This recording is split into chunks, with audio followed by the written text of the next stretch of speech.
I want political economy. I want us to understand the world. And I'm very glad that the recent Nobel Prize in economics expands our way of looking at relationships. Interdisciplinarity has become such, and as I said, from economics I've moved to history. And I still come back to sociology, political economics, anthropology to understand economics. I don't think countries like Pakistan and developing countries can do economics without sociology, anthropology, history, and looking at institutions. So I think that's something that we need to think of.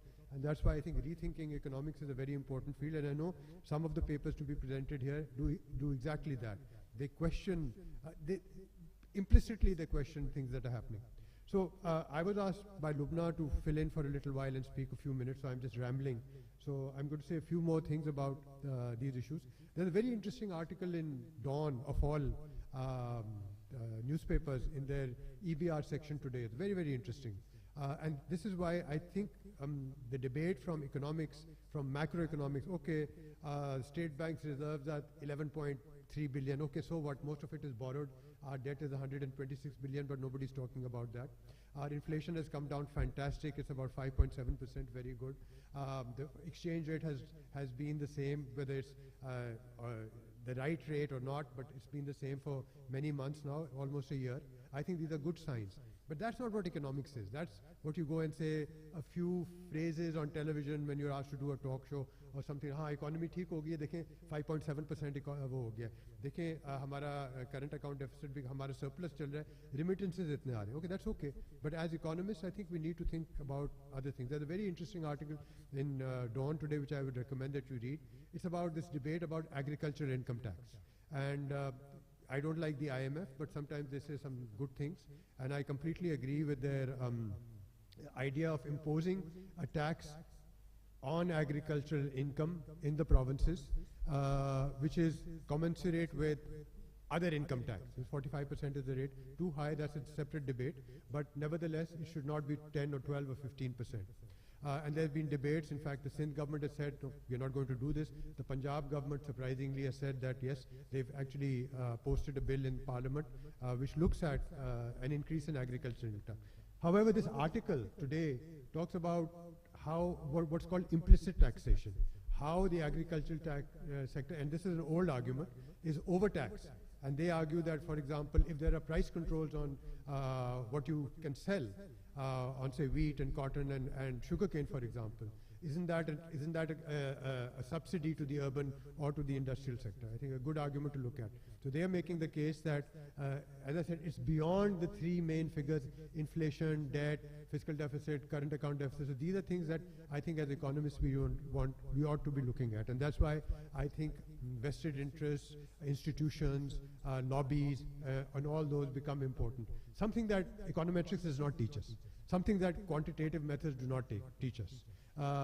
But we can use quantitative methods. I think Adil's work does that exactly.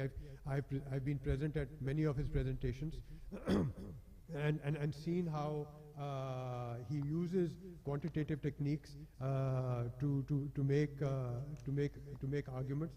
Also, Sultan Mahmood, I've heard his papers as well.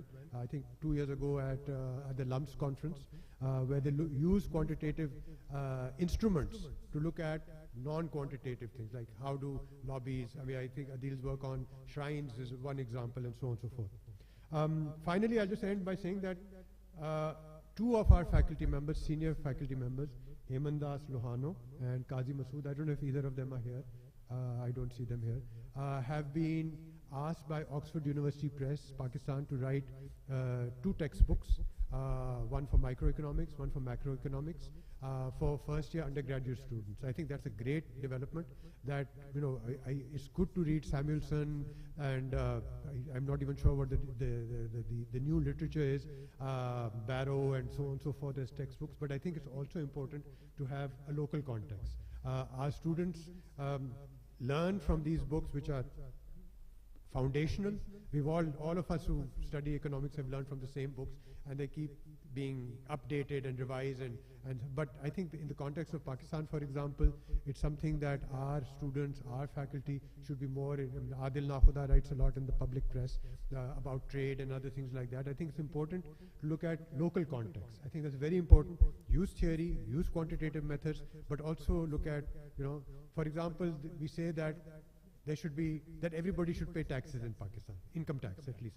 We pay taxes otherwise. But if you look at the data, less than 1% of Pakistan's population pays income tax. And that too people like us who work at the IBA, because क्योंकि वो ज़बरदस्ती हमारी तनख्वाह से काट लेते हैं. अगर हमें भी वो अगर मौका दे तो हम भी टैक्स नहीं देंगे. ठीक है, कट जाती है तो क्या करें? And there are few people like that, so just less than 2.5 million people are paying their income tax. So we all agree that Pakistanis should be paying income tax. People who are building empires in other countries and who, so the economics of taxation is very simple, very straightforward. It doesn't require, there has to be revenue which is generated, otherwise you're always running off to the IMF. But what is the political economy context? Why is that not happening? Unless we study the political economy context, in the context of Pakistan, India, South Asia, all the other countries, we will not understand why taxation is not. We all know the theory, we all know that it should be happening, but we don't study that. So, rethinking economics in the contemporary world, I think is a great theme. Congratulations to the committee and my colleagues for coming up with that.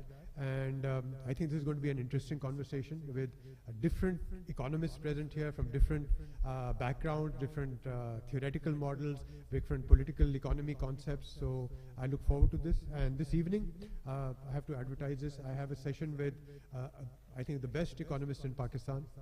This does not include everybody here, but the best economist in Pakistan, who also happens to be the vice chancellor of a small university somewhere far away in the Punjab. Ali Chima and I will be in conversation about what it means as economists to run vice chancellors. I can tell you that's why I decided to do history, because as an economist you can't run a university. Thank you very much. Welcome to the IBA, and I think this is going to be a great 2 days, so look forward to interacting with you. I'm here all day till the evening as well, and hopefully all of you will be part of many conversations today with each other, with me, with my colleagues, and thank you for being here today. Thank you for taking the time out.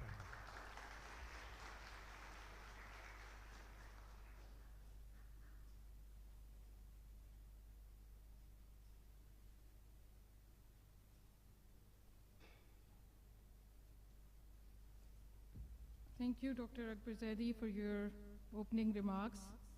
Let me say here that Dr. Akbar is historian by training, but economist by heart. So, yes, now I would like to welcome Kiyoshi and Marcel to deliver presentations. Kiyoshi is regional lead economist for the Central and West Asia at Asian Development Bank, and Marcel is country economist, Pakistan Resident Mission at the Asian Development Bank. So we have this session lined up. I hope Kiyoshi and Marcel are here in the audience. Yes, two of you. Welcome to you both. Yes, please. Thank you. Thank you.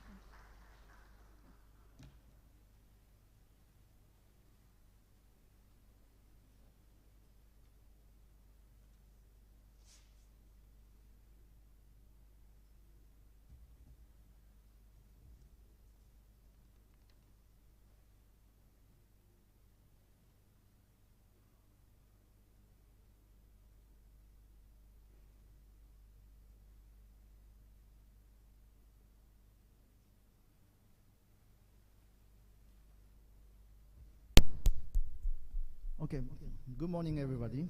My name is Kiyoshi Taniguchi, and I'm a regional lead economist from Asian Development Bank. And then I just want to share what ADB is doing, the economics team in the country is doing, and then my colleague Marcelo will go over the economic issues. And then ADB, we have a 5-year the country partnership strategy, and then the current one, ongoing one, will be ended 2025, and then in 2026 we will start the new country partnership strategy 2026 to 2030, And then the preparation and the consultation with the government, private sector, academia already started. And then our participation in this conference is part of our effort. We want to hear what is the ongoing challenges, and then how ADB can help the country, the government, and the private sector through ADB, the lending and non-lending instruments. And then recently, ADB conducted a midterm review of our Strategy 2030, and then Strategy 2030 is basically our overarching ADB's the strategy for all the developing member countries. And then 5 areas ADB consider important. One is the climate change, another one is the private sector development, and then the third point is regional cooperation, and then the regional public good. And then the fourth point is digital transformation, and then the fifth point is resilience and empowerment. And then I guess you can associate any of those 5 points is important and even critical for the Pakistan ongoing. And then our new partnership strategy will come up 2026, will be in line with those the 5 areas. But then in particular for those 5 areas, we consider 3 points are important. One is climate action, another one is private sector development, and then another one is the digital transformation. And then I understand today and tomorrow we'll have some of the discussions on the digitalizations, and then also how the climate actions and then the private sector development will go on. So we are very looking forward to discussions, and then we want to participate in those discussions, and then want to use some of the new ideas for the next country partnership strategy 2026 to 2030. So I'll finish here, and then I'll hand over to Marcelo. Thank you.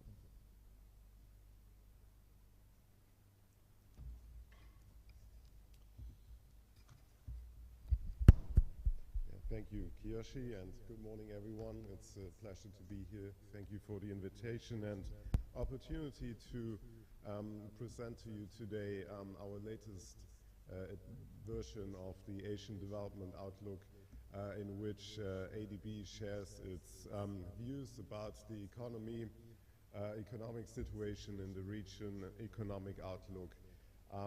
I'm going to talk first about developing Asia as a whole, the various sub-regions, and then towards the end of the talk I will share with you our views about the economy in Pakistan, so you can put this into context where Pakistan stands in the wider region. So let me first go over the key messages. Most economies in developing Asia saw growth accelerate in the first half of 2024, and this was driven by firm domestic demand and strong export growth. The global demand for semiconductors remained robust, and this benefited mostly the technology exporters in the region, such as Korea. On inflation, this continued to moderate across most of the region, and many central banks held their policy rates steady, and now going forward there will be greater space for monetary policy easing, as the US Federal Reserve also has cut its own policy rate. Compared to our projections earlier in this year, the region's growth forecast for 2024 is now at 5%, compared with 4.9% earlier, and the forecast for 2025 is in a similar range at 4.9%. As for inflation, we forecast for the region as a whole that it will be 2.8% this year, and for next year we anticipate 2.9%, which is slightly lower compared with earlier estimates this year. However, it should be noted that there are some downside risks to this outlook, and this includes the potential for rising protectionism, given the latest outcomes of the US presidential election, There could be geopolitical tensions going forward. There might be a weakening in the People's Republic of China property market and adverse weather effects. Now, let me provide more details about the growth performance in the region. As a whole, developing Asia continued to grow robustly this year, even though there has been sluggish domestic consumption in the PRC and some deceleration in investment in India. But as mentioned, there's still strong demand for electronics, which continue to support exports in the region. For developing Asia as a whole, you can see in this chart the dark blue bars. They indicate that consumption slowed somewhat in the first half of this year compared with last year, but except for in the PRC, which is the second set of bars, we see consumption boosting growth along with exports. In the PRC, there is lingering weakness in the property sector, which of course affected consumer sentiment and household spending, but this was partially offset by higher investment, which was supported by monetary and fiscal stimulus. Overall, growth remains strong at 5% in the PRC. In India, growth saw a deceleration in the first half of this year, but it still grew strongly at 7.2%, which was mostly aided by a surge in government spending and private consumption. Economic activity in high-income technology exporters such as Korea, which I mentioned earlier, benefited from robust exports.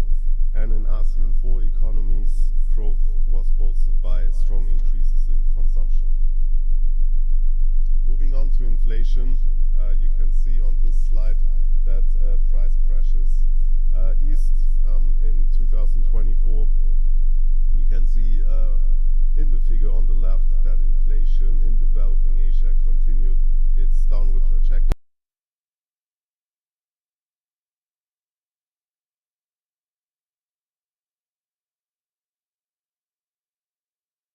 Headline inflation in July just stood at 0.5% compared with a pre-pandemic average of 2%. If we exclude the PRC, which is always a special case when it comes to inflation, you can see in the right-hand chart that headline inflation remains a bit higher, but overall the trend is the same. It is on the decline. Energy inflation is now back to pre-pandemic levels since global fuel prices have stabilized, and food inflation is also declining, but still slightly higher than pandemic levels.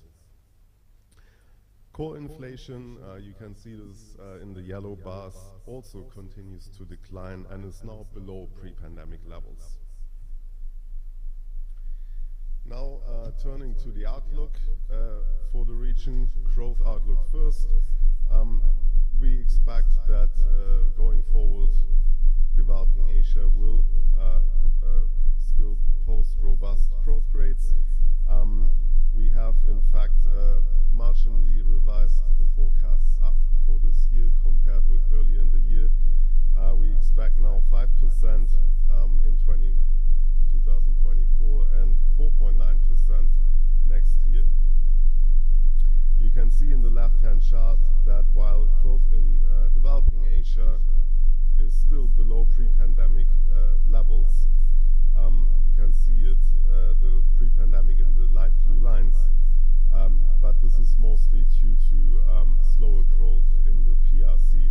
In most of the region, in fact, growth is now close to or even above pre-pandemic growth rates.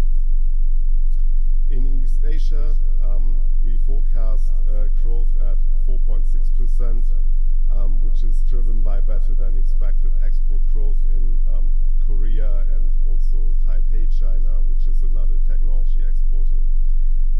We retain the growth forecast for the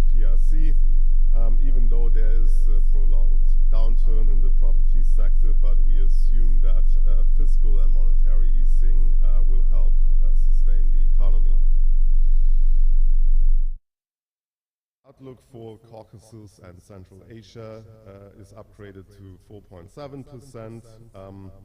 This is due to robust domestic demand and also a boost in remittances in some of the economies there.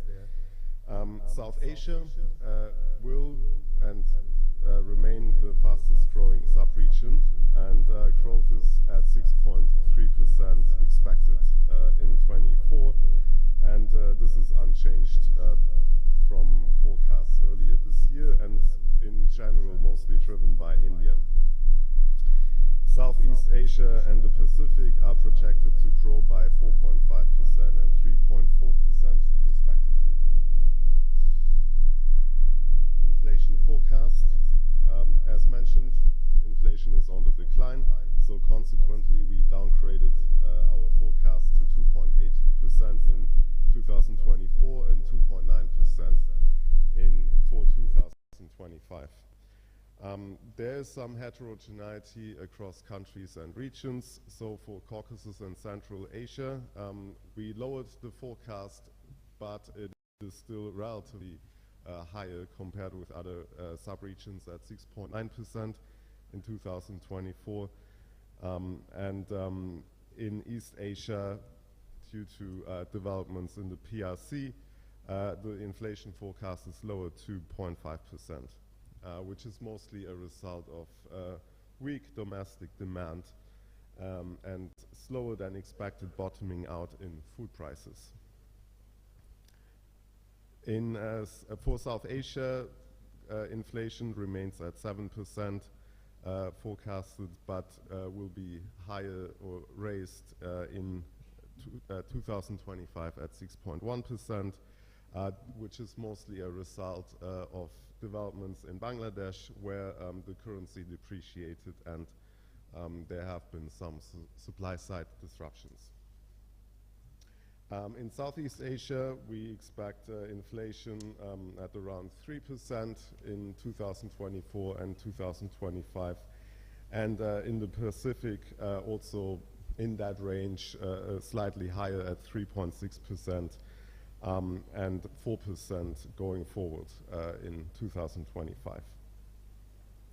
Now let me talk a bit more about the risks. I mentioned 4 key risks to the outlook at the beginning of this talk. Number 1 is a potential rise of protectionism and trade fragmentation, which would materialize as a result. So there could be higher blanket tariffs by the US on all global imports and a broad-based and steep increase in tariffs on all US imports from the PRC, which would then mean an escalation of the trade war. The second risk we see is escalating geopolitical tensions, which might result in renewed supply chain disruptions and consequently higher food and energy prices, and it could also then raise global economic uncertainty. For the region, particularly relevant will be developments in the PRC's property market, and if there is a further deterioration, this could, especially if it becomes disorderly, this could have, of course, then negative impacts on economic activity across the region. And then fourth and finally, there might be adverse weather conditions which might then impact on food and commodity prices. Now this is developing Asia as a whole. Now let's turn to the outlook for Pakistan. So as was mentioned already today, the economy has indeed stabilized, and we see that this improved macroeconomic environment has basically aided a moderate economic recovery and increase in private investment. So our forecast for the financial year of 2025 is now at 3%, which is not very fast, but it is a solid pace. but it needs to be highlighted that much of the outlook will depend on the successful implementation of the policy reforms, particularly those linked to the IMF program, because this will be crucial to maintain the stable macroeconomic environment. We expect that the government embarks on a fiscal consolidation path going forward, and that the central bank will maintain the policy rate sufficiently tight to bring inflation closer to the medium-term target, which is between 5 and 7%.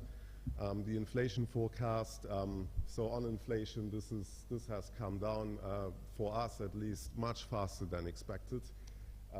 We had the forecast for inflation at 15% earlier in this year, but now we had a major revision. It is now down at 10% for fiscal year 2025. But there are mostly risks tilted to the downside. Number one, of course, is, as I mentioned, the reform implementation trajectory. Any lapses there could affect this outlook.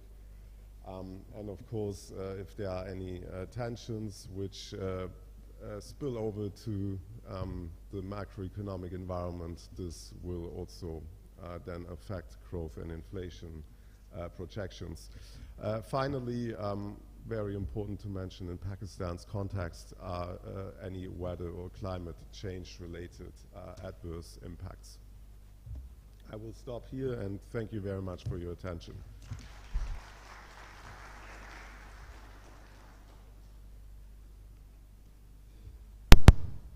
Thank you, Marcel. And we have a few minutes for 1-2 questions.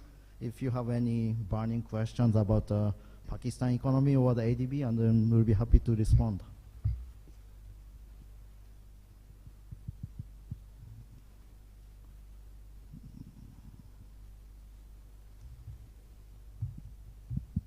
Thank you. Thank you for that presentation. Just one question. When you model climate change, because that's very important, as you said, do you have an estimate of the range of the impact on the GDP, for example?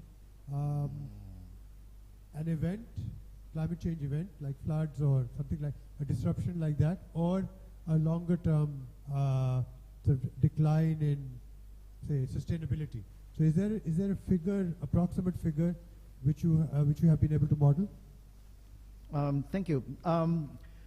As far as I know, we do not have any particular study looking at the Pakistan, but then at the COP29, ADB released our climate change economic impact study. So you can check our publication, and then we have overall the climate change impact to the Asia as a whole. Thank you. This is Anwar from QAU. My question is, regarding Pakistan, our colleague mentioned that if there are no risks about the implementation of the program, so on the basis of historical evidence, do you think that Pakistan will be able or in a position to sustain and implement all what IMF or Asian Development Bank are suggesting? Thank you. Thank you. It is a very important and it is critical to the Pakistan economy. In my personal view, the development is incremental step, and then usually we do not experience a huge jump, and then I do not believe this IMF program, ongoing one, will change everything, because the challenge is all the different the issues and the problems are interrelated.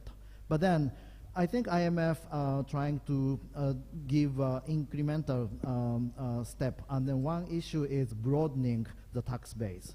And then from my point of view, this agriculture tax, the laws in the provinces, this is one of the critical ones. And then The time I was leading the previous country partnership strategy, this agriculture tax issue was deleted from ADB, the indicators, because no one believed few years ago that would happen. But then now we are witnessing, still our CPS is ongoing, but then the IMF is trying to implement this. So things are getting better, and then all the IFIs, we are trying our best to make things better. But we have to continue our incremental steps, and we do not expect a huge change. So let's continue our efforts.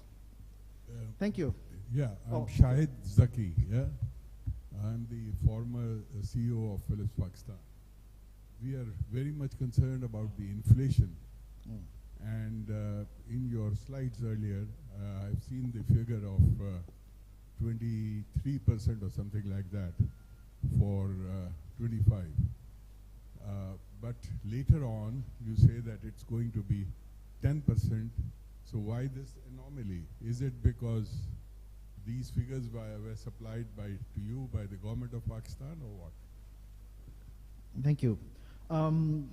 Inflation is the topic we've been discussing heavily, and then Pakistan experienced a very high inflation in the past few years, and then we are expecting relatively lower the inflation in coming years, mainly because of the base effect. Once the price level is elevated, and then the inflation is incremental or the marginal change. So the price doesn't really go up, so we expect the price will be stable. And then low inflation mainly comes from the food inflation. And then especially in the FY24, the food price declining. And then today, food price is almost zero. But then we see the agriculture forecast for the FY25 is relatively poor. So I expect some inflation, food inflation will kick in. That is an element which brings down the inflation rate. So 10% the FY25, it is our forecast. And then the main reason is the base effect and then the low food inflation. But then in the 26 and beyond, we believe the inflation will come up a little bit longer in the medium term. Assalamualaikum. I'm Kareem from PIDE. Actually, I'm seconding his point that you did earlier a bit higher estimates. Personally, I don't think inflation is a problem. Actually, it is a solution, because there were structural hurdles, and I guess the structural hurdles a bit, they are resolved a bit, and maybe the reason is this. So I don't think it is a policy. Maybe the politicians are selling it, but actually inflation is not a problem. Actually, it would resolve our structural hurdles instead. So I hope the donors should take it as a solution, not as a problem. Thank you. Inflation is a problem for the poor people and pensioners, and then those people who do not have the income. So the impact of the inflation affects the different type of people. And then I still believe the inflation is the problem, and then the high inflation is particularly severe for low income brackets. And then I think all the politicians, central bank, and then we have to work hard to at least maintain the price level stable. Oh, shall we go on? Maybe one more. So this is the last question. Thank you.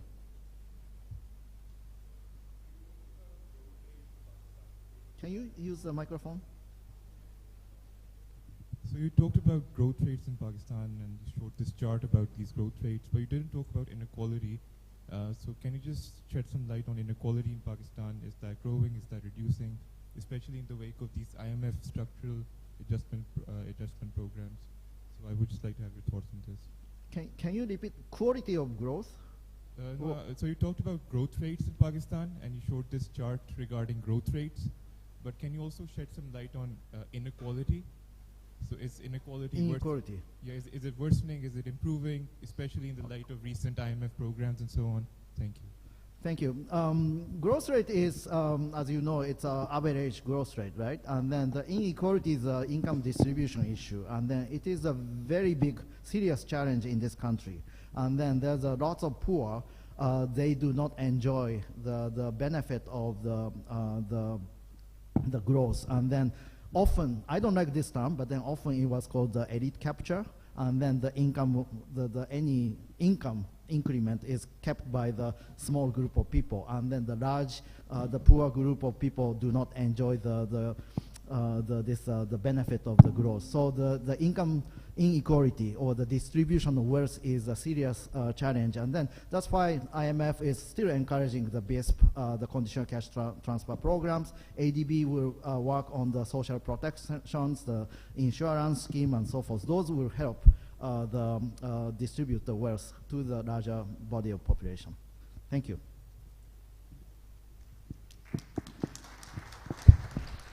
Thank you very much for sharing some interesting findings from the publications. Now I invite Dr. Akbar Zaidi to please come on stage and present souvenirs.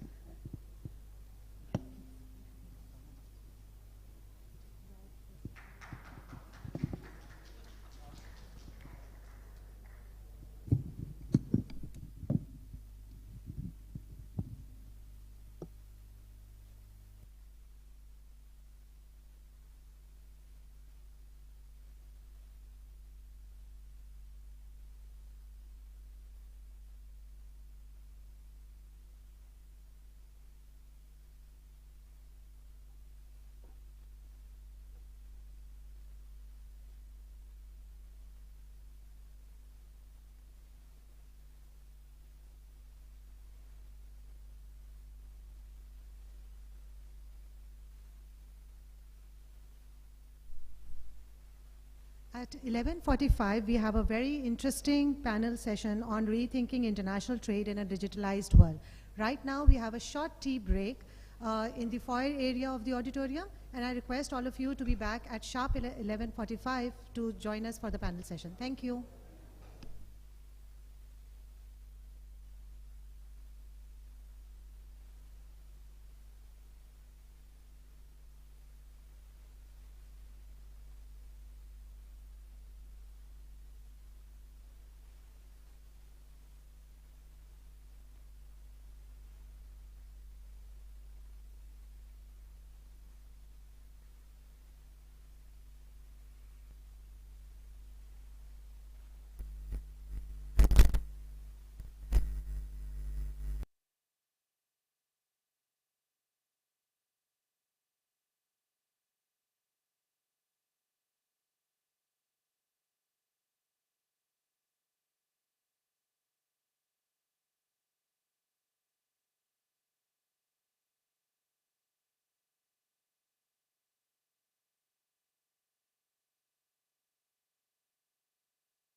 Implementation Division. I also invite Aftab Haider, who is the CEO of Pakistan Single Window and oversees PSW's operations and implementations. I invite Farzana Naushab, who is the Senior Economics Officer at the Asian Development Bank. We have with us online Nadia Seth, the General Manager, Policy and Planning Division at SMEDA. We also have as a panelist Farooq Ahmed, who is the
as a facilitator through the use of digital technologies. This panel on rethinking international trade in a digitized world brings together various experts from different organizations that ensure greater participation of international trading activities, not only in Pakistan, but across the Asian region. We will discuss the success stories as well as put forward the challenges faced by Pakistani regional policymakers, as well as they strive to enhance their integration into regional and global trade networks through greater digitalization. This discussion will focus on the complexities involved in enhancing trade activities as well as trade competitiveness by improving the access to business through more effective documentation procedures and processes. Furthermore, this conversation will explore the role of technology in reshaping the practices involved in international trading activities, as well as how to harness these technologies to maximize the benefits. Unfortunately, today internet disruptions have adversely impacted our gains from digitalization. In essence, we will explore the way forward for Pakistan in navigating the intricacies of international trade and enhance its trade capabilities through greater digitalization of trade procedures and practices, despite the challenges we face today. So I'll be asking my panelists 2 questions each in 2 rounds. They will get 5 minutes to answer each question. We will have a short third round where the panelists will have an opportunity to give a 1-minute wrap-up of the discussions. Then we will open the floor to questions and answers for the audience members. So let me first start. I guess I'll start with Aftab Haider, CEO of Pakistan Single Window. So Pakistan Single Window's implementation has been extremely successful in a short period of time. According to a recent report on its assessment, more than 70% of overall trade and 80% of government agencies involved in export-related processes and procedures have been integrated. Pakistan Single Window has cut significant costs and time for traders as well. Can you provide us with some examples of how Pakistan Single Window has been a catalyst for change in encouraging greater transparency and compliances with trade procedures and processes, and moving the stakeholders from a slow paper-based traditional methods towards more digitalized methods, and which are faster and more efficient? I would also like you to provide examples on how PSW collaborates with the private sector to ensure its successful implementation. So thank you. Thank you very much, Dr. Adil. Assalamu alaikum, everyone.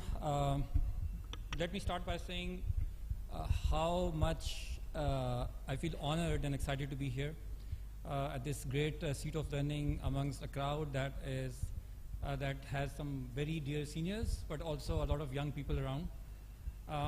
Pakistan Single Window is a success story in Pakistan, and it's always a pleasure to share that success story coming out of Pakistan's public sector. So thank you very much, Dr. Adil, For those of you who really don't know what single window is, we basically are a digital platform that is connecting importers, exporters, and service providers who are associated with cross-border trade on a single digital electronic platform. We started out in 2021. The phase 1 was rolled out in 2022. That was in line with our commitment with the Trade Facilitation Agreement under the WTO. It's a government-sponsored project. As of now, we are in phase 4 of our implementation, and under this program, what we have done is to completely digitalize cross-border trade. So now it is possible for anyone to start importing or exporting from the comfort of their homes or offices using a desktop or even a smartphone to conduct their transactions. I think IBA has been organizing single window sessions in the past few weeks for the students, and I believe there is also a presentation in which my colleague Naveed Abbas Memon will be giving you a little bit more insights into the single window. But coming to the topic and to the question, Adil, I think this is of great interest to us because we are in a very different era right now. This is a world that is now dominated by technology. And you know, we have all read about the first technology industrial revolution and the second industrial revolution. We are now what we call the fourth industrial revolution, where there is a fusion of technology with physical systems. So think about artificial intelligence driving most of your systems now, or the Internet of Things. So that is phenomenal. What is happening right now is just transforming the societies.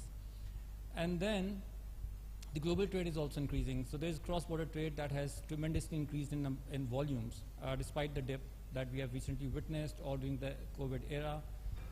Merchandise trade has increased. Trade has become more complex. So now we have a number of countries who are signing bilateral and multilateral FTAs, PTAs. The rules of origin are becoming complex. You see domestic legislation affecting cross-border trade. For example, EU is now coming up with the carbon border adjustment mechanism, which means that a lot of our export-oriented industries will have to change their existing practices to have their exports to the EU. And finally, the composition of trade itself is changing. You know, one of my favorite themes is that what we usually enjoy as labor-intensive countries having abundant land, that disadvantage is going to come to an end very soon, because now global trade will be driven by knowledge and technology, in which the developed countries have an edge. So think about 3D printers, for example, where it is now possible to print products closer to the consumption markets. Now in this whole scenario, it is extremely important for us to rethink about how we are going to stay competitive in global trade. Our processes and interaction with each other. Pakistan single window is just a tool. What we have done is to digitalize cross-border trade, and the idea basically is that, number one, we reduce the time and cost of doing business for traditional businesses so they can remain competitive. Number two, we also help encourage businesses become more compliant to national regulations. My background is as a customs officer. In my previous life, I used to be a customs officer, and you know, a lot of time we found out that non-compliances that attracted penal provisions were because the traders didn't really know about the rules and regulations. So what single window now is doing is that providing you complete guidance. So if you want to import, for example, beans from Tanzania, single window tells you of the processes and procedures that need to be followed to make sure that you remain compliant to national regulations. And then number three, of course, is the transparency. So once you are on the single window platform and you are conducting a transaction, you know exactly how much to pay, whom to pay, and therefore the chances for corruption or you know, underhand deals become minimum. They don't get eliminated, but they can be reduced. What the government gets out of it is more transparency, more consistent application of law and the regulations. But I think the most important part that single window is doing, and that remains a little bit you know, rated, is the power of data. Single window now is the biggest data repository of cross-border trade, and there is tremendous amount of work that you can do with data, not only to improve transparency in processes from business to government, but also to use that data to create new products, to leverage the single window platform to reach out to new markets, and to increase the sale of your own goods, not just within the country, but also across the borders. It's a truly transformative aspect. I'm going to stop here and let you continue your questions with others, but at the end of the day, what we like to say is that we are just not a digital exchange platform. we are offering a truly transformative experience to the Pakistani businesses associated with cross-border trade to really come up and compete at the global level.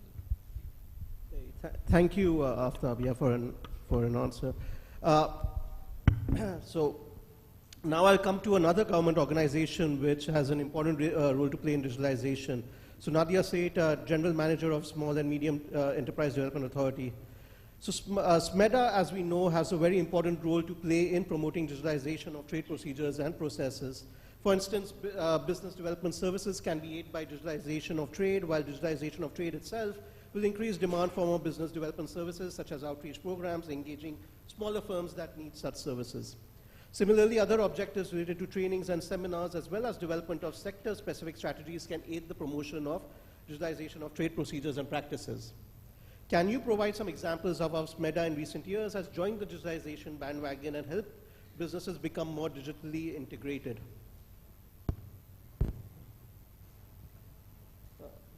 Thank you, Adil, for the opportunity. I hope I'm audible. Yes, you are. Thank you. Oh, great. Thank you. So, first example of digitization is me sitting here, unfortunately not able to join you in person for this conference. So that's what digitization does for us. I'll begin by giving you a practitioner's point of view based on our dealing with the small and medium enterprises in the country. And just to set a bit of context, if we look at the numbers of exports and particularly related to the small and medium enterprise, it's estimated to be about 30%. Does not include the services sector. And what's more interesting to look at is that they're mostly indirect exporters. So these are very small sized firms that are downstream industries supporting the larger firms in their exports. Having said that, how SMEDA has been able to support SMEs development, and particularly with enhancing access to trade, is there's evidence to support this based on some of the programs that we have undertaken. I must confess that I think COVID fast-tracked adoption of digitization across the public sector. And, we went online immediately. And one of the key programs that we undertook during the time of COVID, when there was partial lockdown and complete lockdown also, was to undertake a survey to understand what was the impact on businesses due to COVID, with the closure of firms.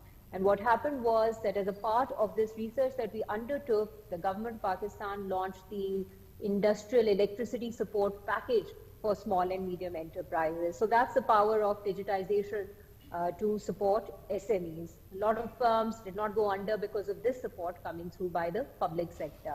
Having said that, there are several programs that SMEDA itself has also initiated to support SME development for increasing access to markets, one being a recent initiative with the collaboration of the International Trade Center through a program by the name of REMIT, in which self-paced export development and export access modules have been developed. So it's a training and e-learning platform that we have developed. It is available, it is self-paced, that focuses on compliances, national compliances, providing access to information on the destination country, air and sea, freight forwarding information, so on and so forth. So that's one of the programs that directly supports SMEs integration into the global supply chain and into the international trade.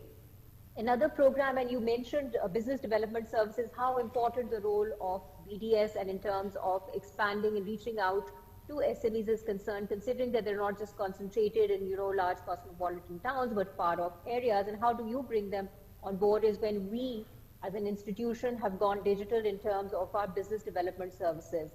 When I say that, the training programs that we undertake, I'll just give you an example of, we have a program by the name of Meet an Expert. So we have financial advisors, we have legal experts, we have organizational development providers who provide support for firm growth and expansion, and even for startups. So all of this information in terms of training, in terms of counseling, is provided virtually offline. A recent example that we're currently undertaking is a digital literacy program, which is focusing on women entrepreneurship development in the country. Again, it's virtual. We're using the platform digitally, we're reaching out to far-flung areas so that this information is provided to women entrepreneurs. Another example that I can talk about is a program, a national level program, a business development support program by the name of NBDP that's MEDA executed, which is a grants program in which the entire process, right from soliciting applications to evaluation of applications and provision of grants for firm growth was provided through a digital platform. So these are some of the examples that SMEDA over the recent years has undertaken to support SMEs digitization, to this linkage creation, through providing them access to information, to providing them direct hand-holding support, not through its own offices, but through different virtual platforms. Thank you for your answer here. So now I'll come to the multilateral organizations that we have. So my question to Farzan Anosha from Asian Development Bank. So in a recent study by the Asian Development Bank, it was stated that apart from economic gains of $600 billion in savings from trade costs due to digitalization of international trade practices and procedures, digitalization has had significant impact on the environment in Asia and Pacific as well. ADB has also recognized several different categories to measure the benefits, such as electronic bill of lading, artificial intelligence and big data, and Internet of Things. Can you provide examples of countries where digitalization of trade has helped in bank operations and business operations related to international trade, significantly improving the quality of trade-related infrastructure? Thank you, Adil.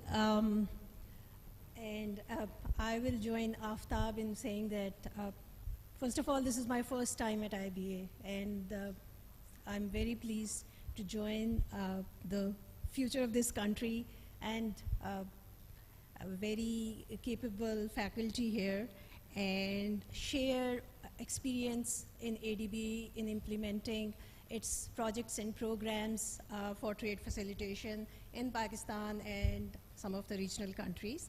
Maybe a couple of minutes or a few words on how ADB works in terms of its support for the member countries.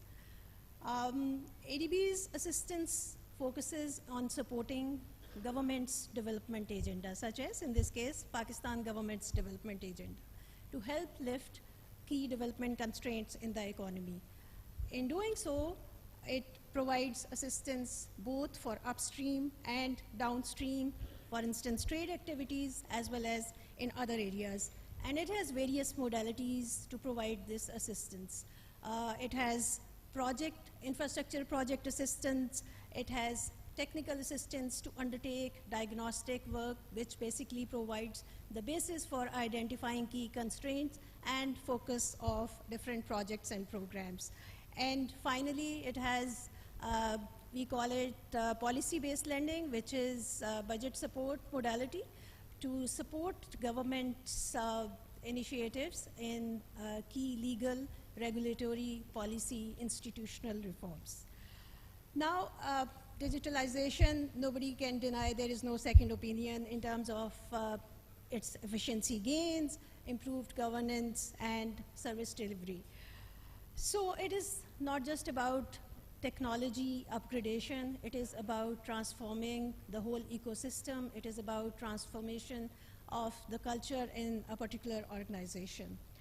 So traditionally, ADB's support in trade facilitation has focused on providing physical infrastructure, such as road transport infrastructures.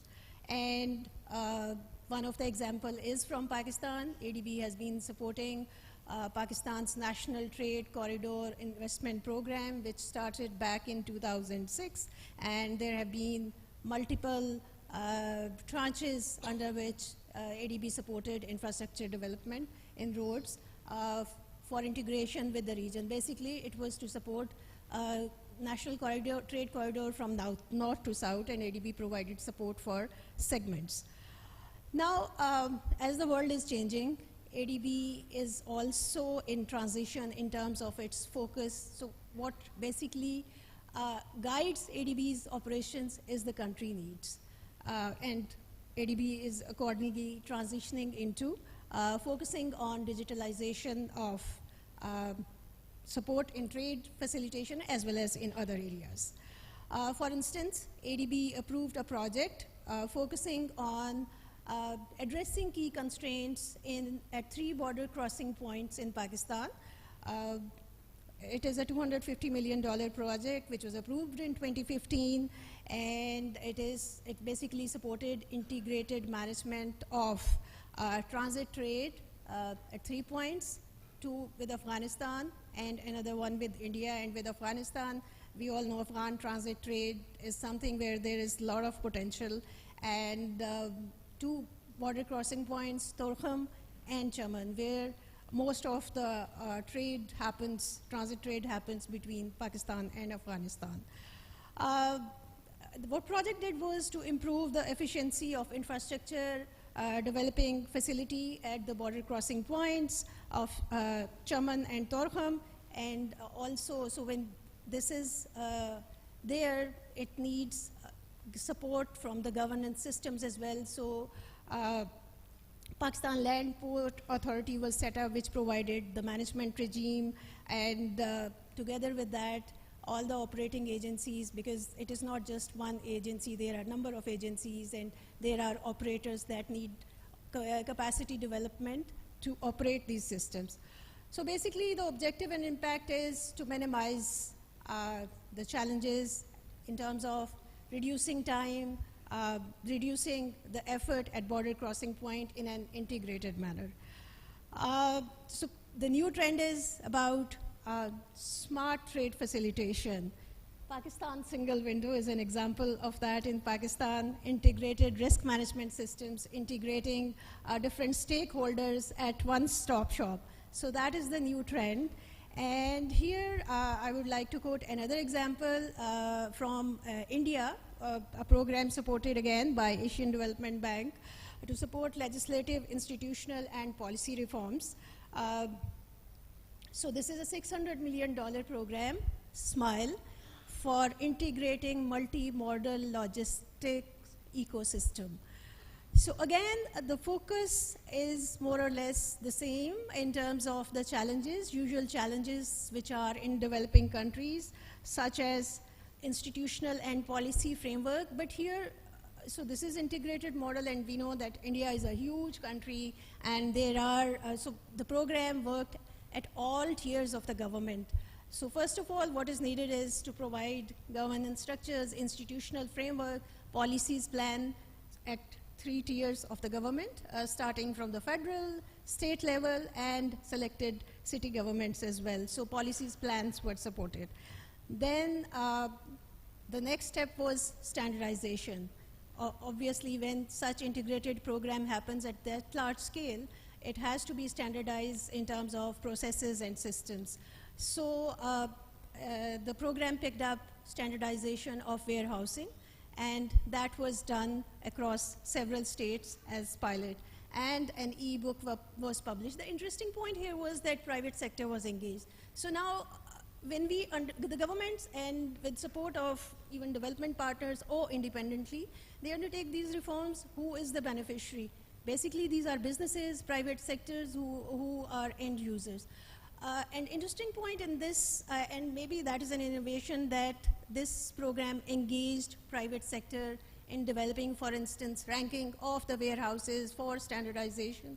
So that actually is a step in terms of inviting private sector and facilitating their investment in a PPP mode. We all know that governments in developing countries, they are short of finances, and there is scarcity. So therefore, private sector investment is welcome and facilitated. So it actually started from the scratch in a joint manner, engaging private sector from the very beginning, so that they are integrated at a later stage and investment is facilitated. And so when we say integrated model, this covers all transport by air, transport by road, railways, ports, and waterways as well. And therefore, the next focus was on improving the port system, and there we talk about single window and digitizing its system, and and finally establishing smart system. So what they did, Aftab mentioned data. This is very important. Data, information, rules, regulations, everything was so there is a unified interface developed for all these, and private sector can find that information at one place. That will help planning, that will help planning within the government, as well as monitoring and implementation as well. So maybe I should stop here because I can see a queue from Adil and give time to others. Thank you. Yeah, we'd like to keep the discussion to around 5 minutes, so that just gives everyone a chance. Anyways, thank you for your answer. So I'll come to Alex Krevchenko from United Nations ESCAP. So the framework agreement on facilitation of cross-border paperless trade in Asia and Pacific is an important instrument to develop the capacity of all countries in the region to engage in cross-border paperless trade. It is estimated that trade costs can fall by up to 30% of existing transaction costs, while significant benefits from compliance are also expected from this. However, Pakistan is yet to rectify it. How do you rate the success of countries that have rectified it? Please discuss some of the success stories in lowering the transaction costs, as well as how can countries like Pakistan be persuaded to ratify this agreement in the near future. Thank you very much, Adil, and salam alaikum, everybody. Thank you for having me at this event. Just before I get into your question, 1776 is an important date. And that's when Adam Smith has published The Wealth of Nations. It showed, and I hope you learned this in your Econ 101 course, that trade is good. Adam Smith showed if there's a butcher and there's a shoemaker, rather than the butcher making his own shoes and shoemaker doing the butchering thing, they should specialize in their own thing and trade. Trade is good. A little bit later, another economist, David Ricardo, came in and said, well, they don't even have to be super good comparing to each other doing it. They just have to be relatively good. And that's the relative comparative advantage. And it's critical to show that the rich countries and the poor countries can, or developing countries can trade with each other and benefit, even if the developed country is better at making everything. So trade will make two countries, more countries, better off. Sure, there will be some losers. If trade starts, some companies will go out of business, but overall, the benefit to a country will be better for both countries engaging into this. So trade is good, but trade is not happening the way it should be. Why? Well, the most basic thing that you will learn in your trade class is you have tariffs. And tariffs are important. You know, even the United States, the proponent of free trade, at some stage during the times of Alexander Hamilton, 99% of the budget came from tariffs. And in many countries in the region, tariffs still are an important source of revenue. And countries, however, are eventually transitioning to direct taxes, such as the income tax you heard about talked earlier today. So, okay, we remove tariffs. Then there's other barriers. Then you have, if you've ever talked to anyone engaged in international trade, it's not like you just go ahead to the neighboring country and sell your products. If you're an expert, you need a whole bunch of documents. If it's an agricultural product, you need a certificate, SPS certificate, or sanitary and phytosanitary certificate to make sure there's no dangerous chemicals, pesticides, and so forth. You need to make sure that you have perhaps an export license. You need to make sure that you have an invoice. You need to have permission and license and a whole bunch of these documents. Now, traditionally, all these documents had to be collected at different departments. And there was surveys conducted and said, what stops you from exporting more? And 90% of the time, it's the domestic procedural obstacles. So these procedural obstacles mean things like lack of certifying laboratories that can tell that your goods are free from chemicals. It takes a long time to do it. You really need to go out, before you needed to go out and collect all these documents, have a physical signature or a stamp, and this took a lot of time, and this was expensive. And thankfully, Pakistan now has the single window where all of this can be done digitally without having to go to multiple offices to get this going. But international trade, by definition, is it's not just your country; it's with other countries, and that's why it's important to share this trade information between countries.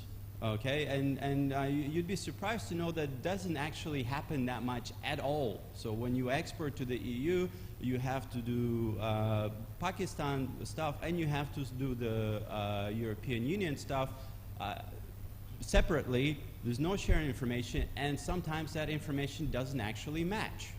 And you have these big discrepancies when you look at the exports of Pakistan versus the imports of EU from Pakistan. They should relatively match. They don't. There's a big discrepancy because there is no sharing of data, and this means there's actually loss in government revenues. So information exchange is critical between customs and other relevant authorities, and this is where this framework agreement on paperless trade comes in. It basically is a platform for countries to exchange, pilot these methods of changing data across borders, and that can lead to as much as, like you said, 30% reduction in trade costs, and that's quite significant. That's more than any tariffs, most tariffs you will see at the European Union. Thank you. Thank you, yeah. So I'll come to Farooq Ahmed Khan, representing Bank Al-Falah. So banks have a major role to play in digitalization of international trade, as they're often the main intermediary between the government and the international trader. Bank Al-Falah offers completely digitalized and convenient processes for foreign exchange approvals as well as for trade finance. And your bank is one of the pioneers in digitalization of trade procedures and processes. Can you highlight some success stories in which digitalization of trade procedures and processes eased participation of businesses in international trading activities, particularly during the recent balance of payment crisis period when traders faced several challenges and restrictions? Well, first of all, thank you. I'd like to echo the sentiments expressed by my co-participants here. It's an honor being here amongst this august body and seat of higher learning. Adil, thank you for your question. I think Bank Al-Falah embarked upon this journey in digitization, I think, during the COVID period when global trade witnessed disruptions in supply chain management and also in handling physical paperwork. So in 2021, we launched our Oracle-based system called Bank Al-Falah Transact, which allows for totally paperless processing of payment portal and also import transactions. Instead of focusing on one or two success stories, I think more important to us is the whole customer experience and journey. As a bank, we place value on that. So what this has enabled us to do is to provide our customers with a journey that is perhaps best in class in Pakistan at least. So how does it work? In its essence, it's very simple. Sitting at your desk in your home 24/7, a trade officer in a company can use his or her desktop to initiate an import transaction. And it's all digital. Whatever inputs they put in are also validated. So for example, if somebody puts in X amount of a good and the price, the value is, it comes out correct. So there's no need to validate that. And of course, then once they submit the application to the bank, at our end, the trade operator needs not go and revalidate everything. Everything is on the portal. They just simply run the automated screening, sanctions, and those checks. The LC is issued, invoices are generated, the SWIFT transmission is done, and everything is uploaded to the customer's portal. So if you go back before this system, what used to happen is the invoices were made by the branch, the customer would follow up on those things. The LC SWIFT copy had to be emailed or scanned, so that all is down the system. So from the customer's point of view, the journey is that at his or her desk, the trade officer in a company has a whole repository of data. They have everything in front of them, the HS codes, Dropbox features. So if they want to replicate the LC next week, they simply open the previous LC, change the amount, the quantity, price, and once again submit. From the bank's point of view, what we have is maybe a 65–70% STP going through. So that allows an automated screening, sanctions, red flags pop up. Vis-a-vis in a paper environment where it may take a day or so for things to be flagged. So the customer journey or experience is what has been the changing point for us. From the bank's point of view, obviously we've seen an uptake in our trade volumes, 35% year-on-year growth. Errors your rectifications, processing time have reduced significantly. So that has been a true success. And on a customer level, there have been many customers who, for example, 95% of all corporate clients are on this system now. It's an Oracle-based system, and for them, they can't imagine going back to the paperwork system. So digitization is important in trade and in all processes, and Bank Alpha will continue playing its role and being a pioneer in this field. And I'll be happy to answer any questions down, Thank you. Okay, so thank you. This was an excellent discussion on the opportunities and benefits of digitization in international trading activities.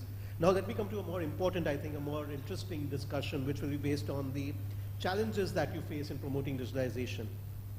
So let me start with Aftab Haider first, again, the second round. So there are significant challenges faced by Pakistan Single Window as it tries to achieve greater digitalization of trade procedures and processes. For instance, there's significant power struggle between the various departments as PSW automates its procedures and processes, given the complex nature of the challenges. There have been integration issues as personnel have not yet fully been trained, while paper-based processes continue to remain in parallel. Can you provide examples of how PSW tackles these challenges as it pursues greater digitization of trade procedures and practices? Right? Thank you, Adil. I think that's a great question. A lot of times when I speak at these different events, people do ask what was the biggest challenge in implementation of single window. And generally the assumption is that the biggest challenge is technology, or the biggest challenge is that the trade procedures are so outdated that they need a lot of effort to just be revised and digitalized. But in my 7 years of experience now working on a single window implementation, I would say that the biggest challenge is not technology, it's the mindset. It really is very difficult to change the mindset of the people to adopt technology, to do the work that they have been conditioned to do for so many years with the help of paper and documentation and a lot of information that really does not add value. And you know, working with mindsets is difficult because when you are working on the mindsets, changing the mindset means that there is a shift in values that you are trying to bring in, and that has been a very difficult process in any setting, whether it's political or economic or social, or whether it's technology related. So what are we doing in single window? There are 3 C's that we follow: it's collaboration, coordination, and connectivity. These are the 3 C's that we follow as values that have been embedded in the single window culture. And the way we work with different departments is that we reach out to them, asking them to become part of the single window because that's a legal requirement, but asking them also to nominate a person that is going to act as a single window champion within that department. And then whatever we do with that department is not something that we impose on them. It's a process flow that we design with the help of that department. At the end of the day, when they become integrated on the single window, it's their win, not single window's win. And therefore, we get a lot of buy-in and support from our work. From those departments. Interestingly, a number of my team is present here in the audience, and the interesting part is that all of them have a role that is extremely crucial for ensuring that stakeholders remain on board of the single window. So for example, there is a lot of stakeholder consultation and engagement that we do, and that is led by our subject matter experts, which in most cases are drawn from the government. So we have a component of government officers working on deputation with us. Many of them are from Pakistan Customs, which is also the lead organization for single window, but there are also representatives from other government departments. Then we have a change management unit embedded within the single window company. We on average reach out to about 600 to 800 people every month on change management initiatives. That is through seminars, through personal attendance in events like this, but also a lot of online activities. And that is augmented by a very strong communication strategy. So I was in this event day before yesterday with Alexis Boss in Islamabad, and I got a comment on Pakistan Single Window has a very robust communication presence, especially on the digital media, and no other single window system does that. And that is because we strongly believe that if we are bringing transparency in processes and procedures, we should also be bringing transparency in our communication. So our user base should know what is going on in international trade vis-a-vis Pakistan. So communication is the cornerstone of our strategy. And one other thing that we do is we get a lot of user feedback So all the single window system has been designed from a user perspective. It's user driven. It's not designed from a government perspective. We are not there to collect taxes. We are there to facilitate trade. And that has been one of the paradigm shifts that single window has brought in. And the very last point on that is delivery. There has to be constant delivery. So imagine having an iPhone or a Samsung. I really don't know which phone brands are in use right now, but I use an iPhone for many years, and every month there's an update on the iPhone. And sometimes that update doesn't really matter. It's just UI, UX that's changing. But it keeps me engaged on that. This is the same philosophy we are using in single window. Every month, there is a new feature. There is a new OGA, a government agency that's being integrated, a new service that is being offered, a new fintech company that's being onboarded. So this is how we do it. We make sure that stakeholders remain engaged. And on the very last point, I would like to mention that there are two very big stakeholders that we work with. Of course, there's the government. Of course, there are the traders. But there are also donors. For example, Farzana is here. She has been a single window champion since the very beginning. So we work a lot with donors. Pakistan Single Window is the great story of how donor funding can be leveraged to create something so good. And for that, we have worked with them to give them success stories on how their money can be used positively. Then the banking sector and the private sector is also a big stakeholder. And we have made sure that the private sector is on board of the single window. Just 2 months back, we have onboarded a fintech company.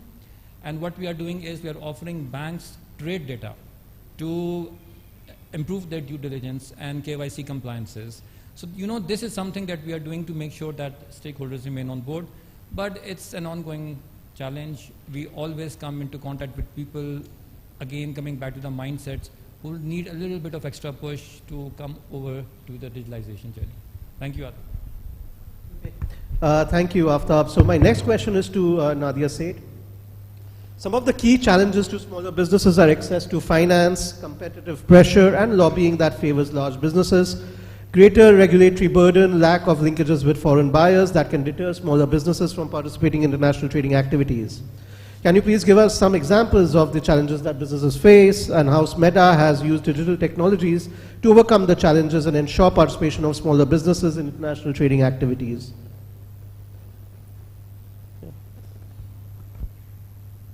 Thank you, Adil, for that question. I'll break it down into two. SME challenges. So the simplest way, and I mean, we generally talk a lot about what are the challenges that small and medium enterprises face and how the government provides support to them. So if I were to name them, access to finance, A to F, A to M, A to I, and A to HRD. And to each of these challenges, I'll share some examples that SMETA over the years has tried to bridge these gaps that are available in the SME ecosystem. Coming to the access to finance challenge and how digitization has played a role in providing or supporting SMEs access to challenge is when SMETA, as you would understand, is a business development support organization. So we work upon developing the capacity of SMEs to engage with the financial institutions also. So making SMEs bankable, making SMEs accessible, and providing them affordable credit through building their capacity to be able to access credit that is offered by financial institutions is what we work at. One of the examples is our banking database that we have developed. It is available, it's available on SMETA's platform, SMETA's web portal, in which banking products enlisted, contact persons information is provided, what are the rates, what are the government support programs for supporting SMEs access to finance are. All this kind of information is available at our banking database. And number two, we very recently signed an MOU with the Pakistan Banks Association and State Bank of Pakistan. And when I say MOU, it is to be followed by an action plan, because what we would like to focus on is to provide real support to the small and medium enterprises for making them bankable. And how we intend to do that is through launching an aggressive program, which we have recently gotten approval for, focusing on developing web-based tools on increasing accessibility of SMEs to finance. An example would be, giving them access to loan calculators, on forecasting and analytical tools that are available to SMEs across the board. So that's on the access to finance area, and how we address the access to finance through deployment of digitization, digitizing our services for SMEs. Number two is the access to market part, which is again very important, be it local market or for international trade also. So in that, we have arrangements with the Trade Development Authority. You would understand that there is a quota that is assigned to small and medium enterprise participation in these international trade fairs and exhibitions. So we are working with them on giving exposure and including those SMEs who haven't really had a chance to go and benefit from, participating in these international trade fairs. One very large program that SBER is going to launch in the coming few months is an export readiness program. Now, the export readiness program will focus on identifying those products and those clusters where SMEs exist, which have a greater trade potential. We will work with SMEs at the firm level in identifying what are the capacity gaps within the firms. We will build that capacity through engaging the private sector and then provide them performance-based support incentives in terms of the level of export that is achieved by each of these individual firms. So that's another program that SBER will be launching in the coming few days. Coming to A2I, which is access to information, and I think Alex rightly pointed out, and a very critical component that has been taken up by the Pakistan single window is providing access to information, extremely important. There are a lot of firms that really don't know where the market exists, for instance. So that's where SBER has developed a platform by the name of SME Registration Portal. And now when I say registration, it's not a registering or a licensing portal. It is a portal that is integrated with the SECP, with the Federal Board of Revenue, with the provincial departments, and we're onboarding other agencies, government agencies as well, to provide a central database on access to information to SMEs. So while a database will be built through this platform, we will be pushing information across to SMEs by about the different public sector support programs that are available to support SME growth and development. Another important area is the access to human resource development. That's where we are scaling up our business development and training programs for providing SMEs greater skills development, providing them management training through deploying digital platforms.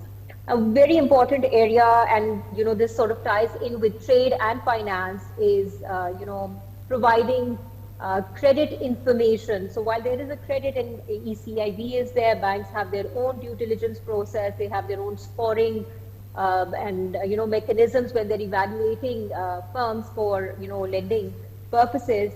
SBER is developing a credit scoring mechanism based on information and data that we will be working with different telcos that is available with the electricity companies, with the discos, that kind of data to leverage and understand what kind of a history does a certain client have, and based on that, developing these credit scoring models through a database which will be accessible to the financial institutions. And I think that's one of the first initiatives through the platform of PBA also that we will be undertaking. So just to sort of wrap it up, based on each of the challenges that SMEs face, SBER as a business development support service provider intends and tries to support, building the capacity of SMEs in each of the areas that I just mentioned. Thank you. Okay, thank you. Yes. So my next question is to Farzana Nosha from EDB. Some of the challenges associated with digitalization are associated with limited interoperability that create digital islands, lack of legal environment to support digitalization, existence of a digital divide between the bigger and smaller businesses, as well as governance-related issues that limit the growth of digitalization. How does ADB tend to address these challenges in Pakistan? Can you please provide us with examples of how these challenges have been converted into opportunities in other countries across the region? Thank you. Adil, you're spot on in mentioning these challenges which are institutional, which are governance related, which are policy related, because often when we prepare infrastructure projects, this whole ecosystem in terms of institutional support, legal, legislations, policies, plans are not there, which are needed to support these infrastructure projects. So as I mentioned earlier that we have this policy-based lending modality which supports all these initiatives, development of these initiatives. Sometimes government has its own capacity, other times it lacks that capacity in developing these policies, legislations. So we provide technical assistance in implementing that. And PSW, again, was one of the examples. It was part of ADB's Trade and Competitiveness Program, which was much more comprehensive. Pakistan Single Window was one component. We focused on 4 trade-related institutions to support trade competitiveness. And basically, it focused on operationalization of Pakistan Single Window, Pakistan Exim Bank, Pakistan E-Commerce Framework, and Pakistan National Accreditation Council. So for e-commerce framework, it was coinciding with the onset of COVID, and it was very timely in terms of supporting development of its framework and approval, as well as information was mentioned. So an information portal for e-commerce in Pakistan was also set up, and now Ministry of Commerce is actually updating the e-commerce framework, because we all see that e-commerce is expanding and it will continue to do so in Pakistan. So, and just to mention about PSW, this was not a simple journey as we discussed today. It has been a long journey. It involved multiple institutions for approvals, and starting from government institutions, other government agencies such as NADRA, such as Central Bank, such as SECP, and many others. And last but not the least, the Cabinet and the Parliament for approval of, for instance, Pakistan Single Window Act, which was needed to support its operationalization and actually the setting up Pakistan Single Window. So we are pleased to be a development partner in operationalization of Pakistan Single Window, and I think we always appreciated the leadership and the team effort in PSW, and we continue this engagement in a follow-up program as well, and we hope to continue this further. Thank you. Okay, thank you. So now my next question is to Alex Kravchenko, from United Nations ESCAP. Okay, so one of the biggest challenges in pursuing paperless cross-border trade is the slow rate of its implementation across countries. Intergovernmental cooperation between countries to ensure interoperability between national systems is limited. Further, lack of global recognized standards and understanding and implementing of new technologies have limited the growth of cross-border paperless trade. How is United Nations ESCAP addressing these challenges, and what has it done to increase the confidence of the policy makers to tackle the issues related to digitalization of international trade? Thank you very much. That's a great question. And I mean, basically, what have we done to help the cross-border paperless trade? Well, the answer is the framework agreement that I mentioned in my first answer. So the framework agreement on the cross-border paperless trade. It's open to all the members of the UN Office of Economic and Social Commission in Asia and the Pacific, which includes Pakistan. So right now we have 14 countries signed up to this agreement, including heavy hitters like China, Republic of Korea. And again, this is not like a trade agreement, and if you think about it, there's no legal requirement to do anything. It's a platform, kind of like trade facilitation agreement, but going beyond that, because trade facilitation agreement under WTO is a bit old, it's very basic. Now with new technologies, particularly with digitalization, we need to go further than that. And it doesn't cancel all the bilateral efforts. So in BIMSTEC and in SAFTA, you have trade facilitation thing. The framework agreement, the cross-border framework agreement, is complementary to that. So you mentioned again, it takes a long time to get anything done. It takes a long time to get anything done in any country. Now imagine a whole bunch of countries trying to do something together. It'll take a very long time. And that's why this framework agreement is really a platform for companies, for countries to come together and talk about these dairy issues. So let's say you have a fantastic single window here, China has a single window there, you need those to talk to each other. That's the cross-border paperless trade that we're talking about. You need those two customs agencies to be interoperable. You need one to connect to the other. But of course, you don't just trade with China, you trade with a whole bunch of other countries. So, I mean, without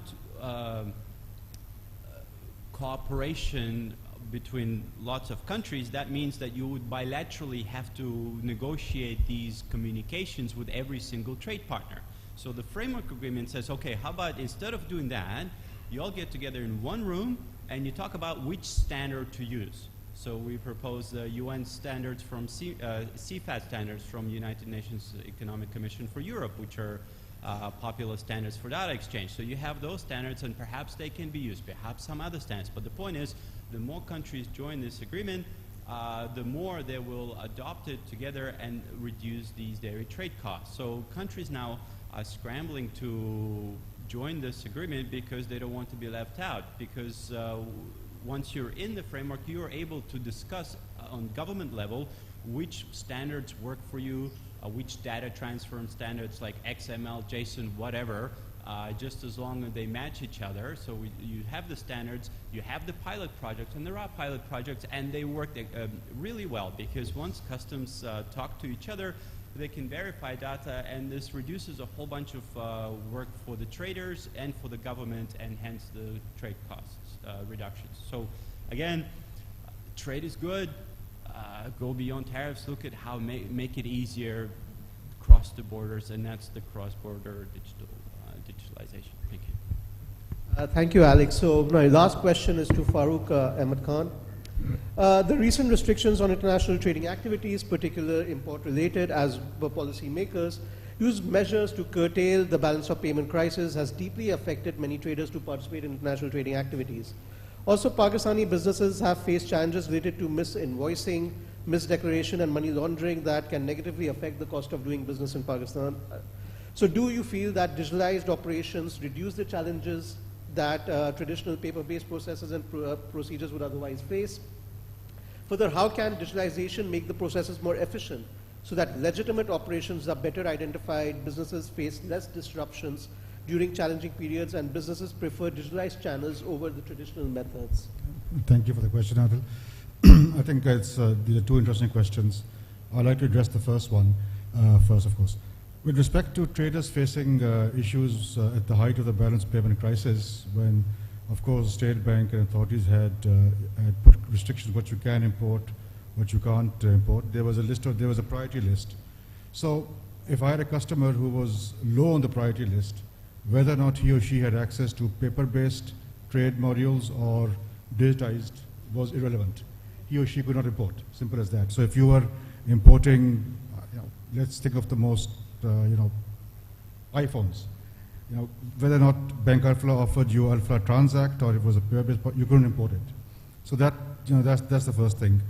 The second question you raise is, pertains to misdeclaration, invoicing, and those practices.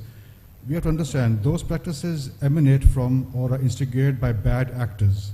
So it's not a challenge that is posed by good players. It's a challenge that banks and regulators face because of bad actors. So yes, on that front, definitely digitization has played a key role in being able to identify early on what those issues are. So for example, if a bad actor were to approach a bank and import something where the price was wrong, the goods were misdeclared, what have you, it may take 1 or 2 days before a flag was raised because the paper trail was going through the system. And by the time you raise that flag, a lot of energy has been expended, a lot of time spent. Now through digitized trade with PSW and other and banks like us, that flag can be raised probably in a matter of hours. So you are able to mitigate or take action immediately. So yes, on that front, the ability to identify those red flags or to see the malpractices has definitely improved. And while we're on that topic, just like to share some food on thought, you mentioned balance of payments. For the last few months or last few days, we've been celebrating the fact that Pakistan has posted 2 or 3 months of current account surpluses. Now the question that I leave for you, for the audience is this good or bad for us? The two schools of thought. One school of thought says that because of the high interest rate environment we've been through, the high inflation rate, we have genuine demand destruction. And that bodes poorly for future growth. And as a country, if we're going to grow at 2 or 3% per annum, we can't do more than 5 because we overheat. So those numbers might reflect that phenomenon. The second school of thought says that because of the steps taken by the regulators and the Division of Trade, PSW, customs, ourselves, bank, State Bank, there has been a drop in misdeclaration and over-invoicing. And these numbers, these depressed numbers might be a reflection of that as well. So that's something that I think probably, as a research project one can do over a period of time. So I think digitization definitely has its role, and there are benefits to it. I think for the future, I think blockchain technology is something Pakistan should be looking at. Globally, it's gaining pace, but it's still not there to a point where most countries can interact. As a colleague from World Bank says, countries need to exchange more information. Right now, a lot of trade data is not available across countries and trading partners. Banks need to continually invest in digitizing, in making their trade more digital. It just calls for better customer journey, customer experiences, and better controls and checks. And so that's the way forward for international trade. Thank you. So what I'll do is now I have a 1-minute roundup. Like I'll ask each panelist just to give a very short roundup if they want for addressing any other questions or suggestions that have come up. This just provides that for the discussion. Then I'll open the floor to questions and answers after that. So very short, if you want to just give a brief statement about something that has been said here as a response. Yeah, thank you. Yeah, you can start off though. Thank you, Adil. I will just give the last 1-minute pitch on single window, and that is that Pakistan Single Window is an electronic platform. We are doing our bit to connect Pakistani businesses to markets abroad. We are trying to facilitate trade, prevent under-invoicing and all that. But at the end of the day, it is a digital platform. It's just one tool. Exports cannot increase. A country cannot become competitive unless there is a complete transformation in the policies that are required to create a better enabling environment. So please, I mean, a lot of times people ask, what is the impact of single window in terms of increasing exports? Yes, there's an impact in reducing cost, but at the end of the day, if there's no transformation on the policy side, then single window is not a substitute for bad policies. And digitalization should be always considered in that context, that it helps do things in a better way. But if the overarching framework is not right, digitalization will just enhance the problems. It will not resolve the problems. Thank you. Ms. Nadia Seth, yeah, if you can, yes. if you would like to, yeah. Thank you, Adil. Sure. Just, well, I'd like to speak, just take a couple of seconds only, on good governance and how important it is, and tying in what the discussion has been today from the international perspective, from PSW, the government, from a development partner, from a financial institution of the private sector, is that we really need to embrace change. And instead of trying to do everything ourselves, we need to work in a collaborative manner, building upon each other's institutional strengths. And we need to really work at, rebuilding the social contract, because a lot of things get resolved if, we are able to rebuild the social contract amongst ourselves. Thank you. Okay, Farzana, yeah, if you have. Okay, I will mention what is needed, what is important, and what will happen actually after digitization. I understand there will be lots of data available, so that will be a mine. Use it as an asset, and this is needed for evidence-based policy making. Second, coordination between different entities at different tiers of the government, federal level, interministerial, federal, provincial, and at the city level. That is what is needed, otherwise policies will not work. There will be silos in terms of policies, implementation will be a challenge. And third is, which means it has to be updated with the changing world and new developments and new realities around the globe. And finally, on the lighter side, maybe that for this digital systems and digitalization to work, continuous uninterrupted supply of power and high-speed internet will be needed. Thank you. Okay, thank you. Alex, yeah, go ahead. Thanks. Just really quickly, additional topic, you mentioned misinvoicing. let's say you want to send money to a Swiss bank account. You go to a bank, you say, I want to send $100 to a Swiss bank account. Why? They'll ask you. Well, you can't just send it straight away, right? So what traders do is they use misinvoicing. When they say, oh, $100, I'm actually buying Swiss chocolates to sell here. Import. That's called trade-based misinvoicing. So because you're importing, you need to send the money to Switzerland. So there you go, your $100 is now Switzerland. Actually, the chocolate costs only 50. The other 50 you keep in your Swiss bank account. That's based. And so with exchanging data across borders, such as under the framework agreement, will actually reduce that sort of occurrence, because both say, no, you're not. The chocolate is only 50. Why are you sending 100? That's not right. So the money will stay here, helping you reserves, but also help avoiding tax evasion. Farouk, yeah. Go ahead. Closing thought. I think, you're right.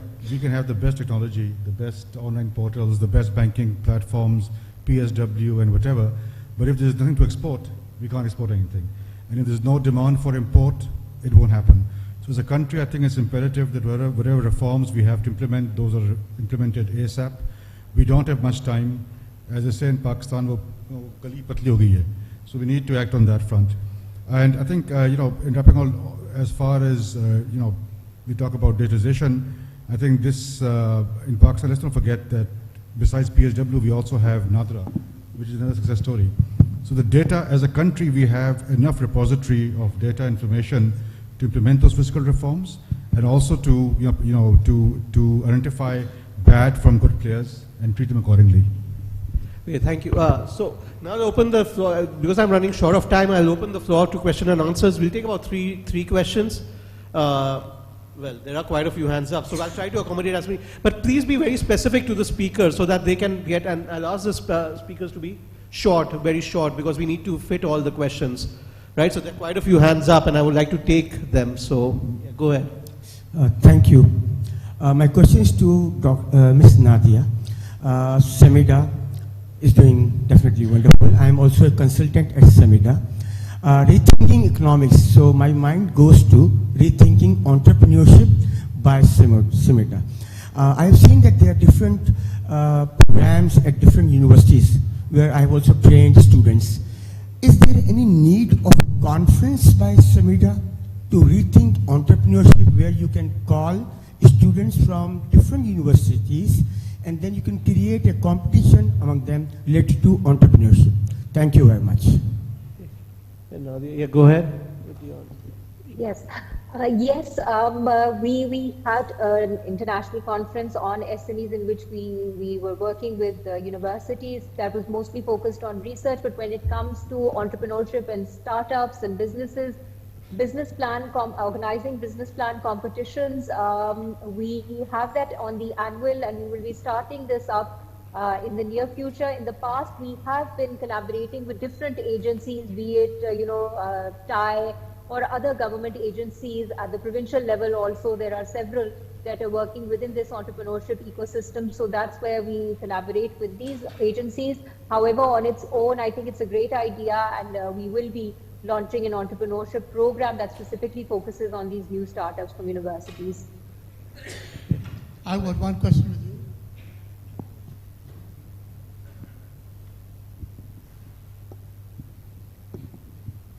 So, despite of listening all these very good posts and very encouraging words from learned panel, but the trade apex body in Pakistan, that is Federation Pakistan Chamber of Commerce, they says only 80% of Pakistan's trade is carried out with 20% countries, and 20% of Pakistan's trade is carried out with the remaining countries.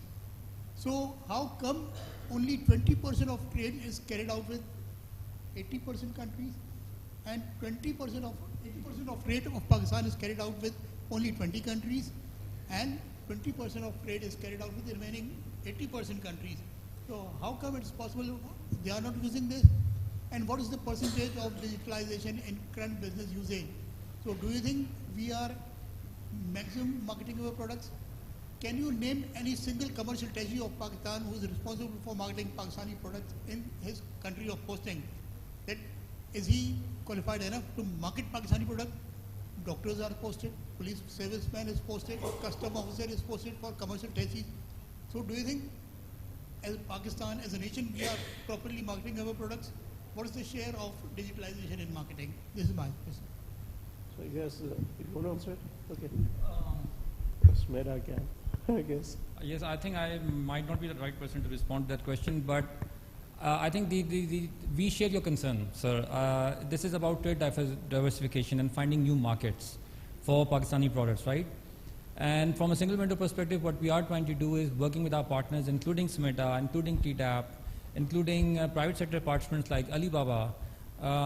We are trying to connect Pakistani businesses to foreign buyers abroad through digital technologies, which means that, you know, in a few years back, you would go to a website and order your products maybe from any EU country. But now what we are trying to do is to create a digital platform where buyers and sellers can connect together. So that would be our contribution. But you know, why Pakistan is not exporting 80% of its trade goods to more countries, that is a question that probably requires a deeper insight, deeper dive, not only on the government side, but also on the private sector side of what are we producing and is it marketable in countries abroad. Do you want to respond to it? Yeah, maybe I can just add that you have touched upon the structural challenges vis-a-vis trade in Pakistan, and this is about lack of diversification in its products and also lack of diversification in terms of its markets. And again, this is linked to low value added products that Pakistan has. So wherever it can, I mean, marketing comes later, but let's focus on what Pakistan has in terms of what it can offer to the markets. And then we also think of marketing as well as the new challenges such as non-tariff barriers and standards and a host of challenges that Pakistani products likely face in those markets. So this is a chain of all structural challenges that need to be addressed in the trade policy and then in a coordinated manner, because trade is not about Ministry of Commerce. It is about every stakeholder in the ecosystem, be it within the government, because Pakistan is currently exporting mostly agricultural commodities and then some manufactured products in the textile sector and leather and others. So all the ministries in an integrated way need to contribute to not only in development but in implementation as well. And then provinces and their departments are equally important, and then we should not forget the private sector, which is actually the beneficiaries and which will be using, because they are the ones who are exporting, they are the ones who are actually dealing with, they are facing the challenges. So the whole ecosystem, all stakeholders, again, an integrated approach and consistent implementation is what is needed. Thank you. Yeah, you have to go ahead. Yeah, thank you. A couple of weeks before I went to Afghanistan through Torkham border. So you mentioned that you started a project in 2015, but you know there were a long queues, and I asked from many people that why these, you know, long queues of trading, you know, different goods. So can you update about this, you know, that the project which started? My question is from Farzana. So you started in 2015, but there was nothing, you know, all people were stuck there, and for weeks they are standing just to cross the, you know, these goods. So any update about the Torkham border? So there are multiple factors here. When we do these projects, especially related to border, it is not just about the agencies such as Pakistan Customs. There are other factors. These are borders are also, there are other agencies which are involved, such as security agencies. And it is not a straight line process to implement such projects. It is a big challenge in implementing these projects, because these are international borders and what is happening in Afghanistan, the political situation. So there are several factors which add to the challenges in implementing such projects. So this is not a surprise to me that it took longer than actually what was expected and conceived in the project. Multiple challenges, and I keep on talking to my transport team in terms of what is the progress, because we always, in terms of regional connectivity, there is less in South Asia, and we are now looking at the only hope is towards Central Asia, and Afghanistan is which falls in between. So, but this is not materializing, and there are multiple challenges in implementing these projects. It is not very simple or a straight line one. Thank you. I will stop here. Thank you.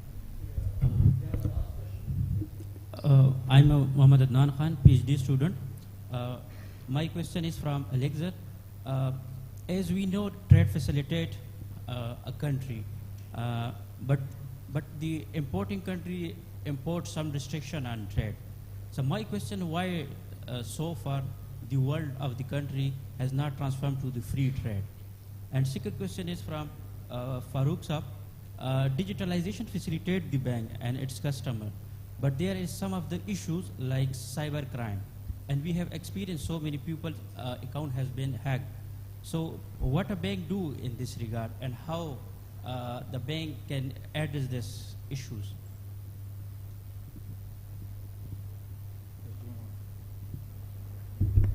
Sorry, could you just repeat the first question real quick? I missed the part of it. How does the developing country, what, sorry? Sir, so many country, the trade makes the country better out, but the importing country imports some of the restriction on trade. So my question is, why the country of the world has not been transferred to the free trade? Yeah. So well, again, the primary reason is the tariffs as a revenue for developing countries, right? The second is the regulations of technical nature, like the food safety and product safety and stuff like that. Actually, developed countries have a lot more of such restrictions in place, but the trade costs of these restrictions in the developing countries are much higher. So even though the number of measures is low in Pakistan, these trade costs are higher because of the paperwork, the procedure obstacles, all the things you have to do, than, let's say, in the United States or the European Union. Thank you. Yeah, let's have short answers now, because short. it's running out. Look, with respect to cybercrime, it's a very broad area. It's not limited to only one or two areas. With respect to hackers or ransomware or that kind of information, banks do try to implement the best systems and defenses they have. And to a great extent in Pakistan, we've had a few incidents, but banks generally have been, protected. The other issue, which I think is also important to highlight, is a lot of banks are conducting social awareness programs. That most of the noise in social media on hacking comes from the behavior of customers when you willingly share your user IDs and passwords with hackers. So there's awareness on both sides which is needed. So the last question I guess we have. Yes. So my question is to Sir Alexis. So you said that countries are tariffs are a major source of revenue for countries, but they are slowly moving to more direct sources of income, such as income tax.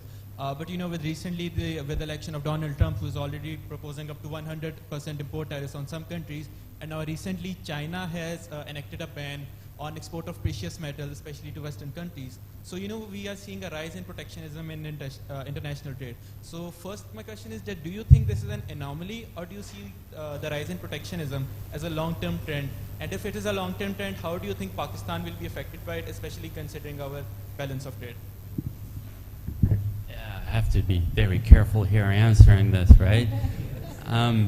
So the tariffs that you mentioned in the United States, they have nothing to do with the tariff revenue, right? They have to do with certain policies that some people think may benefit in some ways U.S. economy, which I thoroughly disagree with.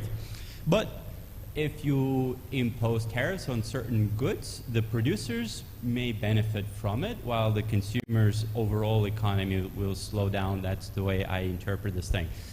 If it's an anomaly, I hope it is. I really, really hope it is. I'm not even sure they'll go up that high for Mexico and Canada and China. This will be super disruptive.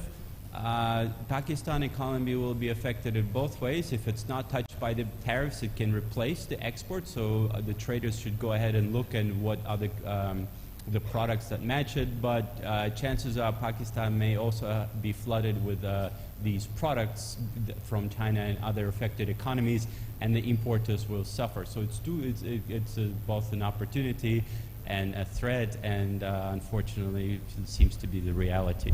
Thank you. Yeah, so thank you. I guess we are done. This was a fantastic discourse on how we need to rethink international trade. Definitely we need to digitalize it, and we also need to think of ways we can enhance entrepreneurship. I thank all the panelists who have come here and participated in this discourse. I request Dr. Adil to please present souvenirs to the panelists. And thank you very much, Nadia Said, for joining us online.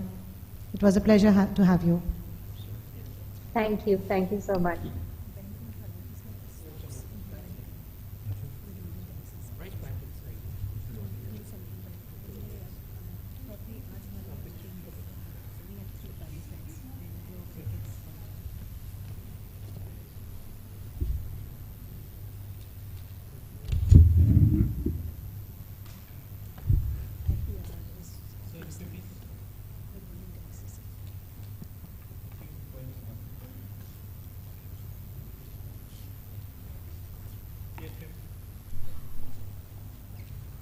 At 2:30, we are going to be having 5 different sessions.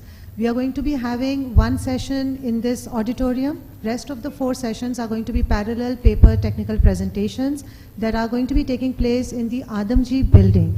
They are going to be student volunteers. You can identify them.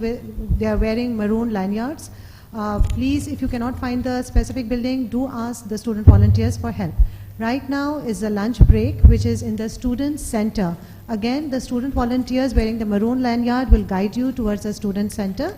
Please try to reach the session that you want to attend at 2:30 p.m. sharp. Thank you very much.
Welcome back, everyone. Well, let's get started with our next session, which is on growth, trade, and digitalization, and it is to be moderated by Dr. Manzoor Ahmed.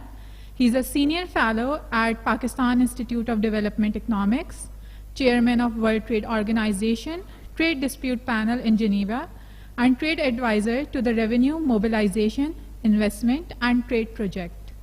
Over to you, Dr. Manzoor.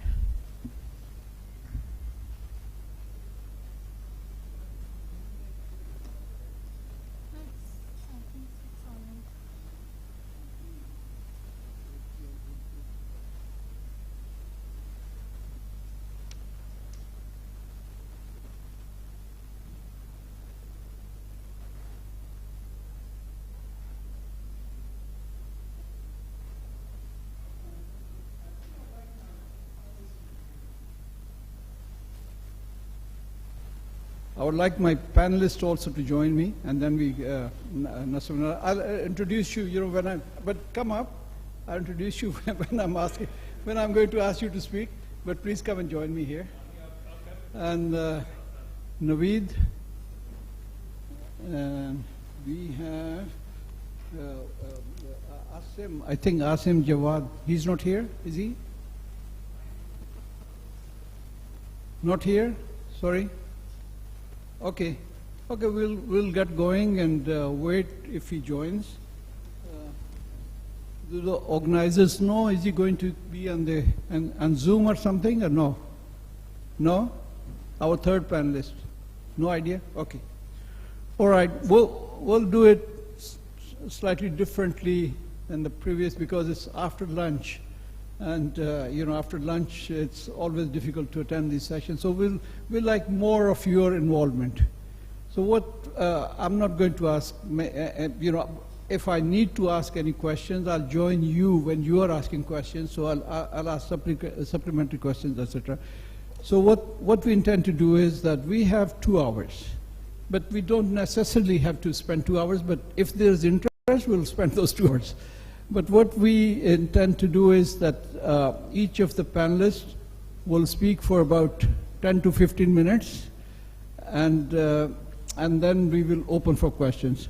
But let me start and let me take a few minutes on the introduction.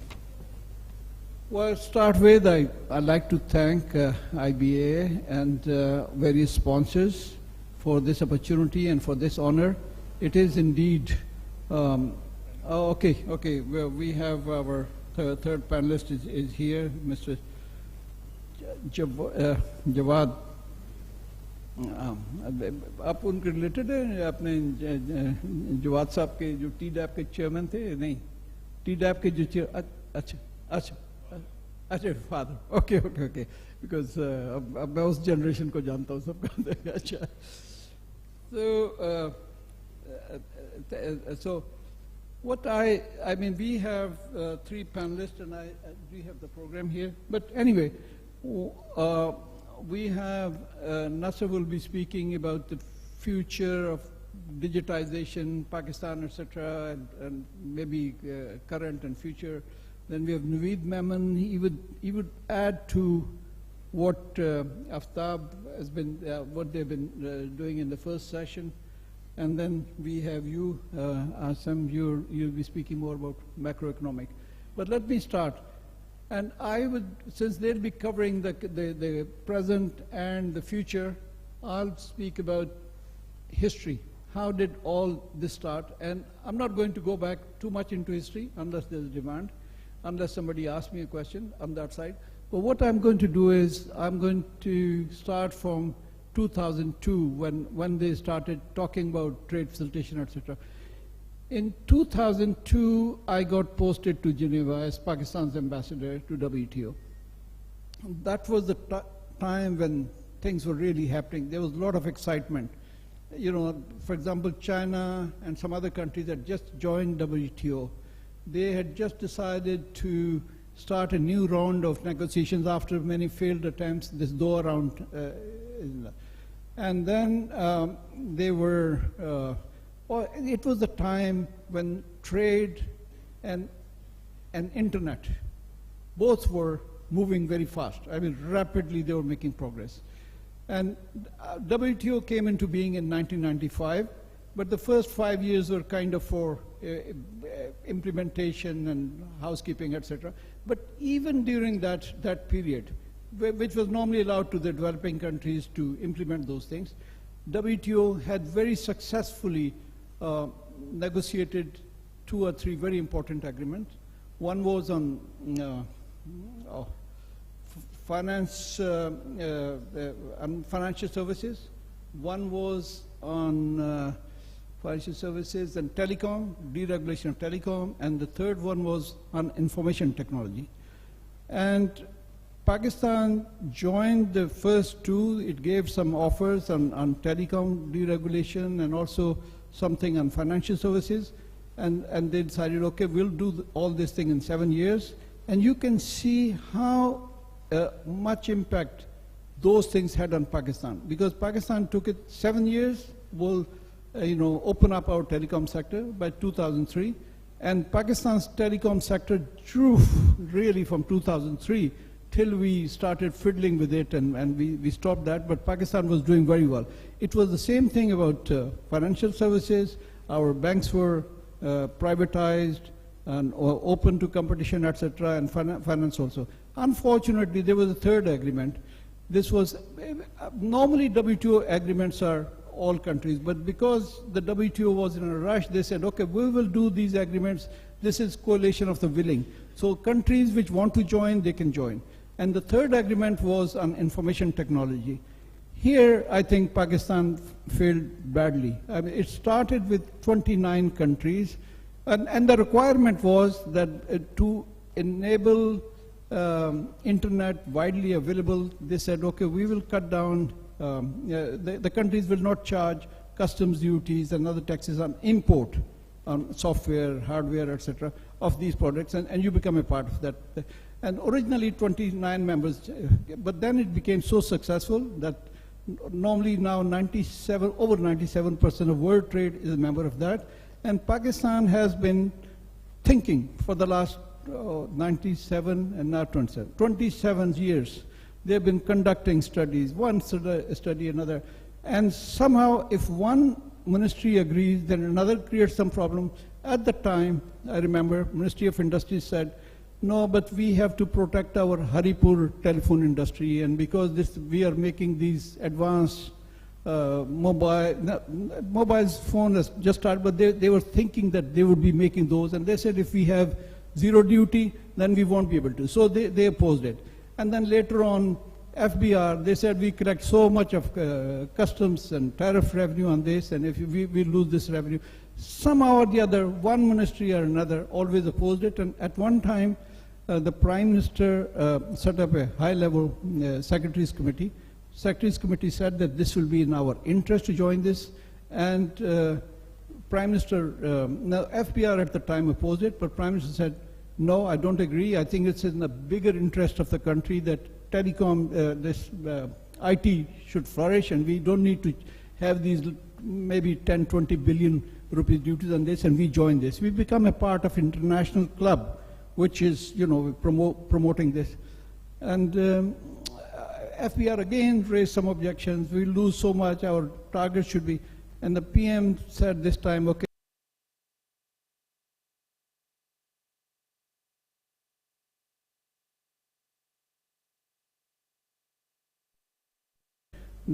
I think court ruled against the then PM, so he was removed, and then it again got dumped. Since then, several times. So this never got going.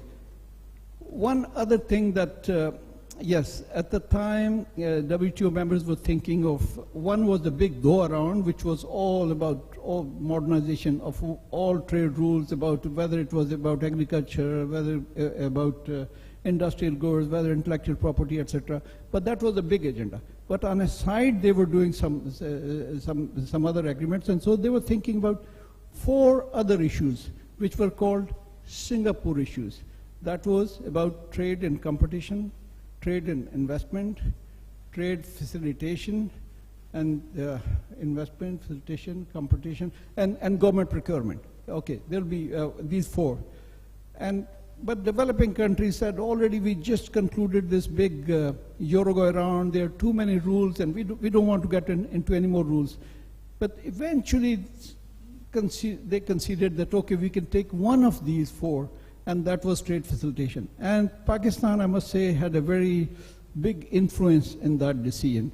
What happened was that originally, when I got there, I was told by my bosses here in Islamabad, just make sure that this trade facilitation thing doesn't happen. And my colleagues in Geneva, I tried to ask the reason, what's your problem? They said, no, but we don't want any international rules. You know, we can't, we won't be able to control transit trade to Afghanistan, and India might make use of this and that. I told them there's nothing to do with that. You know, you're modernizing your own. But anyway, but then fortunately, time must say you keep an eye on me. कितने minute हो गए?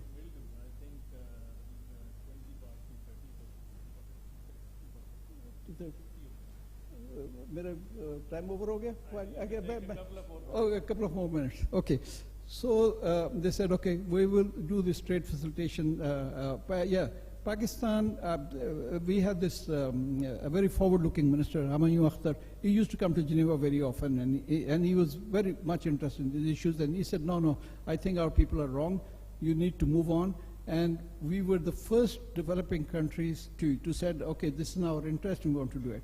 And why our role was so much appreciated that in 2017, when they were celebrating the implementation of this agreement, they invited 4 or 5 delegates from around the world, and I was invited from Pakistan to present. There was a Brazilian, there was somebody from Rwanda, but 3 or 4, but then they had this big celebration, and to appreciate the role of these 4 or 5 people as to how they managed to get this agreement done. And now that this agreement is done, you've just seen this single window is a big thing, but this is just one article. There are many other articles which we have done on paper, but actually don't exist. For example, we don't have a system. In other countries, you ask customs administration, oh, what is the tariff classification of this, how much duty? And within 2 weeks, they will, 1 week, somewhere, 2 days, whatever, but they have a maximum limit. Within 2 weeks, they'll respond to you. Pakistan, no, they have signed that, but there's no such system. Another system is that they have what they call authorized economic operators. So you sort them, you give a certain status to some economic operators, some clearing agents or importers, who you know are not going to get into any misdeeds or any misinvoicing, etc. So you clear their goods quickly so that you can focus more on those people where you need to focus. So that trade can move up very quickly. But many of these things are a part of that agreement, which we are, on paper we have done, but actually we have not done. But I think I'll stop here because Nasser told me I'm over on my time. And one by one we go. I think first I give the floor to Nasser. He recently wrote a paper, I think in Criterion, where he compared, I think, Pakistan's, I don't remember the name of your paper, but it was yes, I wrote somewhere. It says Pakistan quest for economic growth through digital transformation. And this was published in Criterion Quarterly, and it will blow your mind. He did a study of all successful countries, which areas they succeeded, how they succeeded. He's currently head of IT department, etc., in ADB, but he's been always moving every 10 years. He was just telling me he's had enough 13 years here, but he was originally FBR, like my junior colleague. And then he moved to private sector, I think, and then IT, etc., information technology wing, and now more recently. So I'll pass on, and normally you have 10 to 15 minutes to make your points. You have taken 25, so that's not fair.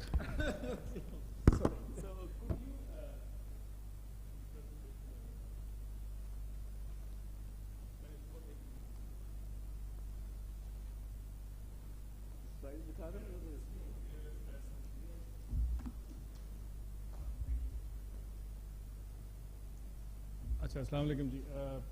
First of all, let me put you at ease. This is not going to be a very long presentation. This has 7-8 slides.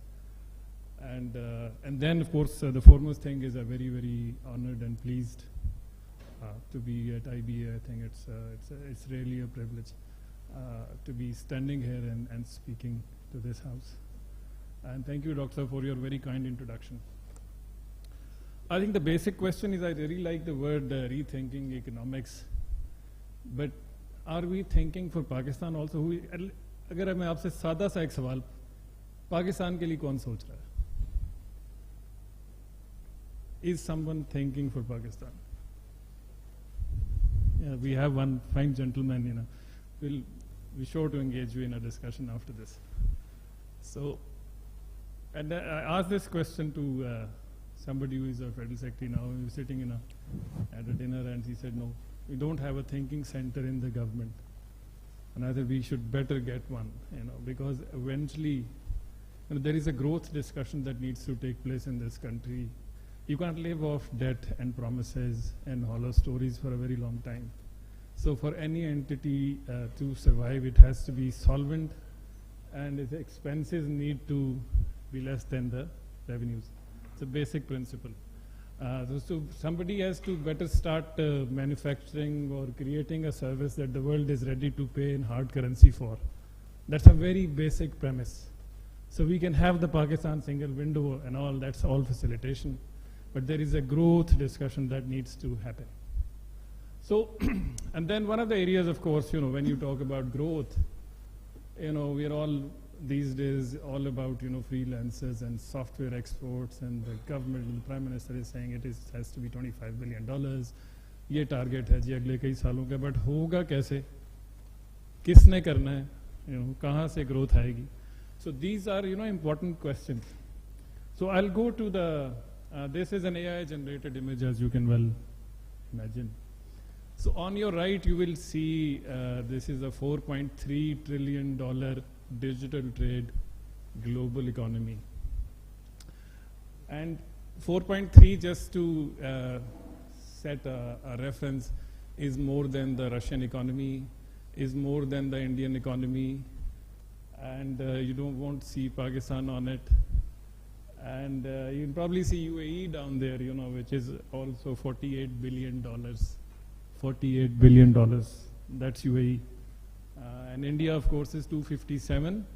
And this is higher than the Saudi oil exports, I can tell you. Saudi oil exports are somewhere 200 billion, somewhere just a little over 200 billion. So that's where that's the reference. And then, you know, on the left is 20 billion. What if we just compare ourselves with India? So, you know, we are very similar, very, very different in many ways, but also very similar. So our opportunity should at least be 20 billion. We should at least be doing 20 billion in terms of export. Why we are not doing it and how we can do it is the question. So what we did when this government came, there's a little model that I did, and I shared with the Ministry of Information Technology. Also, it forms part of their basis for the projections that they have given to the Prime Minister. So if you look at this, that's the base case. If you just keep on doing what we're doing, it should be, you know, that's where we might end up, you know. It should be more now. I think that some of the numbers have changed lately because we have done well, and our numbers are about over 3 billion. So if we let it go as it is, it might end up somewhere close to 5 billion by 2028. But if we do a few things in which there are 3 cases, you know, C, A, and B. So the A could be 11 billion, and B, of course, is 10, and the third one could be around 9. And that depends on doing a few things. So किसी ने काम करना है इस मुल्क में, you know, 9 to 5 is not going to cut it for us anymore. We are heavily indebted, you know, in this country. Somebody has to do something. Somebody has to work. So you can't legislate productivity, or you can't legislate money. Somebody, किसी ने काम करना है. कौन करेगा? I think that's another discussion. उससे पहले कोई सोचेगा कि जी हमने growth कहाँ से लेनी है. So I mean, this is another depiction of the same thesis. and you will see the breakup of the exports जो इस बड़े block में 10 billion में हो सकती हैं, comprising of consultancy services, computer services, comprising many things. Business income है इसके अंदर, business services हैं, professional management है, back office management है. Philippine की economy, for example, BPO services पे बहुत ज़्यादा चलती है. So as the top right quadrant is what we should be aiming for. So what do we need to do this? If we go from 3 billion current to 10 billion, you have to have a few things happening here and there, which is broadly categorized into some policy changes, regulatory facilitation, and upskilling of people. And then there's another discussion happening. How value addition can be brought to the software that we are executing. I'm not doing this. So, and then you cannibalize from other markets. There is a limit to which you can go because 20% of the graduates that we produce are really employable. I'm not saying this. This is what the newspapers keep telling us. So that's where we stand. Generally you would talk about tax incentives and so on, but and there is a discussion around private sector engagement also. I'll talk about it in a bit. So what we did, ADB से कहा कि जी आप भी digital में कुछ करें. So a couple of years ago we thought, let's try and understand the sector first. What is there? Try to understand it. So we have this way of approaching a sector, we call it diagnostics work. So हमने diagnostics किया और this report is going to be out in a month's time. It will be published by corporate web ADB. But we have the findings already. So हमने उसको 4 pillars में देखा कि digital government, society, digital infrastructure, digital economy is what makes a digital ecosystem. Exports, growth cannot happen in isolation. As good things are happening, Pakistan single window doing a lot, but maybe, there is so much fragmentation, nothing comes together. So interoperability is the key word. While interoperability is needed to connect, for example, to Central Asia, to other countries that we trade with, as my good friend Aftab is trying to do. But essentially there is a level of interoperability that we need to have within Pakistan. You have revenue authorities provincially, taxation, excise and taxation authorities not connected. Everybody wants to have a data center right here under the table. Mera data center mujhe idhar bana de. That's not how things work in an ecosystem. So there are cross-cutting enablers also through this study, and I'm very happy to share this with the IBA jaisi aayegi. So among them you see IoTs hain or AIs hain, digital literacy hai, talents hain. Enabled bureaucracy है, So अगर वो नहीं होगी, अभी हमारी एक research आई Oxford की, मलिक साहब यहाँ होते तो मैं उनसे पूछा, उसमें Pakistan is 99 somewhere out of 140. India is somewhere 30 or 40. China is also up. So you need an enabled, competent bureaucracy who understands the need to move forward and has the capacity to be on that track and road and to take us there. Private sector can only do so much. Why? We can answer that in the discussion. So what did we find, broadly, that is the study. You can see all of it on the screen. Sabse pehli baat ye hai कि there is no long-termism here, which I really advocated in the article that Dr. Saab has mentioned, and we can share that also. There needs to be a national vision, because you see, digital is the only sector where हमें growth मिल सकती है. We're all trying to do our bits here, but we are trying to provide for a 240 million strong country, and maybe it never is enough. But if it is interoperable and connected, maybe we can get to a good place in relatively short period of time. So, and number 2 is the action map that makes a roadmap on digital for 10 to 15 years, which we are trying to do. I'm working on it and bring it out in Q1 and Q2, and again we'll be happy to share at a good forum whenever that's. But that is going to really set it up for the digital sector. For example, कौन से project जल्दी होने चाहिए, कौन से medium term में होने, कौन से long term में होने, who's going to finance those? क्या PSDP से होंगे, World Bank? And already also happy to share with you that the diagnostics we did created a buzz around digital. And already we are financing digitization of FDR. We are working on that project. It's a $100 million project, and I'm also leading that project. Because of this diagnostics that we did, we created that discussion. How well that goes remains to be seen, but it's a good effort, but a lot of political economy around it. So there is an investment into digital public infrastructure that needs to take place. Who is going to fund it? Has to be the government. Private sector is not going to fund, fiber optics in the entire city. So India ki isme example hai, they have this India Stack, which does 2-3 things very brilliantly. One it does is create a citizen identity, digital, and then they credentialize the citizens online. Anybody can walk into a bank and open a bank account without having a single piece of document or a photocopy, because they will do the bioscan and they verify the person KYC online immediately. And then you are open to services that the bank can give you, loans, government subsidies. 99% of the people in India are on that. We started Nadra back in 99. They started it in 2006, and they actually UPI unhone established kiya 2009. We had a head start of 9 years, but we have a systemic problem in our system, jiski wajah se the government, although it keeps on running here and there, but it's not functional and it's not doing the job that it is supposed to do. So there is a level of atrophy that exists within the government. I think that is the meta issue that we need to discuss. And if there is a thinking that needs to go into, it has to be into that meta issue. Rethinking economics has to also think, how we can make the government competent, how can we think the economy of Pakistan, not the entire world. So then, you have this PPPs that we need to have. If you have fiscal problems, government needs to get into a fiscal mode and partner with the private sector, but in an appropriate risk sharing arrangement. Private sector is not going to take that much of a risk to get into these things. So baki cheezein hain, maine bata diyan. And then SME development, just to give you, only 4% of the banking loan portfolio is SMEs. This is all SMEs. And isme se aap women-led SMEs dekh lein to mere khayal 1% bhi nahi hoga.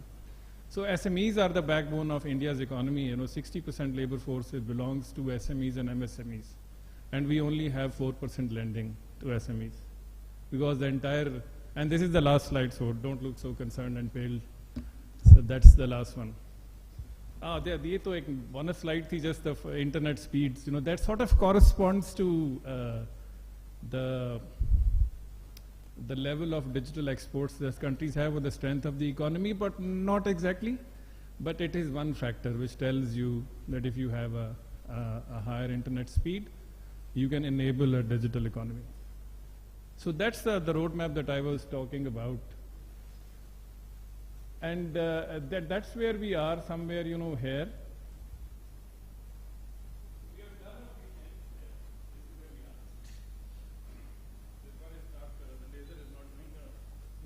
For me.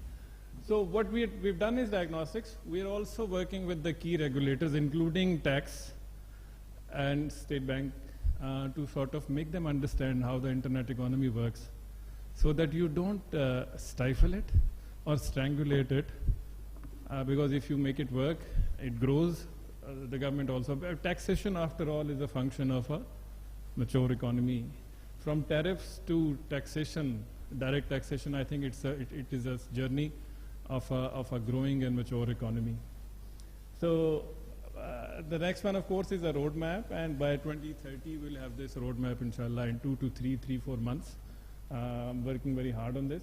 And niche aap dekhenge, to we have these initiatives already ongoing, and Farzana has mentioned some of that, domestic resource mobilization and women inclusive finance program. That's already happening, and we are on this. So what we'll have is a sustainable roadmap. Uska mechanism aisa rakhenge ki 6 mahine saal baad wo review ho. Maybe IBA can do something that can sort of raise the discussion and keep hammering the point, rather than a report getting published and catching dust somewhere in the shelf. So that's the idea. So that's where we are at, and I've also shown the bonus slide before. I should have shown it, but that's the conclusion of my today's slides. I hope it wasn't boring. I decided not to make it boring and make it as interesting as possible. And looking forward to the questions and answers, and there's a lot of discussion around digital these days. I'm very happy to answer and take any questions, and we'll be really happy if everybody sort of gets engaged into the discussion. And Dr. Saab, back to you. Thank you very much.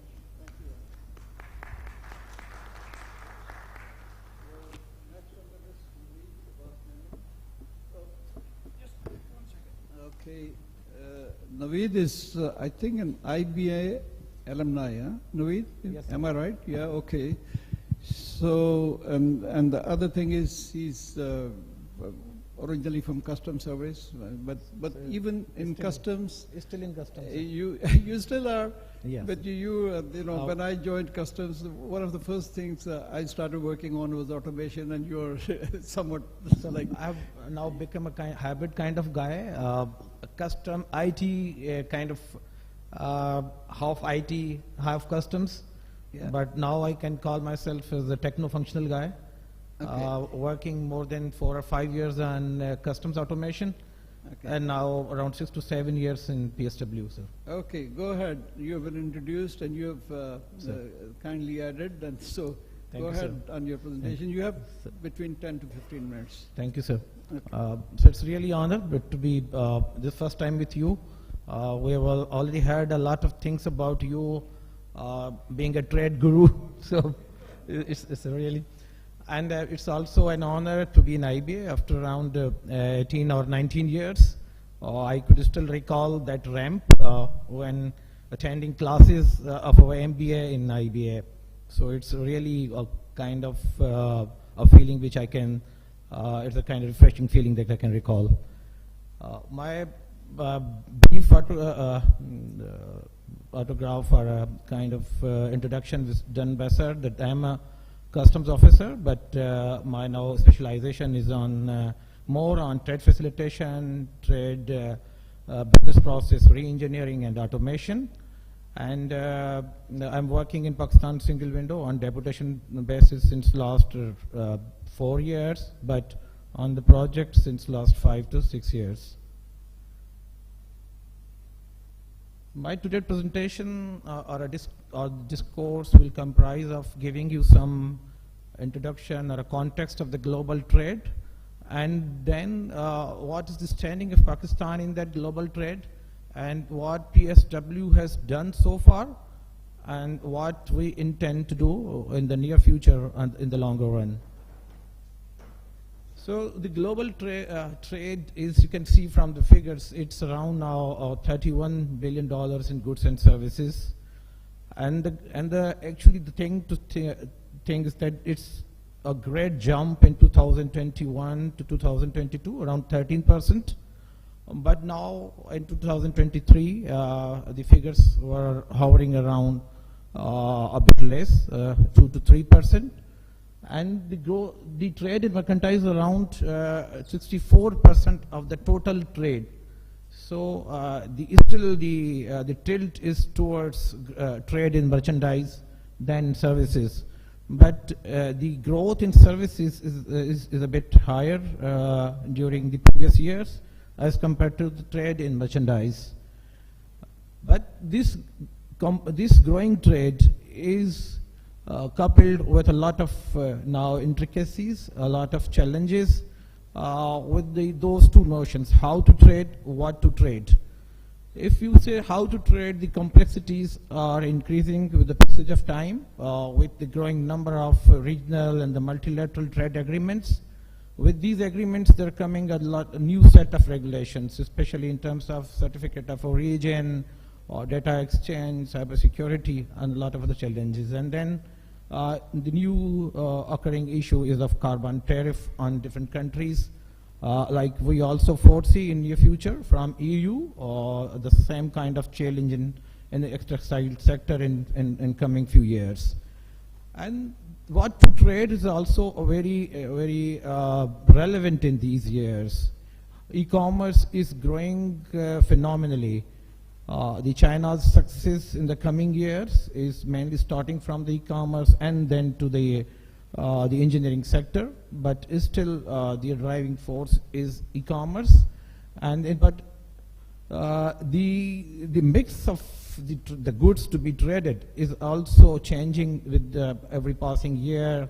The renewables and then the vehicles, digital goods and services. So this mix is changing with every passing day.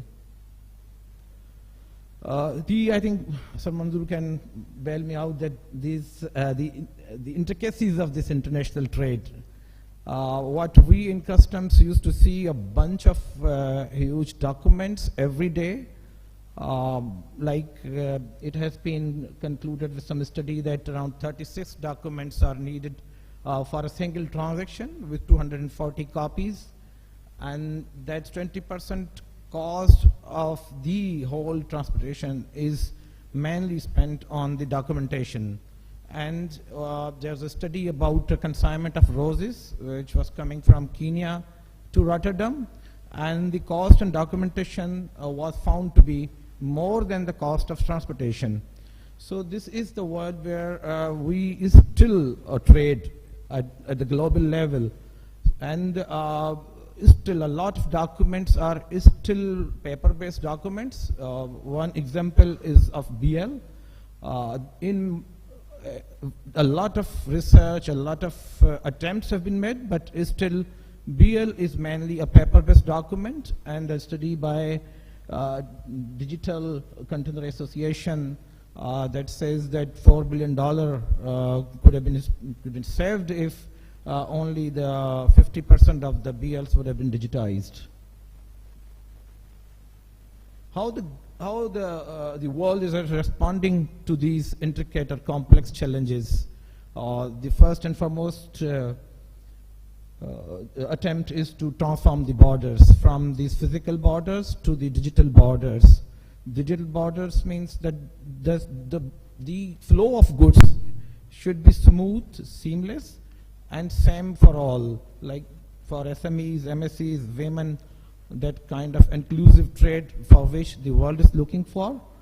And then the use of data. The data in the new world, the data is the game changer. So the data exchange among countries, and then using that data to use it as the passport of the goods is also being contemplated in the contemporary world. And then collaboration at the international level. Interoperability, which Sir Nasser has talked about, is the buzzword these days, between public and private sector, between countries. There should be such kind of interoperability that the data sent by one country should be accepted, read, accepted, and interpreted as a solid single source of truth for all kind of transactions. And then the new phenomena which is coming in the world is the collaboration among the countries for creating digital corridors, like between Singapore and UK, and there is also some kind of collaboration among ASEAN countries, and there's also a lot of talk about the interoperability or connectivity among single windows in different countries. And how this is taking place? This all is taking place, or the facilitator is the trade tech in all these endeavors. So the technology which is actually driving this trade, there are different versions of the complete array of technology which is being used by the world: robotics, AI, linked data. And wherever we go in the world, we have been communicating with a lot of countries at WCO, WTO, and we see that the public sector, in collaboration with private sector, a lot of new technological initiatives are being launched somewhere, like this year in WCO. Like even the talk was about to change WCO data model with the linked data. So the world is moving towards innovative use of technological revolution in order to achieve these ends, kind of resilient and transformation of supply chain, and bringing in end-to-end visibility among the whole supply chain stakeholders, reducing dwell time, reducing cost. All this is possible if we use the innovative technology in a very efficient and an organized manner. Now, coming to Pakistan, these are very some interesting figures where we stand in this global arena. During 2023, the global trade in goods is around $24 trillion. But interestingly, our share is only $100 billion. So the talk which was being made in the previous presentations during the panel is still the challenge for us is to increase our trade through diversification or the policy changes. But luckily, in this whole scenario, there was a study which was made by through a survey by United Nations, and an index has been developed by UNESCAP. As per that index, we have achieved 69% score, and the global score is 59%. So we are still globally, we are still not that much beyond, but the highest scorers are New Zealand and Netherlands with 96%. India is at 86%, and Bangladesh is at 48%. So Bangladesh is still beyond us in terms of digitalization, but their recent growth in textile sector has made them more competitive in the world. And the strong contrast is about the digital trade. Like we have achieved only $300 million cross-border e-commerce trade, and on the services side, we are at $3.2 billion. Now coming to PSW, what we are doing there. Keeping in those intricacies, the global dynamics of the global trade, we have identified certain areas like transports and logistics, title documents, trade finance payments, collection of duties. All these areas which we've identified, and now we are trying to automate, not to automate only, but conducting some kind of business process re-engineering in order to make the whole process smooth, secure, hassle-free, and with the minimum cost or overheads. So on different fronts, we have different kind of projects, like we have completely digital payment system in PSW. On the risk management side, we have introduced integrated risk management system, and for the first time, the regulatory compliances are being processed through an automated risk management system. And on the regional and multilateral side, we are also in different countries, which I have one slide coming ahead to tell some details. These are some numbers which we have achieved so far. We have achieved 80% of the regulatory compliances so far. We have integrated 29 banks for the trade finance payments, 6 PSI companies, 9 labs, 39 treatment providers. These are B2B services. And currently 15 regulatory departments are connected with Pakistan Single Window. Where these departments are not only automated, but we have also conducted their business process re-engineering, and we have provided them with a complete set of tools to monitor and supervise their operations. And we have more than 87,000 registrations. We can talk about the drugs for Drug Regulatory Authority of Pakistan. So now whole of their registration data is being maintained by Pakistan Single Window. All the approvals are also through Pakistan Single Window. Same is for pesticides, for seeds. And we have more than 86,000 subscribers. And as of now, we have 550,000, more than 550,000 certificates and licenses, permits processed through Pakistan Single Window. We are at almost all border stations, but the number is a bit somewhere less because of some regulatory kind of legislation required at the border stations of the State Bank. So we are at around 70%, but barring some exceptions at seaports, dry ports of docks, we are around 95% all around Pakistan. These are different global integrations which are currently in process. We are completely integrated with international phyto hub.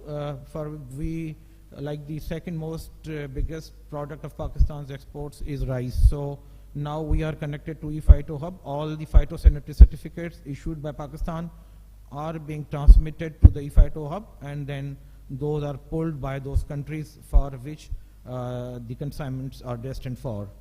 And with China, Tajikistan, Uzbekistan, Egypt, we have made a kind of, at some, like with China, we have established connectivity, but still the actual data exchange is yet to start.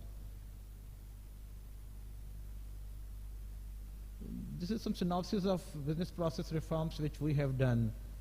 And on the right side, this is the impact assessment which have done by independently by a third party, Ipsos Re-Energia, under single window assessment methodology recommended by WCO.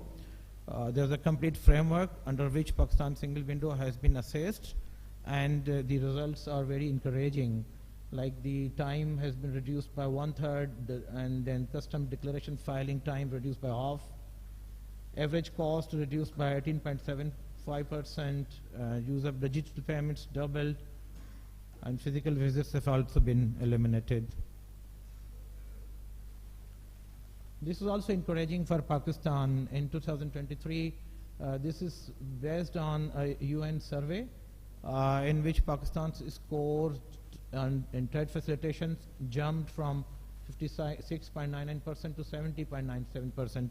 And it's mainly due to the cross-border paperless trade, which was previously 59, and now it is today 85.19. So this is mainly because of implementation of single window in Pakistan.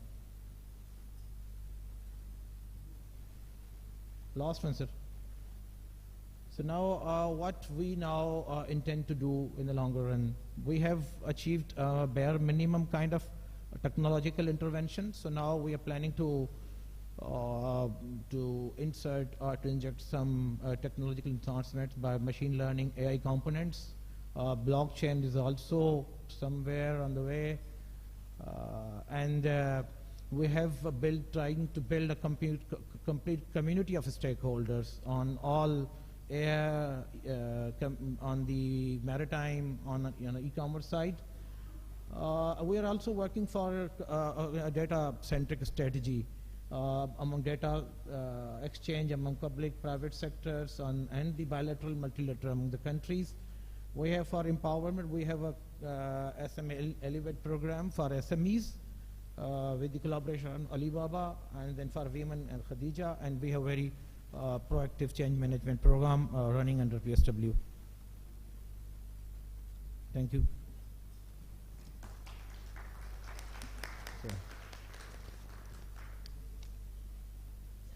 Okay, let's move to the private sector. Our next speaker is Asim Jawad. He's a graduate of London School of Economics, then worked for several years in US and Ernst & Young, Deloitte, etc.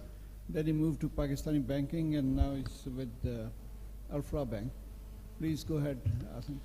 Ji, assalamu alaikum everyone. Let me just get my voice right. Okay, so my name is Asim Jawad. I work at Bank Al-Falah. I'm the group head of strategy, transformation, customer experience, and venture investments. The topic for today is going to be macroeconomic trends. So let me take you through those macroeconomic trends. Hopefully by the end of the 10 minutes or so, you will have a little bit of a flavor of what's happening on the macroeconomic side. You can hopefully understand a little bit about what's happening in the stock market too. I won't be covering the stock market, but hopefully this will give you a flavor for why our stock market is flying at this moment in time. So that's the objective. So let's start off with the macroeconomic trends. Goals क्या होने चाहिए हमारे लिए as a country? Goal ये होना चाहिए कि आपकी number one sustainable economic growth हो. So, you grow incrementally every year, and we should have enough reserves in place in the country to withstand external and internal shocks. So, what internal and external shocks am I talking about? Internal shocks. Last year we had the floods. You want to make sure that you have the buffers to withstand that. Then you had a commodity super cycle not too long ago where there was a war, and there is a war right now even in Russia and Ukraine, that commodity prices went up, the oil prices went up. You want to make sure that you have the reserves to withstand those internal and external shocks. So that's the goal. What's actually been happening? So what's been happening is boom and bust cycles, so ups and downs, ups and downs.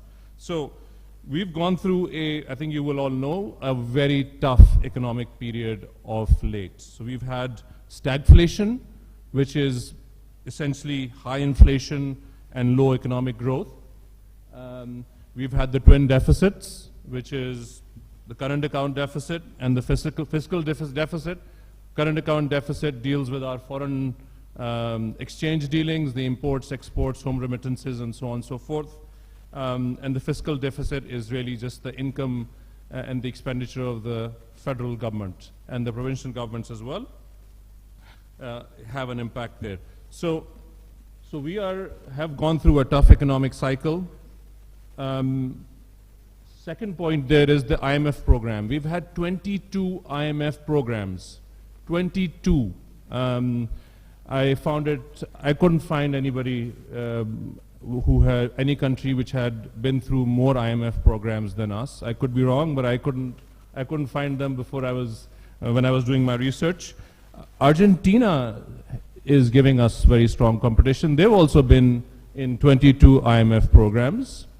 So having said that, Argentina is going through a bit of an economic revival at this moment in time. So I think it seems like Pakistan may be able to pip Argentina on this one, and this is not ideal from any perspective. We should not be proud of this at all. So the next part of my of this page is really talking about what are the problems that we have, and I've tried to capture the essence of the problems. This is not a fully exhaustive list. I may have missed a few points here or there, and I hope you'll forgive me for that. Number one is the exports focus. I think we must become a export obsessed nation, where we need to really increase our exports in a big way. My colleagues talked about this on the digital economy and showed you numbers there. I think linked to that is that we must promote entrepreneurship. If we are going to get our exports up, we must encourage our entrepreneurs. We must celebrate our entrepreneurs. We must not humiliate them.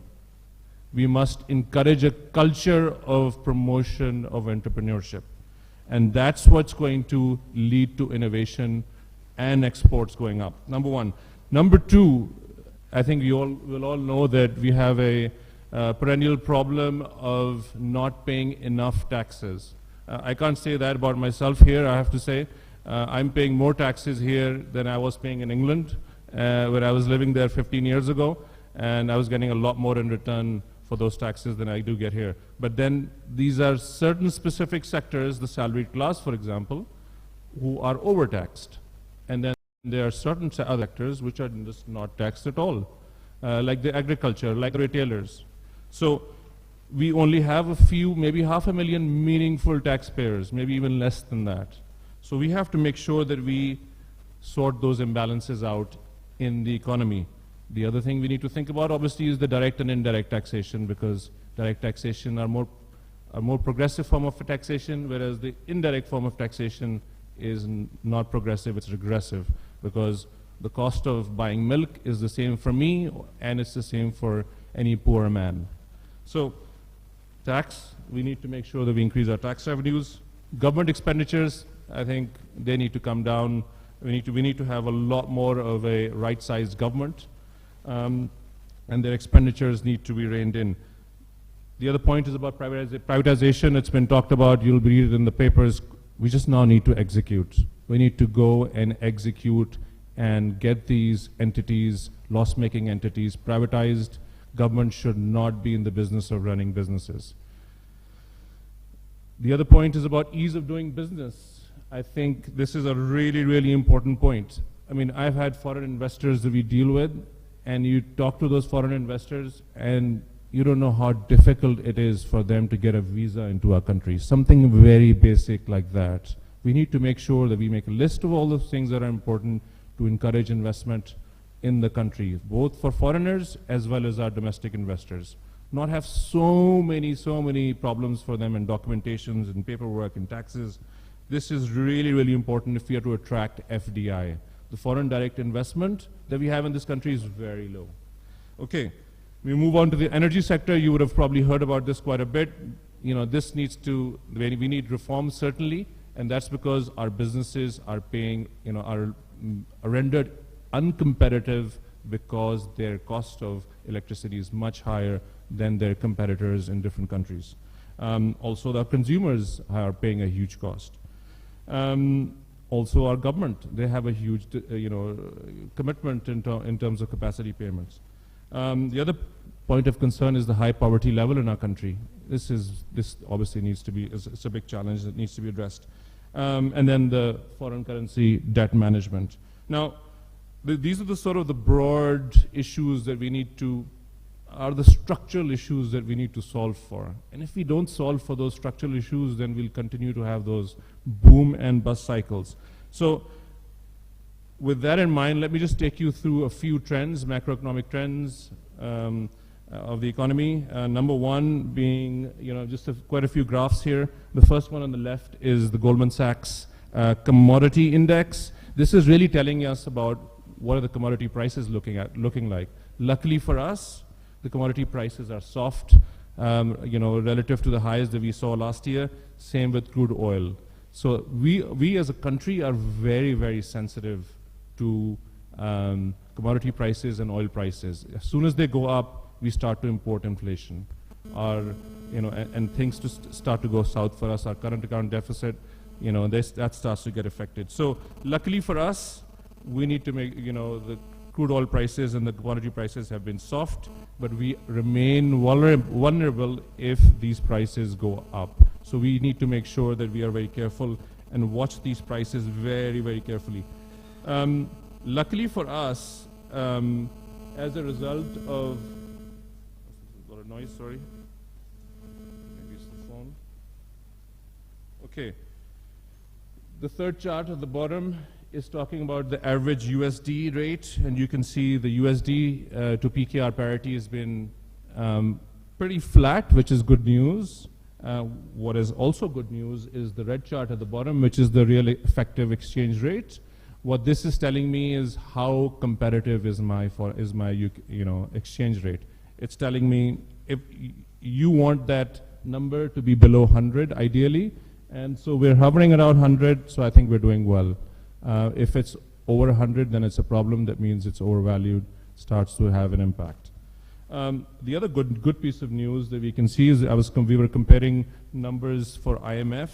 IMF had implied certain exchange rate for Pakistan, for Pakistani rupee versus the US dollars. You can see that they're even reducing their devaluation forecast. So for example, for 30th June 2025, they were forecasting originally in May 2024 an exchange rate of 329. They've reduced that to about 306.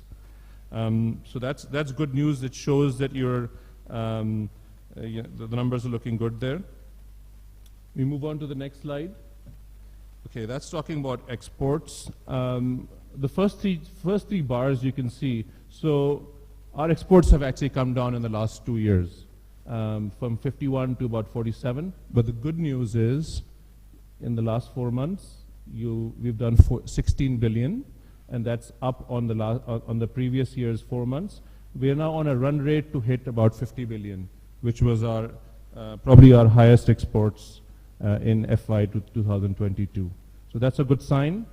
On the import front, you can see in FY22 we hit 90 billion. Frankly, we can't afford to hit 90 billion again.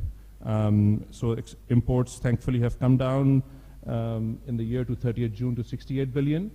And now, in the last 4 months, we've hit 24 billion. The chart on the extreme right. And we're sort of pretty much on to hitting about 72 billion on this current run rate, which is okay, much better than 90. We don't want to hit 90. So both these numbers are telling me that the economy is recovering. The demand is is recovering. And our exports and our exporters have to be given credit for showing decent numbers. Move on to the next slide. Next slide, the first chart on the left is talking about the monthly CAD numbers. Current account deficit. Luckily for us, in October, we've shown a current account surplus of $350 million. So we're looking good for the last 4 months. Some good numbers.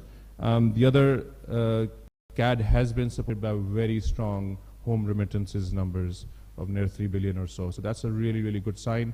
You must encourage more and more home remittances and less of hawala through informal channels. Okay, ji. The chart on the right is talking, the black line is talking about the equity investment in our stock exchange. Obviously, the stock exchange is doing well. The foreign currency parity is stable. So we're seeing the portfolio flows going up nicely. We're also seeing the carry trades going up. This is good. It's a good sign. However, I wouldn't declare victory here because FDI, global standards mein Pakistan is not, frankly, very low. We still need a huge amount of FDI coming into our country, and that is linked also, to the overall economic and political environment as well as the ease of doing business. Okay. So we move on to the next slide, and this is a really important slide. The good news is that we've been, the tough times are behind us. We were hitting inflation levels of about 38% last year. Luckily, we're now nearing, inflation levels coming down to single digits. Why is inflation important? Inflation is super important because this is a silent form of tax. And frankly, it reduces disposable income. So, this is, we should be extremely sensitive to it. Our goal really should be, globally, if you're living in the Western world, inflation is not more than 3%. और हम तो यहाँ पे used to है जी 7 से 8-10% तो चलो जी minimum है. And if our goal should be that our inflation levels should be around the 3 to 5% range. And if we get inflation levels at that range, we will see the complexion of our economy change drastically for the better, because our consumers will be better off. There'll be other things. Our banks will be lending a lot more, especially to consumers. Especially people will be buying houses and taking out mortgages a lot more. If you look at banks around the world, in the Western world, mortgage is their biggest product that they sell. Pakistan mein to hum mortgages बेचते ही नहीं हैं. Most of the houses that we buy are on 100% equity. So the moment you have a critical mass, 5, 10, 15 million people who have mortgages on their house, automatically the governments are forced to keep an eye on the inflation rate and the mortgage rates, because it'll affect 10 to 15 million of their voters. So that's a really, really important point. Inflation is super important. The good news, as I said, is that inflation rate is coming down. It's to single digits, and we can also expect to see next year that the interest rates could also come down to single digits, provided there are no external shocks. So that's the point on inflation. We can move on to the next point. GDP growth. GDP growth ke baare mein ye hai ki we've actually had a period where pretty much been flat or to negative in 2023, but we're now expecting for the GDP to grow between 2.4 and 2.8%. IMF thinks it's 2.4, World Bank thinks it's 2.8. So we're seeing signs of economic recovery. The rest of the numbers are just IMF projections in their report. And that's really driven out of what? It's being, this GDP growth is expected because interest rates are expected to come down. You know, the exports are, businesses are, expected to, pick up. Borrowing costs are going to come down. Borrowing costs are going to come down significantly for consumers, for businesses, and that's going to provide them with more breathing space. And this should obviously help in recovery of consumer spend as well. So that's the main driver for GDP growth. The final point here is really about fiscal discipline and the government focusing on trying to expand the tax net. We've been hearing this for a while. The government's working on trying to broaden the tax net. There is some resistance. They're trying to increase taxation for agriculture and for retail. Mixed success so far. We managed to avoid a mini budget, which would have meant higher taxes. So luckily for us, for now, we've managed to avoid it. How long can we avoid it for is a question mark. So on an overall basis, we expect that the fiscal deficit is going to be about 7.6% of GDP in 2025. Again, that's still large, I would say, which is why I said that the fiscal deficit needs to be reined in. And that takes us to the final slide. That really is a summary of what we've discussed already. So number one, inflation is stabilizing. We expect interest rates to also follow. We expect inflation to come down. It is already coming down to single digits. We also hope for even more softer international commodity and oil prices so that this helps in currency stability, because we remain very vulnerable to external shocks in commodity and oil prices. Exports, as I mentioned, are recovering. Imports are also on the right trajectory, but obviously we need to make sure that we keep a close eye on our imports and they don't go out of control. But again, focus on exports has to be immense. It has to be obsessive. The other good news, obviously, is current account is in surplus. Foreign exchange reserves are increasing, and the home remittances are looking strong. But more needs to be done to attract FDI. Real GDP growth, as I mentioned earlier, it's going to be we're expecting between 2.4 and 2.8%, depending on what forecast you look at. And then government needs to. The final point is the government needs to enhance fiscal discipline and broaden the tax base. That is super important.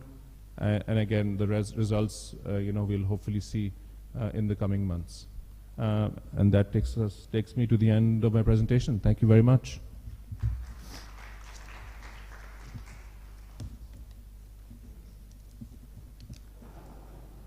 Well, now we come to the next session and question answer. Please keep it a little short, and if you can identify who should respond, okay, otherwise just make your point. Okay, and wait for the mic. And I think we have some on mics. Please go ahead.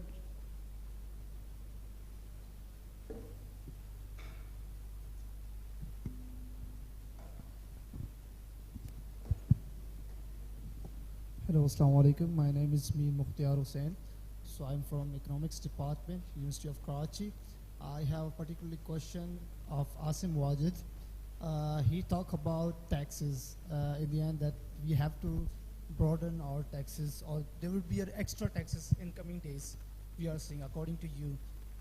Why we are not working on to broaden the tax base? That is what the simple question. I mean, fair point. I think,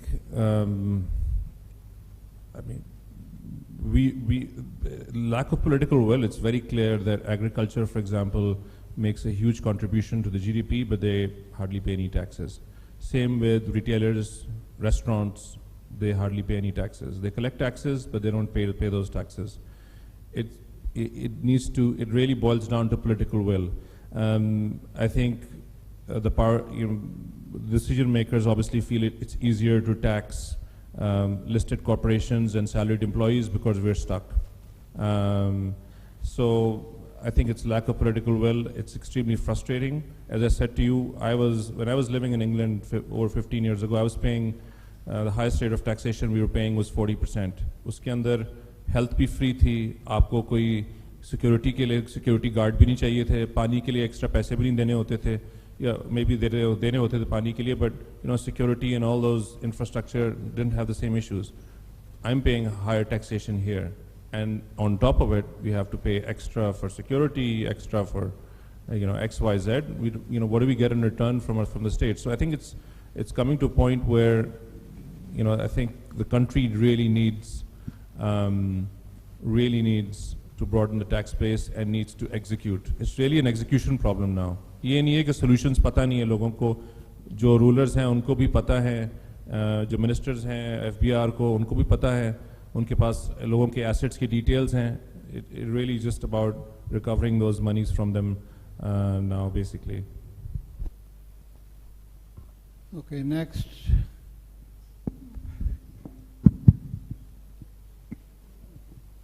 Assalamu alaikum. Yeah, Sharia gender balance. That you speak, please. Assalamu alaikum. I'm looking at another perspective. What you've said in all the presentations, I haven't been present throughout, so I won't comment on any of this. But I feel that at this point we have to look laterally at not what we can raise out of taxing people, but how we can use the Pakistan resource, particularly emphasis on agriculture, which can yield us better results, I'm not looking at exports, I'm looking at the possibilities of generating incomes and of increasing the potential through agriculture, merely by conservation of water, merely by, for instance, there's a lot of things that in agriculture, through agriculture, we can improve our economy. And we are not looking at the possibilities of working, because we were an agroeconomy, we are not looking at all the possibilities that are available for a regeneration of our soils, for the improvement of our systems, for the conservation of our waters. We are not looking at seed banks, we are not looking at R&D, we are not looking at soil health, we are not looking at the resource available to us, which we are neglecting, like the delta. We are not looking at how we can better manage our natural resource. I'm just making a statement, because being a Pakistani, I feel it should be discussed. I think everyone would agree here with your point about improving our resources. So if you don't mind, we move on to the next question. But nevertheless, no matter how much we improve our domestic resources, we'll always need some money to import oil, to import our tea. There are lots of things. You'll always need foreign exchange. But we all agree with your point. I mean, your point is well taken.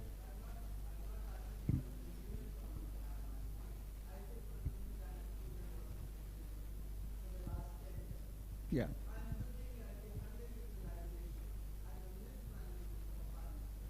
Yeah.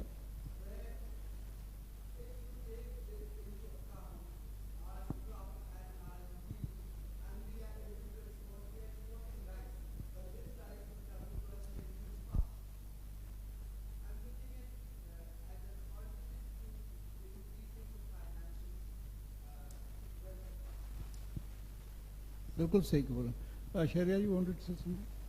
Assalamu alaikum. This is Shahryar from the British Deputy High Commission, Karachi.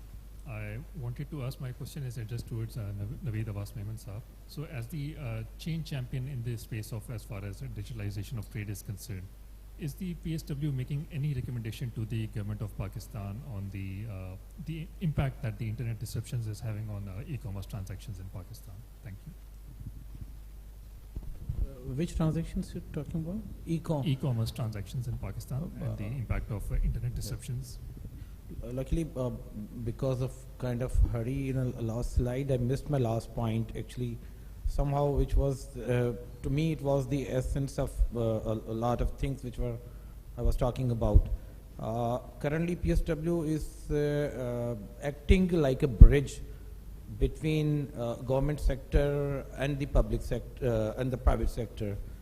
The suggestions, recommendations, or the requirements of private sector which are coming to us through our own engagement, we do consider them while designing or initiating any automation initiative or a trade-related initiative.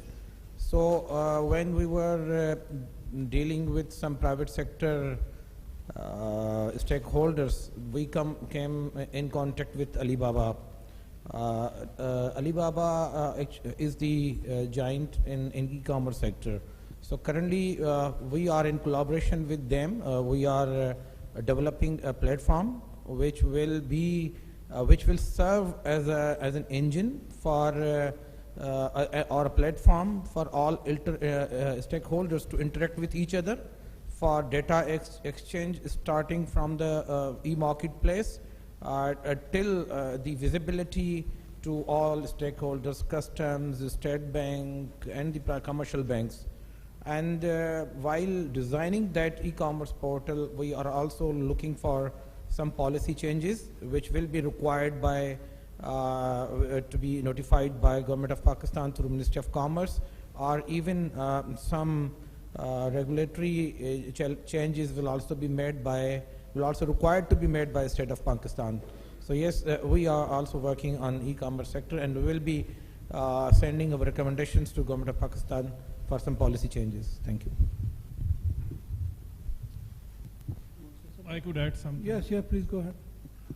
I think वो उनका सवाल में एक tell पे एक चीज़ थी कि जी जो इंटरनेट डिसरप्शंस हैं इस पे कोई आपकी रिकमेंडेशन है एक ये सवाल current disruptions but you know it's a fair question आप कुछ कहना चाह रहे हैं that's actually true ये था ना आपके सवाल में so I think this is a short term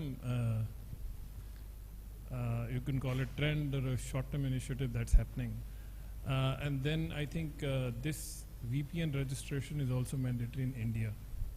You can't use VPNs in China, for example. UAE, there are limitations even on WhatsApp. But that hasn't really stopped them from making $48 billion of exports from UAE and 230 something from India and China. I don't remember the figure from my presentation. So I think there is a bigger discussion that needs to take place. And it needs to go into a growth discussion. Like, for example, referring to the comment that Madam was making, you can put any quantum of money into a bottomless bucket and it won't go anywhere. So you can't tax yourself out of poverty, nor you can tax yourself into prosperity. So there is a growth discussion that, of course, has to leverage taxation, that has to optimize resource generation, leveraging of your resources, and we had that bit of that discussion while you were not here in the presentation. Digitization is one, you can use technology in agriculture and things can lead to a better optimization of resources. There is a value addition that needs to happen in agriculture. And as my good friend Asim was saying, we need to be obsessively concerned with exports. If you want to get anything from the world, you have to pay in hard currency.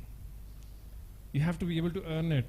Right now what we are doing is we are getting that money through lending and through remittances. Remittance is not the revenue of the government. I think people need to understand this. That's not your revenue. So, but we have built our entire business case on revenues and as much exports, which is very bad. So I'm not a macroeconomic expert, but that's my take on this. So this is a short-term trend. We'll get through this, inshallah, because you see everything can regress in the world. Human rights regress, democracies regress, as we are seeing in the West. Things are regressing around us, but technology moves only in one direction. That's forward. So you will have things improving on technology. Whatever you do, it moves in one direction. आप पिछले 20 साल के history देख लें, किसने रोका है? रोक सकता है? कोई नहीं रोक सकता.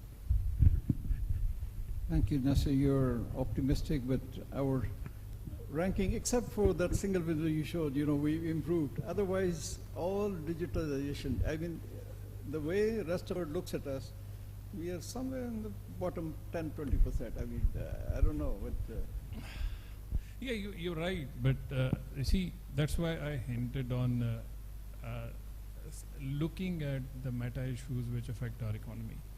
We can have a discussion around this or that sector, taxation, for example. But even the optimistic picture that we saw, I think we have seen it many times in the past.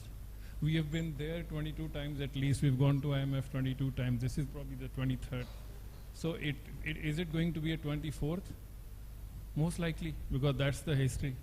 And अगर आप उसके dynamics देखें, जिस तरह हमने IMF deal इस तरह secure की है, the kind of private sector financing that we have secured and at what cost. Next IMF program is going to be exceedingly painful. So there is going to have to sit down, carefully thought out discussion, at the government level. You can't tax yourself out of poverty. Wherever you see globally countries have prospered is not because of taxation. I mean, there is a fiscal discussion, but the government has sort of taken an initial position, in terms of kick-starting the economy, investing in key sectors, digital public infrastructure. I mean, you have to look at your competitive advantage. Agriculture is one. Digitization can be one. Obviously, manufacturing can't be one. Services can be one. So, but we have to come to one or two priorities and put our entire weight behind it. We're not a resource-starved country, but we're not doing anything. We're not even thinking. So somebody has to think and somebody has to do the job. So 9 to 5 is not going to cut it for us. Somebody has to work. Sadly, that's the reality. In any event, I mean, more taxes, higher taxes, they're counterproductive. I mean, look at it like this. All right, maybe they say our black economy is 35, but some say 50%, 60%. So if they lower the taxes, maybe some of it moves into the white sector. So without raising any taxes, your economy doubles, so you get this thing. But I'll leave it. We'll come to this one, I think, in the end. But let's engage somebody, from the. All right. There was a question there.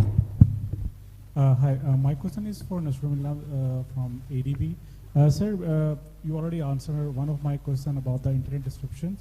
The main question was you were telling about digital transformation and IT and how your vision is going, and you're telling how IT and every infrastructure has $1 billion industry.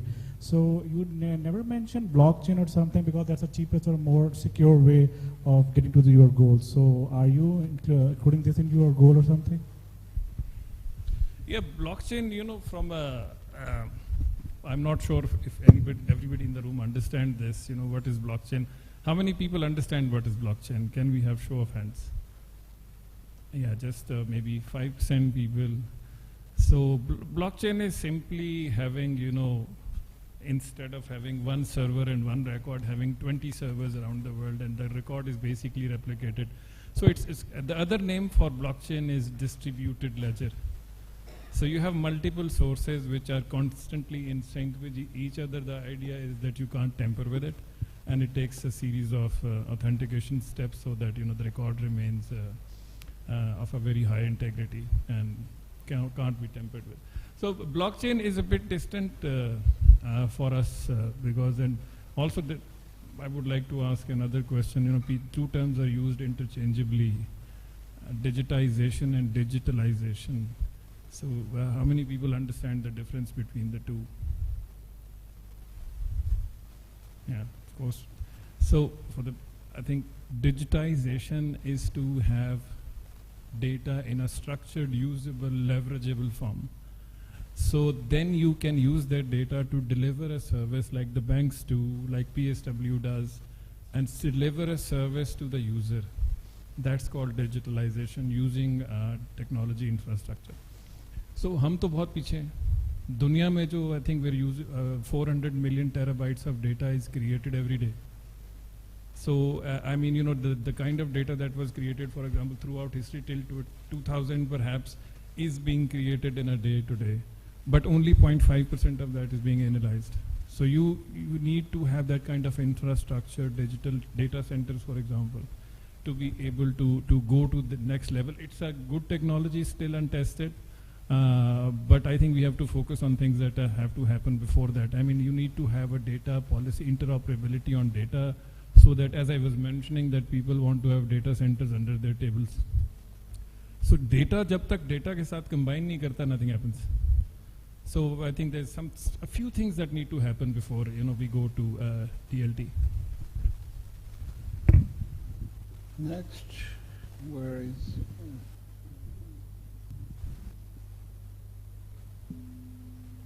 Well, while you're thinking of some other questions, maybe I could ask some questions. What was it? Yes, Asim, you showed that chart about growth, and although Nasser said it was optimistic, but I thought it's rather pessimistic that even in the next 5 years, will not even be average of the region. And I think, and with our population growth of so high, should we be giving a little more importance? Okay, at one time stabilization, but now I think maybe we should grow a little bit faster. Yeah, I mean, totally agree. We should be growing at 6 to 7 to 8%. The problem hamari yahi hai na, unless you work on the structural reforms, you're going to, again, the economy is going to overheat, and वो फिर boom bust cycle आ जाएगी दोबारा से. उसी को temper करने या तो we do something transformational that we talked about, digital transformation and digital exports कोई transformational तरीके से बढ़ें या और कोई exports बढ़ें, तो हमारी या तो कोई sensational तरीके से home remittances बहुत ज़्यादा बढ़ जाएं और imports collapse कर जाएं. So I mean, our foreign exchange reserves, I mean, we have to repay 18 billion or so every year of our foreign exchange debt of $110 billion. Every few weeks you see one government, somebody senior in the government going to one GCC country or China asking for a rollover of one loan or the other. Now, us rollovers pe hi hum survive kar rahe hain. So whilst I totally agree with you, unless we solve for some of those structural issues, build up foreign currency reserves, get more discipline in the way that we manage our fiscal affairs, we'll have to temper our growth expectations, which are frankly not good enough for the population growth that we have, and the employment opportunities that we need to provide them, and obviously the poverty, high poverty levels that we have. So 100% in agreement with you, but jab tak structural reforms nahi honge, you will have to temper our expectations, unless you think there is. No, well, I don't know, but my own background, international trade, and I've seen countries and seriously, even India was in serious difficult. They went to IMF to ask some loan and to. But then they realized that this is not the way to depend on tariffs, etc. And they started reforming, lowering their tariffs. The growth came. Industry started moving, etc. And this has been the practice all around. But somehow we are not thinking. But you're talking about reforms which are effectively reforms के बगैर नहीं होगा ना? Reforms, लेकिन इस तरह नहीं सोचते कि थोड़ा अगर हम कुछ चीज को आने दें, वो process होगी, export होगी. Country के अंदर तो थोड़ा बहुत एग्रीकल्चर का कॉटन हमारे पास पहले होती थी 12-13 मिलियन, अब वो भी नहीं है, वो 6-7 मिलियन रह गई. तो you have to let things come in. एक बात ये है. दूसरा ये है कि हमने अनफॉर्चुनेटली, हालांकि हमारी बड़ी अच्छी जोग्राफिकल लोकेशन है, we have 3 seaports and we are the easiest route from Central Asia, etc. But we have made ourselves an island. We have barbed wire all around. I think other than North Korea, we are the only country like that. And the only open the sea, but we have the highest tariff walls. I mean, according to the World Bank, we are amongst the 7 most protectionist countries in the world. So at least on this, I think, if we were to reduce, now just to give you one more example on customs side. Because we have very high tariffs, and we collect something like 1,200 billion customs duty. And because of high tariffs, we end up giving 550 billion in exemptions. So if you lower the tariffs, at least those 550 billion, and that would come down very substantially. And also the smuggling is very substantial. Recently, PIDE, I think we had some professors here from PIDE, and they did a study. And they said, if you were to get rid of all these regulatory duties and additional duties and bring down your tariff, the very first year, you will increase your earning in revenues and across the board, not only in custom duties but other. And then some people said, no, but we don't believe this study. So it was sent to UK Department of Trade, and they said, we have been doing these studies for a while, since Brexit, everything, we all the time doing these studies. And he said, these people at PIDE, they underestimated the gains. In fact, there are even more gains. So, you know, there are these things which you don't really have to spend money, you don't have to, but you know, start moving at least. And we are not doing that. But let's ask some other questions if they have in the meantime. Okay, we have two colleagues there.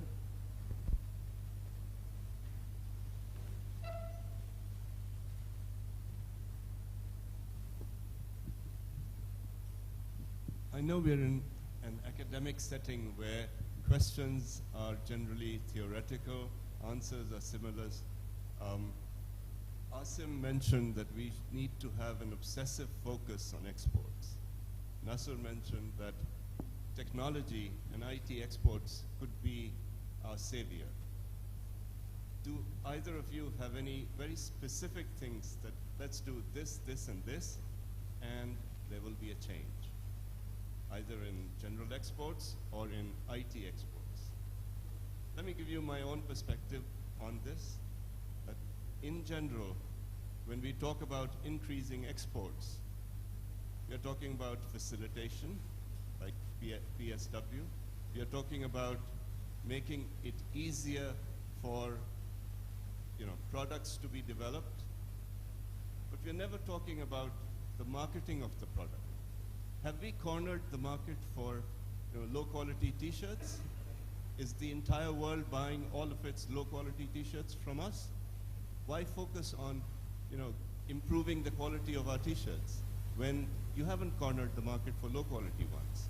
So let's focus on marketing, because if we tell the world about what we are capable of producing today, we'll be able to export more of that today. If in the IT sector we have graphic designers or we have people who make websites, let's just focus on that.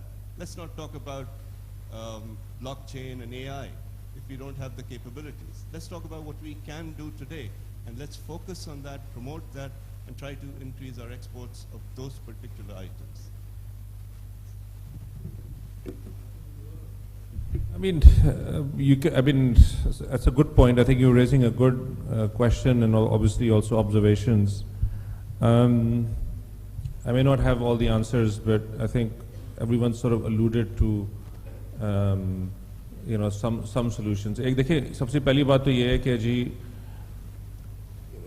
if you're going to increase exports, we need to celebrate our entrepreneurs. Entrepreneurs को celebrate करना हो चाहे Silicon Valley में सबसे ज़्यादा जो है वो क्यों encourage करते हैं? They're not afraid of failures. हम यहाँ पे जो है ना, हमारा वो culture नहीं है. हर बंदे को जो है ना वो name calling शुरू हो जाती है कि ये है, ये ऐसा, ये चोर है, ये वो है. Entrepreneurs need to be celebrated. They're risk takers, and ease of doing business needs to, we need to focus on all the indicators to try and bring them down, bring the difficulties down. As I said to you, I was talking to one big, large investor in Pakistan. Every time he struggles to get a visa, and usko passport jaake phas jata hai. Passport for weeks on end. Who's a global traveler based in Washington and investing. This is not the way to do it. Now, the simple answer could have been, I think clearly we have huge opportunity in the agri space. And that needs to, but again, that's also beset with problems that the lady here also mentioned. Our agricultural yields are way lower. Obviously, वहाँ potential है हमारा. दूसरा potential हमारा clearly IT के अंदर है, हो सकता है. IT में भी problems हैं. We as a bank, me in particular, we started, are seriously looking at investing big in the IT sector, for example. But that's also not very easy, because you are producing maybe 25,000 graduates, engineering graduates, but they are not of the same quality. Maybe 10% of them are employable. When I talk to several IT companies, they find it difficult. So they're having to run retraining or boot camps for them. So IT could be one sector, but AI has posed really big challenges for the IT sector, because जो bottom of the barrel जो stuff होता था ना वो AI ने programming करना शुरू कर दी, and it's normally जो bodies deploy कर दी जाती थी, even India is struggling at this moment in time. So there are certain areas obviously that you can explore, agriculture, IT and all that, but a lot more will need to be done to actually get those working in the right direction, but हमारे यहाँ पे experience ये है कि जी हमारे private sector को खुद ही करना, अपनी मदद आपके तहत ही चीज़ें करनी पड़ेंगी. अगर आप डिपेंड करने इंतज़ार करने बैठ गए ना कि वो इस्लामाबाद में कोई आएगा जी कोई वहाँ से, फिर वो काफ़ी टाइम लग सकता है उसके अंदर. I mean that's just a summary of my answer, and I'm sure my friend here will like to add. Yeah, thank you Asim. वैसे आपने अपने सवाल का जवाब जो है ना आपके सवाल में ही था. You said one or two specific things also, but state is a wonderful machine, जो 300 साल पुराना ये organism है, but if it wants to do something, it is able to. No country in the world, for example, has been taken forward by private sector taking the lead. Show me one example, and I'll show you the money. It hasn't happened. So, and also, let me ask you a question. Can you name a country which was not on the right side of the US in the last 70 years and has prospered? Name one country. One country. China was on the side of US, actually made China rich, not China on its own. So no one. So it's very simple. So example that we quote Indians before 1991, they were non-aligned, not aligned with the West. They were trading, their bulk trading partner was USSR. They collapsed in 91, and look at what they do. The Indians, they're so dexterous in their foreign policy. So the next year they go to IMF for the first and the last time, and they implement certain key structural reforms, and they open up their economy, and that's where they are. We actually missed the last 2010s वाला decade हमने बहुत miss किया. 2016 तक history वही थी, So there is a level of dexterity in the foreign relations, trade diplomacy, that needs to support banks, PSWs, people who want to trade. There is a limit and ceiling that these people hit without that kind of a state initiative. That's very, very important. Uske bagair kaam nahi hota. So that's the Indian example on this. North Koreans, South Korea, aap dekh rahe hain example. So that's how states move forward. That's why I was saying, because if you want to New Deal dekh lein, Franklin Delano Roosevelt ki, Second World War, new depression se pehle ki, it was government taking the lead and putting money into infrastructure, creating jobs and pushing the economy forward. So if we want to do something, we will be able to do it, but we need to get a few things right at a meta-systemic level. उससे पहले आप operational चीजें जो मर्जी कर लें, ये मैं कुछ नहीं होना. So the Pakistan has to be open for business. Pakistan has to change its business model. Pakistan has to change its operating model. The way we are operating, it's not going to get us anywhere. So ये तो meta level के issues हैं. बाकी operational issues उसमें थे कि जी आप क्या करें. For example, आप skill up कर लें. आप 20,000 की बजाय 25, 30, 40 को ट्रेन कर लेंगे. बट आप वो लोग कहाँ जाएंगे? एम्प्लॉयबल नहीं है, बाहर नहीं जा सकते, फ्रीलांसर बन जाएंगे. Freelancer low value software export करेगा तो वो 3 बिलियन से 6 हो जाएगा. उसकी भी एक सीलिंग है. So big things can only happen when states take position on few sectors. Agriculture, digitise, कुछ भी आप पकड़ लें, मैन्युफैक्चरिंग. जापान को देख लें सेकेंड वर्ल्ड वॉर के बाद. Look at the next 40 years from 45 onwards what they have done. It was an expansion of credit by Ministry of Finance and State Bank. I mean, they had to be stopped by the US in the 90s. आप उनकी वो history थोड़ी सी आप check करें. And the same thing is happened to China right now. So वो American market flood हो गई थी Japanese चीज़ों से ना. Japanese were so growing rich on the back of that credit. But states have to take that. So we have to think, what is our unique selling proposition as a state. हमने क्या करना है? For example Lahore जाना है या कराची जाना है, या आज के दिन ही हमने कुछ करना है, दिन गुजारना है और शाम को घर जाना है. So that's where we are, you know. Do you think any serious initiative happening for the next 20 years? Show me one, and you know, I'll show you the money. Yes, may I just add something? You know, when you, for example, Pakistan, when you leave it to the bureaucrats or the ministries to pick winners, you know, the government to pick winners, so these lobbies, they prevail. For example, now, and we say we don't have an industrial policy, but in fact, through those SROs, we have an industrial policy. What we do is, if, for example, you look at our textile clothing, you're giving example of T-shirts. What's happening is that they have a very powerful lobby. So everything for that sector, the machinery, their raw materials, their everything, and whatever subsidies goes in that sector because they're very powerful. So, but on the other hand, if you want to manufacture any engineering goods or anything, you have to pay very high duties, even on the raw materials and on everything. If you want to produce some software, you have to pay duties on laptops, etc., and everything. And but when the states do, they are able to do something successfully, like I think Romania did with their software. They lowered their tax on income tax on these software developers. What happened previously, all these Romanians were going to Europe, you know, they were doing domestic menial jobs, even their engineers and everybody. And now with this change, even other Europeans started coming back to Romania, and they now have, you know, developed this niche. But unfortunately, this doesn't happen here, because look at our winners that we pick.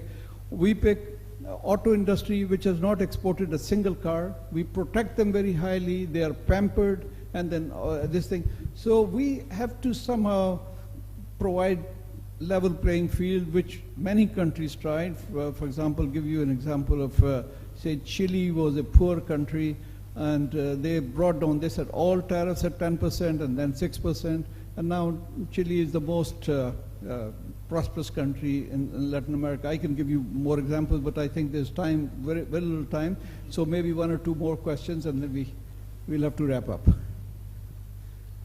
Any more questions, or even yeah? Can I make one more comment? Sure. I have had the experience of working with some government officials in Bangladesh, and I was extremely surprised with their pragmatic view about what they are trying to achieve. They've been doing a lot of international promotions, marketing, CNN, BBC, Al Jazeera, everywhere you could see their ads running. This is about a year back. And I asked this gentleman who was a bureaucrat that what you are trying to do is to change the image of the country. And this isn't something that happens overnight.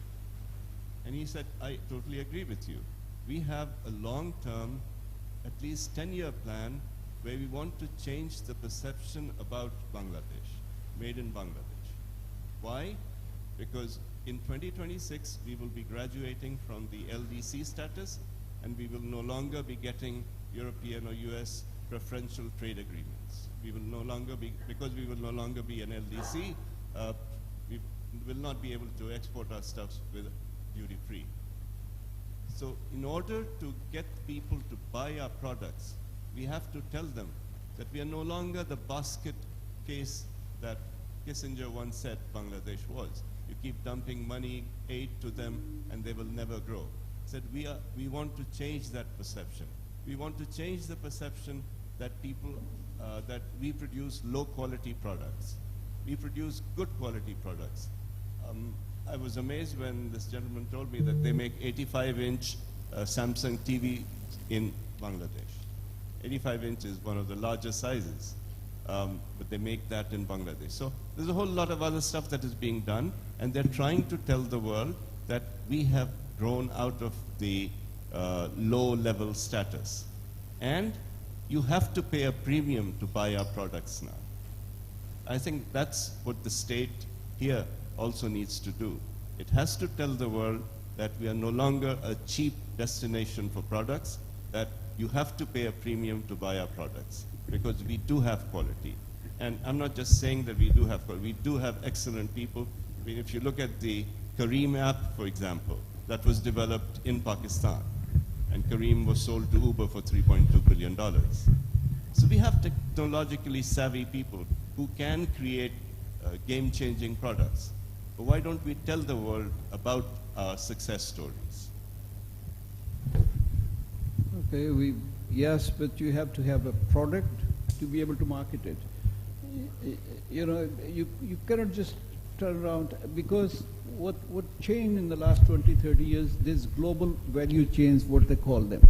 So you use imported input into your exports. We only use something like 5% in our global value chains, and if you look at, say, Malaysia or Vietnam and all those countries, 40%. So the quality of thing goes up, and we insist that everything has to be local, and that doesn't really bring up the quality. But I think I've spoken too much. Let me ask some other question. Anyone else? In the meantime, Dr. Yes, maybe I'll give you 2 minutes each to sum up and say something. 85 onwards, I think, if I'm not wrong, our export basket has remained the same. जो doctor साहब ने कहा ना कि we need to have a product. So probably I think Aftab is smiling. Maybe he has some other information and I can ask him. But additionally, I think the only thing we have added is software on the digital side, which we are exporting, which is bringing us $3 billion. So I don't think we have come up with any extraordinary product since 1985. It's the same textiles and rice and commodities. So that signals a certain level of economy, and that signals a certain level of atrophy within the government. That we have not taken any other position, nor developed any other sector. Something you'd like to say? 2-3 minutes? Or? Yeah. Closing? Sir. The time we have to finish at 4:30, and I want to keep to that time. So you have 5 minutes for all of us, or anybody else want to say anything? All right, good. So मैं सिर्फ बता दूं आपको कि हम जब ये शुरू किया था, हमने भी गवर्नमेंट डिपार्टमेंट्स की डिजिटलाइजेशन, तो वो गवर्नमेंट डिपार्टमेंट्स थे जिनके पास कंप्यूटर्स भी नहीं थे, जिनको कंप्यूटर्स भी हमने लेके दिए। उनके जो सर्टिफिकेट्स थे, जब इंटरनेशनली जाते थे किसी इदारों में या किसी और कंट्रीज़ में, तो वो जो साइक्लो स्टाइल येलो कलर के पेजेस थे, तो उन पे जाते थे। तो बस जब शुरू किया करना और थोड़ी सी नीयत और फिर सपोर्ट भी उस टाइम पे सीनियर्स की भी और इवन गवर्नमेंट की भी सपोर्ट आ जाती है। जब आप, जो हमने देखा है, मैं आपसे सिर्फ अपना एक्सपीरियंस शो करूँगा कि जब आप करने लगते हो अच्छी नीयत के साथ और जब कुछ डिलीवर करना शुरू करते हो, तो आई थिंक स्टेट भी आपको सपोर्ट करती है, जो कि हमने देखा है।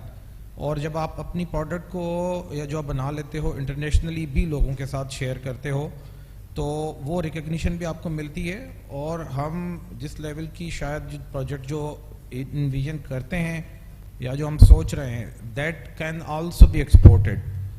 जो हमने अभी तक चीज़ें बनाई हैं या हम बना रहे हैं, हम उनको ये बात माइक्रो सर्विस आर्किटेक्चर पर रख के सोच रहे हैं कि दैट शुड बी एक्सपोर्टेड। तो आई थिंक कुछ स्ट्रक्चरल लेवल पे या जो पॉलिसी लेवल पे जो सर मंजूर बात कर रहे थे, ये कुछ इश्यूज हो सकते हैं, but we have the I think right kind of niche, we have right kind of people, जो कि जहाँ जिसने कुछ किया है, जो कुछ एग्जांपल्स आपने भी दी, तो ये करना आई थिंक शायद we need a kind of spark या कोई इस तरह की चीज़ कहीं से होना शुरू हो जाए तो चीज़ें, but it's not that much gloomy which we always think.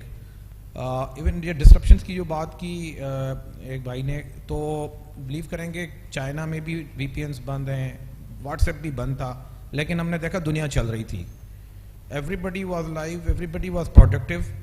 But ये है कि कुछ चीज़ें कंट्रोल करना होती हैं, स्टेट ने टाइम से हो जाती हैं और वो फिर स्टेबल भी होना शुरू हो जाती हैं। बट जहाँ पे जिस चीज़ की ज़रूरत है वो चीज़ अगर हो रही है, तो शुरू में शायद कुछ डिस्ट्रप्शंस हर जगह आती हैं।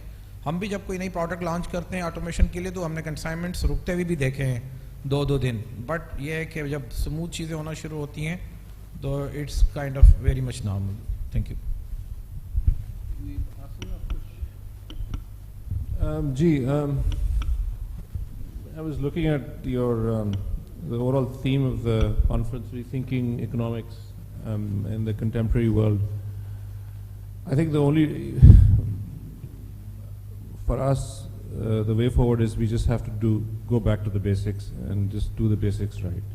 I don't think we need a lot of reimagination. We just need to focus on, as I said,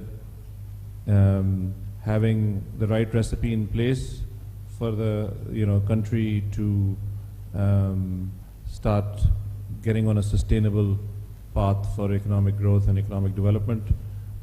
There's no reason why, as you mentioned, we should be growing at 7 to 8% on a sustainable business, sustainable basis.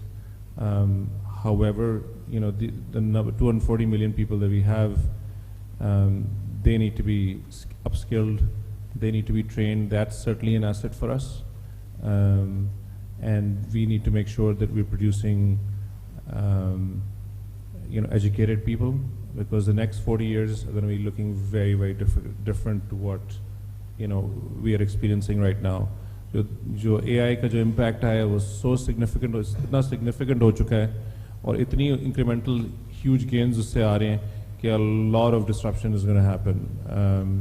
And when I look at my children who are still very young at this moment in time, it's difficult to it's difficult to imagine how the job market is going to look like in 10, 15 years. Things have changed so rapidly.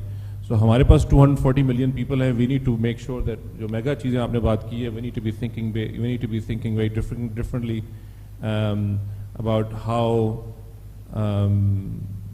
things are going to play out and how are we going to get these people out of poverty. This is a real problem. I mean, poverty की definition क्या है? $3-3.5 per day पे लोग हमारे पास नहीं है. The people are malnourished. They have huge growth issues. So we need to think big.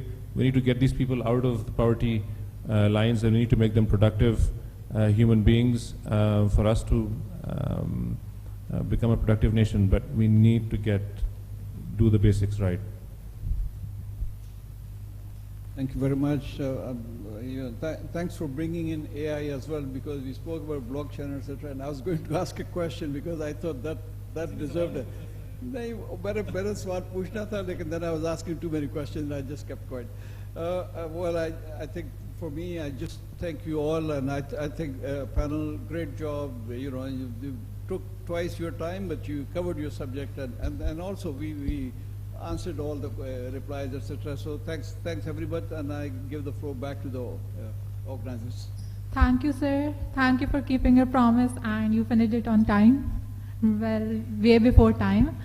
And now I would, on a serious note, I would thank you for such an insightful discussion and presentation that highlighted the importance of digitalization in trade sector, the significance of IT exports, and the role of SMEs for our economy. Now I would like Dr. Manzoor Ahmed to give souvenirs to our presenters.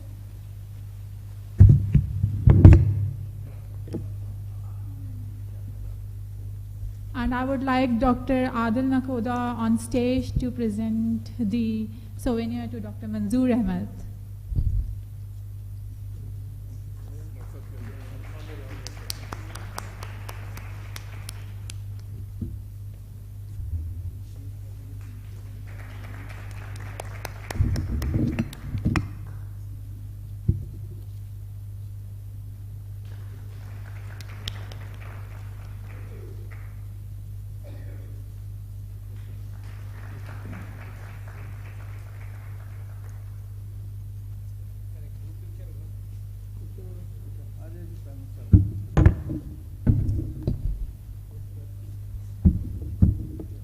Okay, now moving forward, we have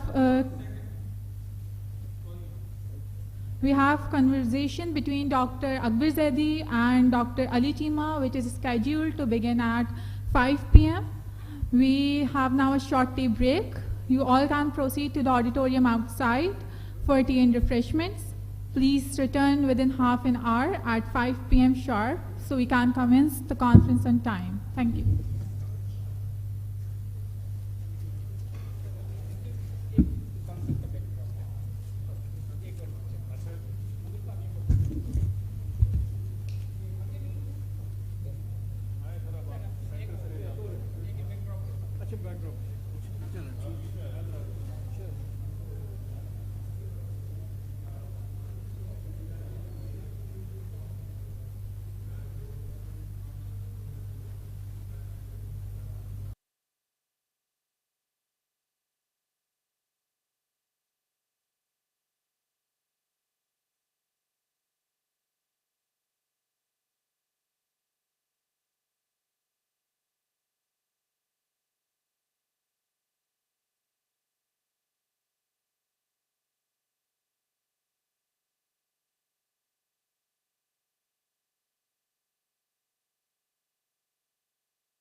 I now invite Dr. Akbar Zaidi for the session titled Economist as Vice Chancellors.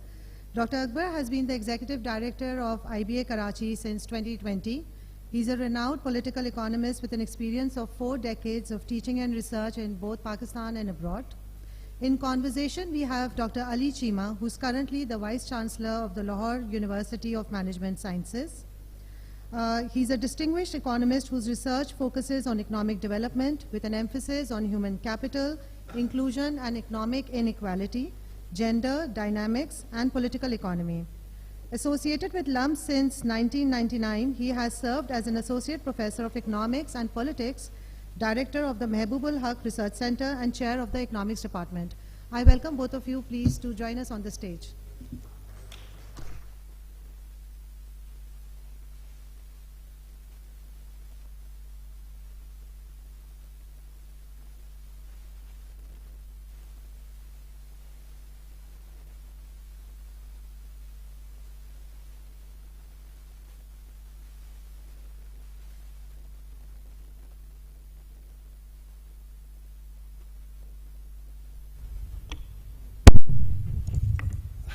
Assalamu alaikum everybody, welcome back, those who've been here since the morning. It's one of the best, probably the best thing about my job is that I can invite friends of mine who are brilliant academicians wherever they are. I mean, Vice Chancellor के पास एक दो चीज़ों की इजाज़त होती है कि कहते हैं कि वो academics के नाम पे, lecture के नाम पे दोस्तों से मुलाकात हो जाती है. So I've invited friends from Columbia University, very prominent professors from Berkeley, from other places, and it's not often that one gets the opportunity to invite somebody like Ali Chima, and I'll tell you a little bit about him. इन्होंने तो पता नहीं वो जो कागज़ पे लिखा था वो पढ़ के बता दिया. सबसे पहली बात तो ये है कि I think 11 years older than Ali is, but we are class fellows.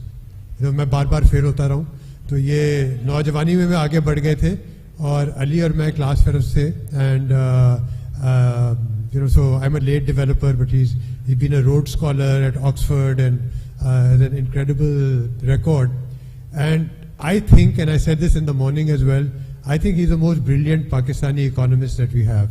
And he's exceptional, very well trained, very well.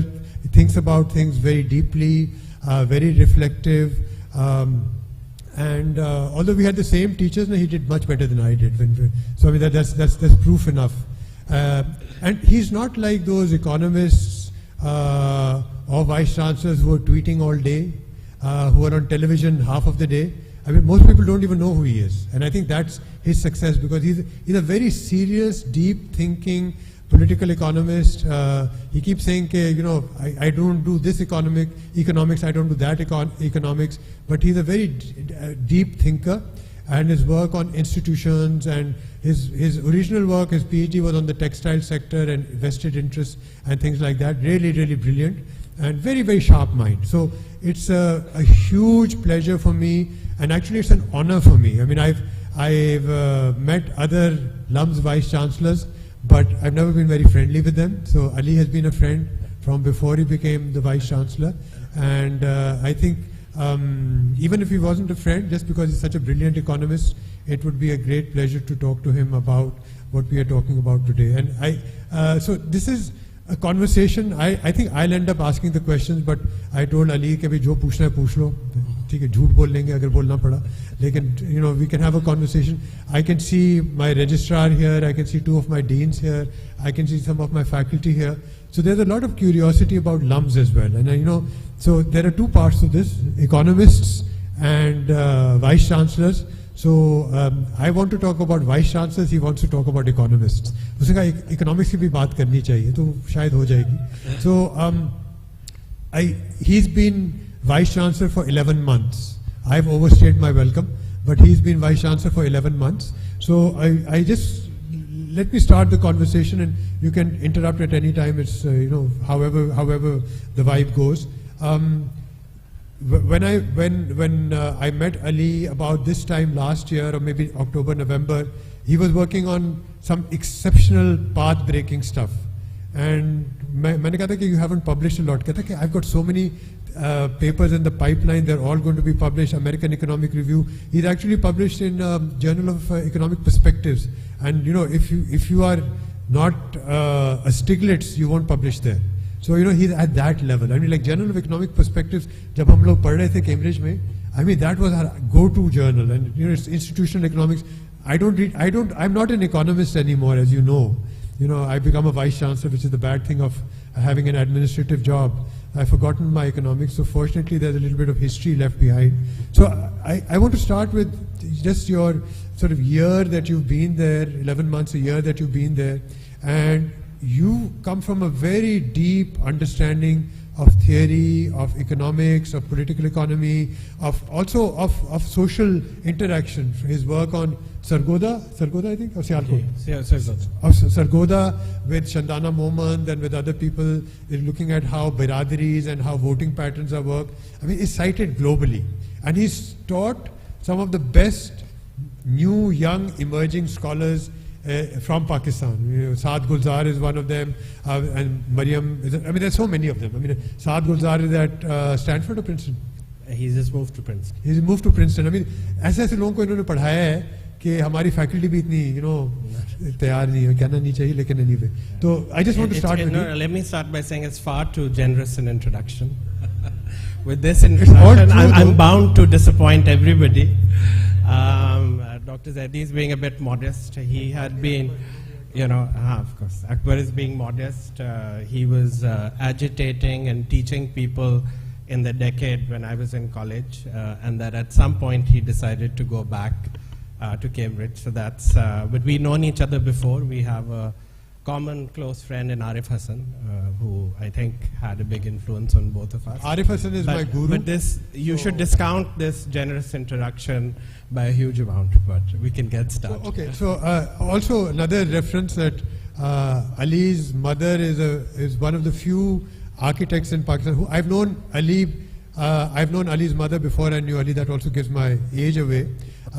She's one of those architects who works on conservation of buildings, and she's worked with the Aga Khan board and others and numerous other organizations. So I got to know of somebody called Ali Chima and how brilliant he was until I met him, which is still true, through Arif Hassan and Yasmin Chima, his mother. But I want to come back to the same question. So tell me, how does somebody who is so entrenched in their academic work, like you were, although you did hold some administrative positions, and one thing, when Ali became Vice Chancellor, मैंने कहा तुम्हारी सारी papers जो है ना खत्म हो गए.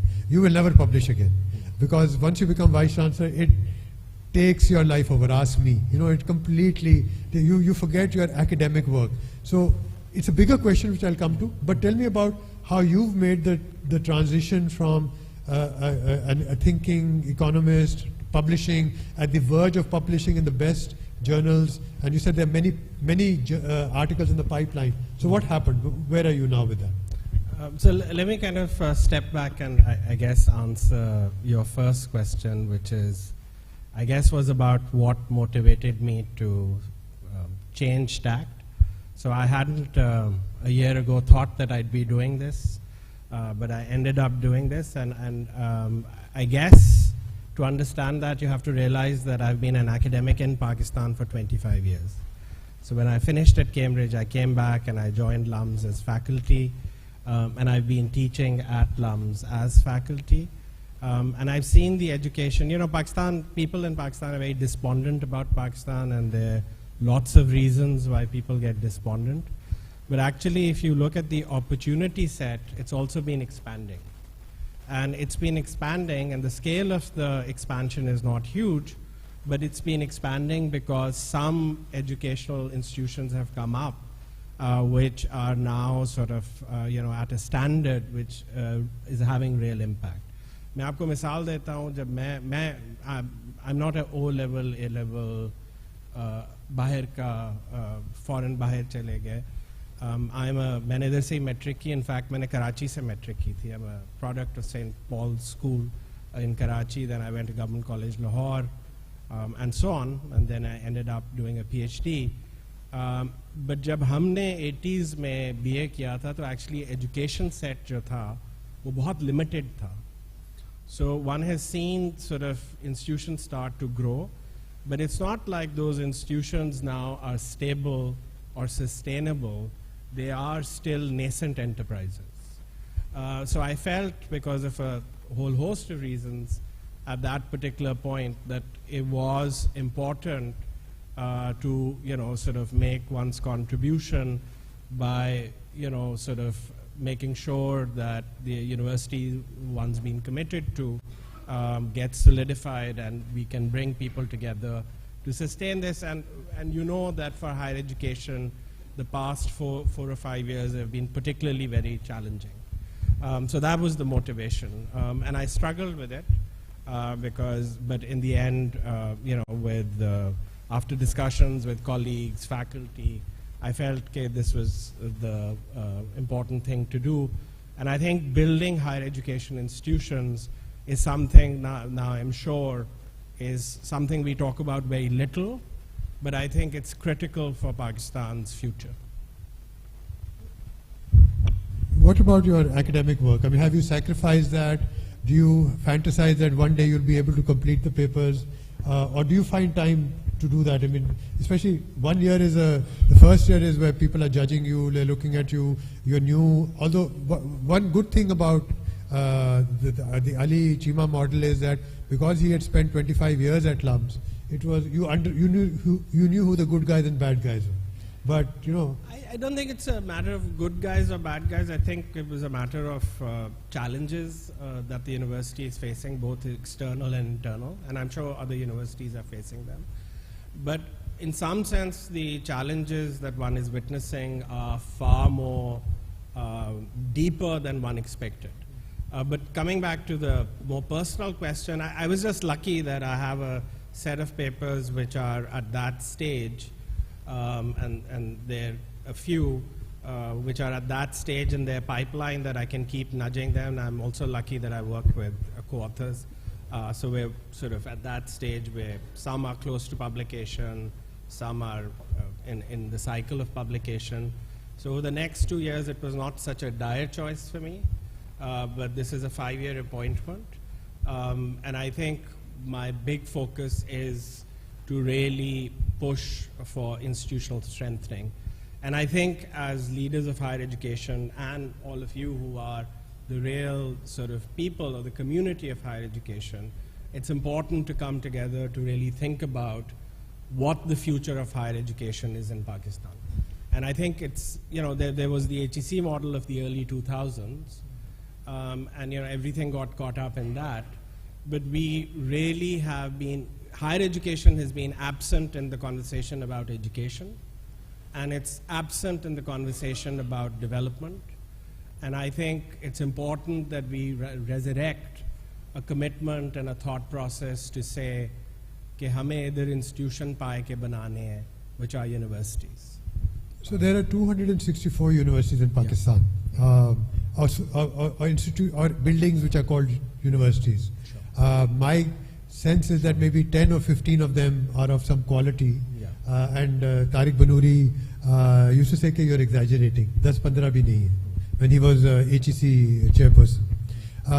So, I mean, the thing is that a lot of universities look at LUMS, for example, and they aspire to be LUMS. But, I mean, apart from whatever the model has been and Babar Ali's role in that has been, I mean, without Babar Ali, you could not have a LUMS. And I think, he's been visionary, instrumental, and considerable.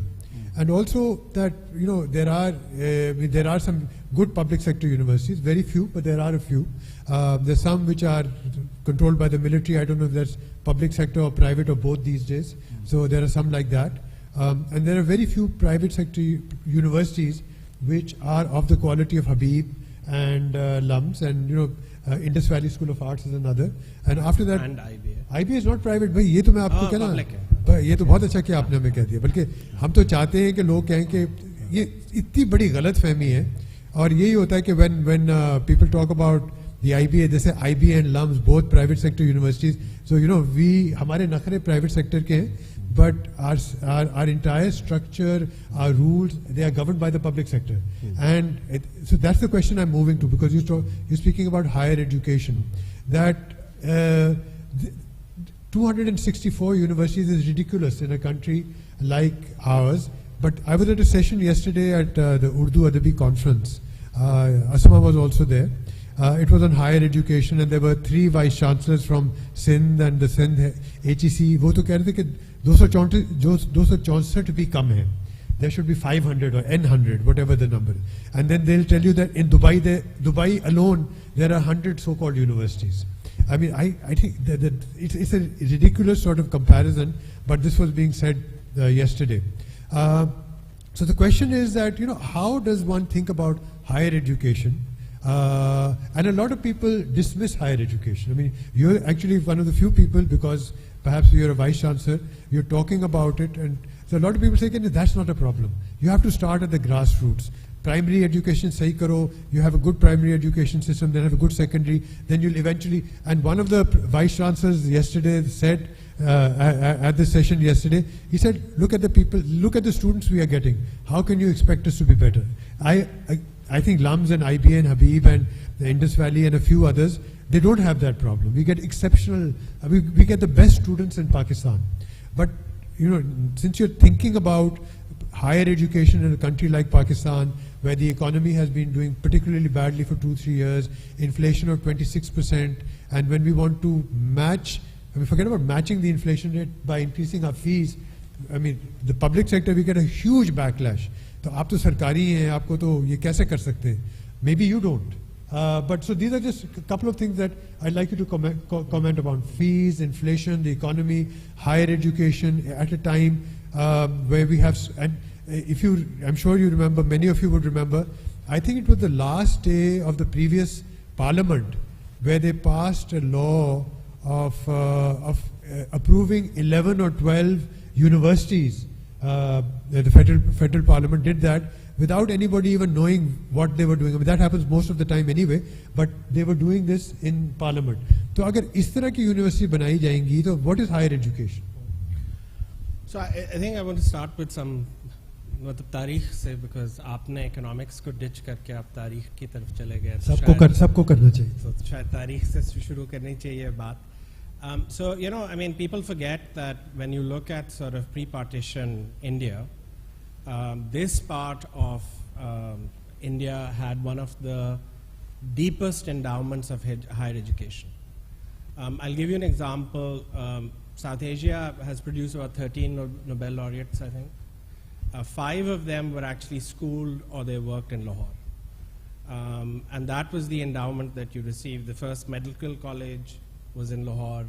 You had, arts institutions that came up. Punjab University, Government College Lahore had big footprints on all of India, particularly northern India. And what has happened over the next 70 years is an erosion of that endowment. So that's very different from what you see in other parts of the world, including in India, where those institutions have remained robust, basically.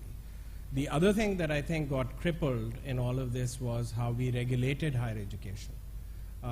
Examination systems and so on became very defunct. They became predictable, rote learning and predictable examinations, and degree granting became the ethos, at least when I was in college here in the 80s.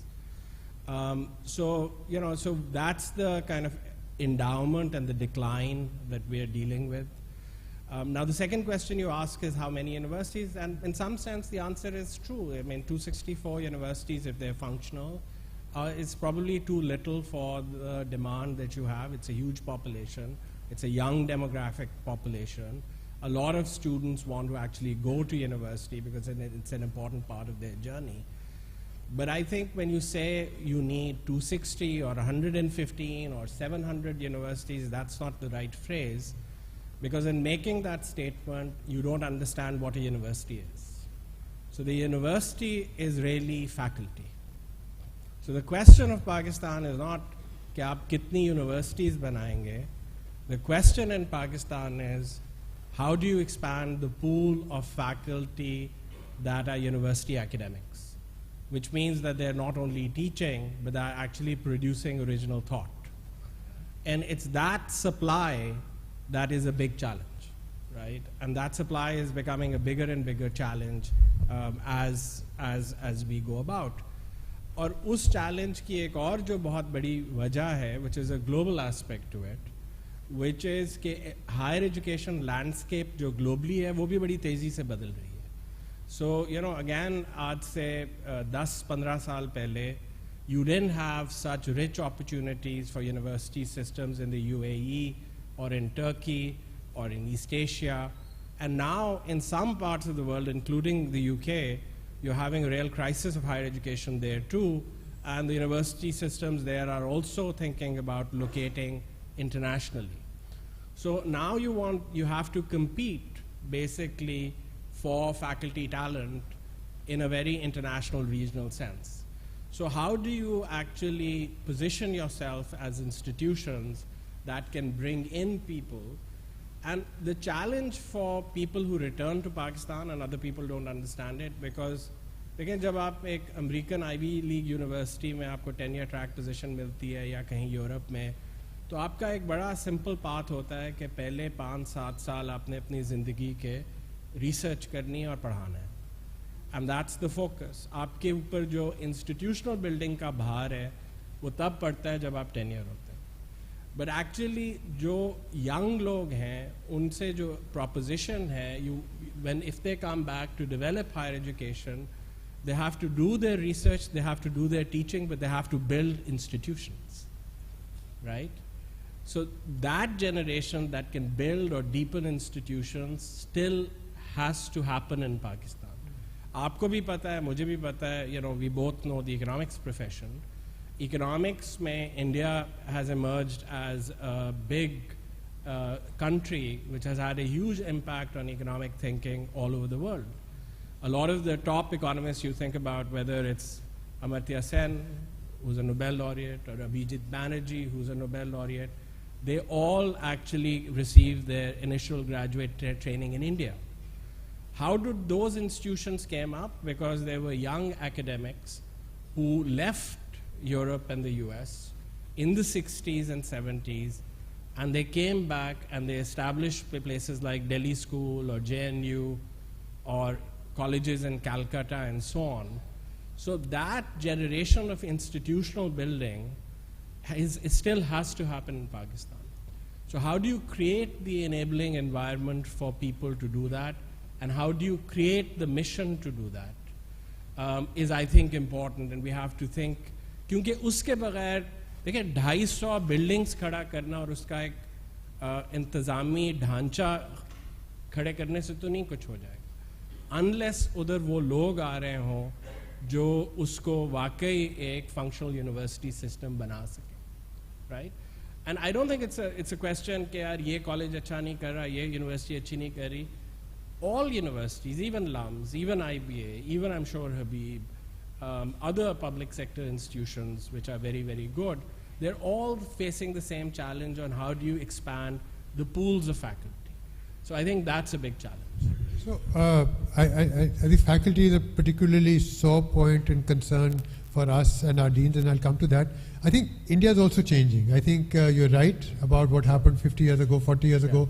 All these people studied in Calcutta, Kaushik Basu, all these people, Presidency College, or फिर वहाँ से फिर बाहर गए, and they came back. I think now because of the globalization, more money. So I agree. I mean, a lot. I mean, when you and I go to universities abroad, we see far more Indians doing their PhDs there. वो कहते हैं JNU में हम नहीं जा रहे, Delhi School में पुराने वाले teachers चले गए. So I think they've also changed over there. But so that's what I'm saying. Actually, the globalization is presenting a challenge that a lot of those people left. But I'm saying you cannot go through that stage in the development of higher education that people come back to develop institutions. Okay, but there's a problem here. I mean, I think it's a fair point that you raise. I don't know how many faculty members, LUMS hires, who are trained in Pakistan. Okay, I know the IBA doesn't do that very much, and I've spoken to some of your senior deans and people. वो कहते हैं कि नहीं, हम पाकिस्तान के PhD को hire नहीं करते, ठीक है? Wasif Rizvi was here the other day, and he said exactly the same thing, that Habib does not hire PhDs from from Pakistani PhDs, because they are not good quality. Of course, there are some exceptions. We might consider hiring a PhD from LUMS, maybe. Although we do. LUMS doesn't have that many PhDs. It does. Actually, business studies mein hamare paas hai kafi. I'm saying across the university there are many fields. तो जितने हैं हम उनको higher कर सकते हैं. कभी-कभी जरूरत पड़ती है, लेकिन चलिए तो अच्छी बात है आपने बताया. फास्ट और नस से भी शायद हम कभी कर लेते हैं. वो टेक्निकल लोगों को हायर करना पोटेंशियली आसान होता है, लेकिन वो सब बाहर जाना चाहते हैं. तो इसमें दो मसले आते हैं, two serious problems. One is that while your sentiment is correct and good and fair, it's not based on what we have. And we are 70 years, 60 years too late to have the revolution of the IITs and the IIMs and the structural basis of India's higher education system, which has put India where it is. I mean, it's got now Ashoka and Azim Premji University and Shiv Nadar and these others. They're outside of the public sector again, and they're hiring people who've retired from public sector universities. हमारे सारे दोस्त जो जिन्होंने पढ़ाया था वो वहाँ पे चले गए. So the model is different. So your wish, I think it's a wish to think that जब तक we do not have that creation here of a similar type is dysfunctional. I don't see it happening. I think it's not, we can't do that, because if you and I and others, Wasif and others, are not going to hire Pakistani PhDs, we're giving a very clear signal, which is a correct signal, that you guys are not good enough, but they'll go and join some other university.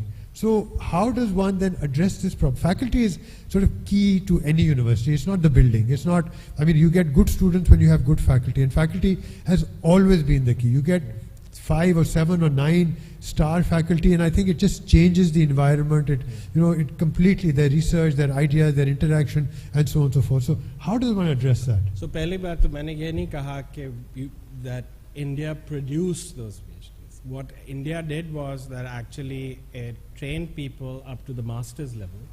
और जितने ये लोग थे, चाहे आप प्रभात पटनायक की बात कर रहे हैं, उत्साह की बात कर ले, Kaushik, all these people then went abroad to do their PhDs. And then they came back. So, आप अब दो challenges की बात कर रहे हैं, और दोनों बहुत बड़ी challenges. One, how do you get people who are sort of frontier academics to come back to build institutions? That's one challenge.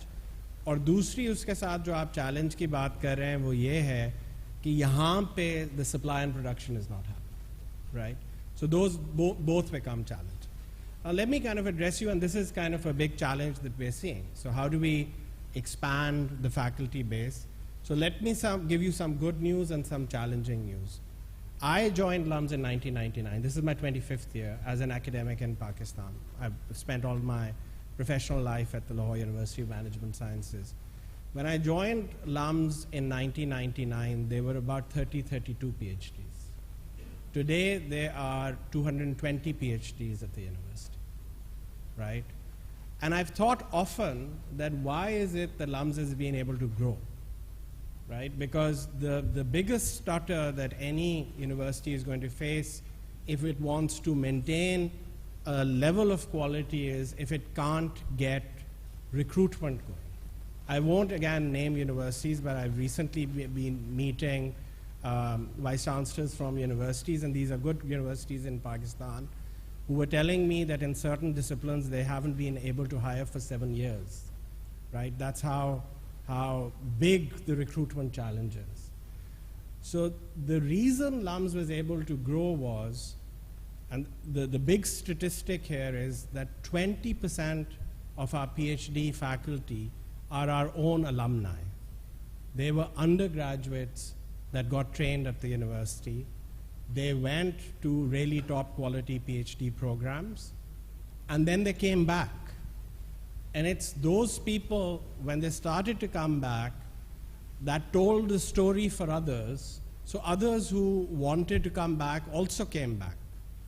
And what I'm seeing, and this is in different disciplines, is as true in computer science. I mean, LUMS has an exceptional history program now. Who would have thought that when I joined 25 years ago?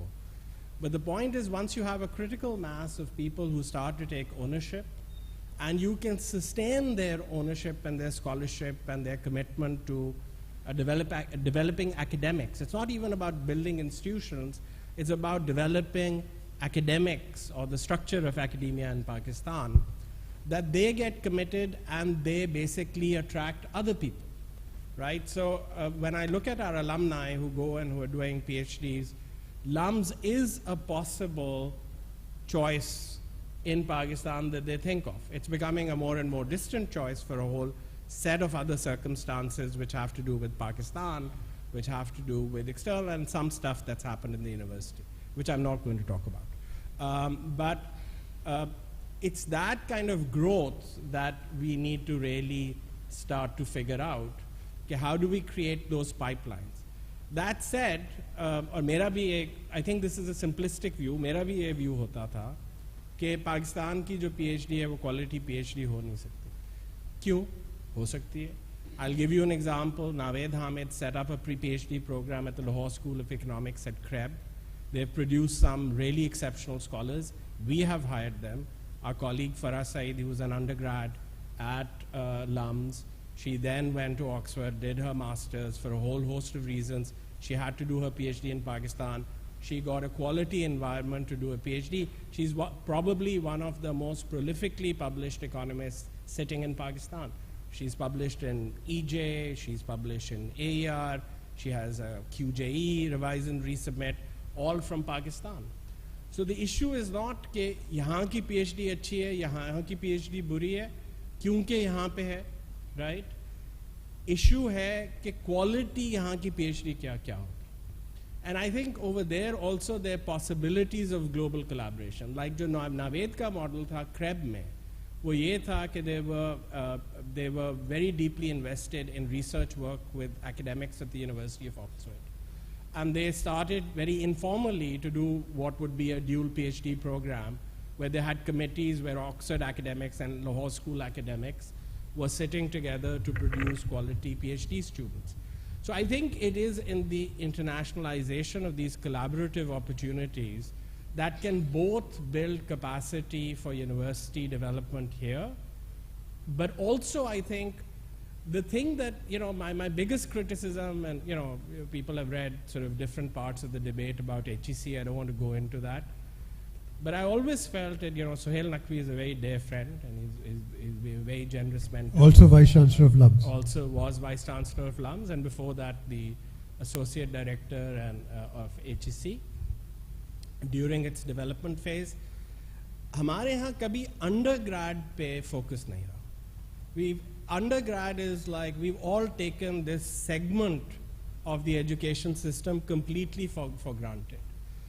और मेरा ये ख्याल है कि so universities are not only about giving degrees, they're not only about grade orientation, they're not only about credentials, but they're places where people learn how to think, but they're also places where people discover themselves.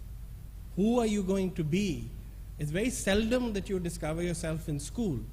You come in and, it's a very critical phase of adulthood that universities provide. And that's why actually political systems find universities very tough, as do vice chancellors, right? Because the student body is now discovering themselves. It can be assertive. It can push on dimensions that leave society and the status quo very uncomfortable, right? And new thought starts to emerge. वो चीज़ जो है वो graduate level पे नहीं होती, वो चीज़ जो है वो undergraduate level पे होती.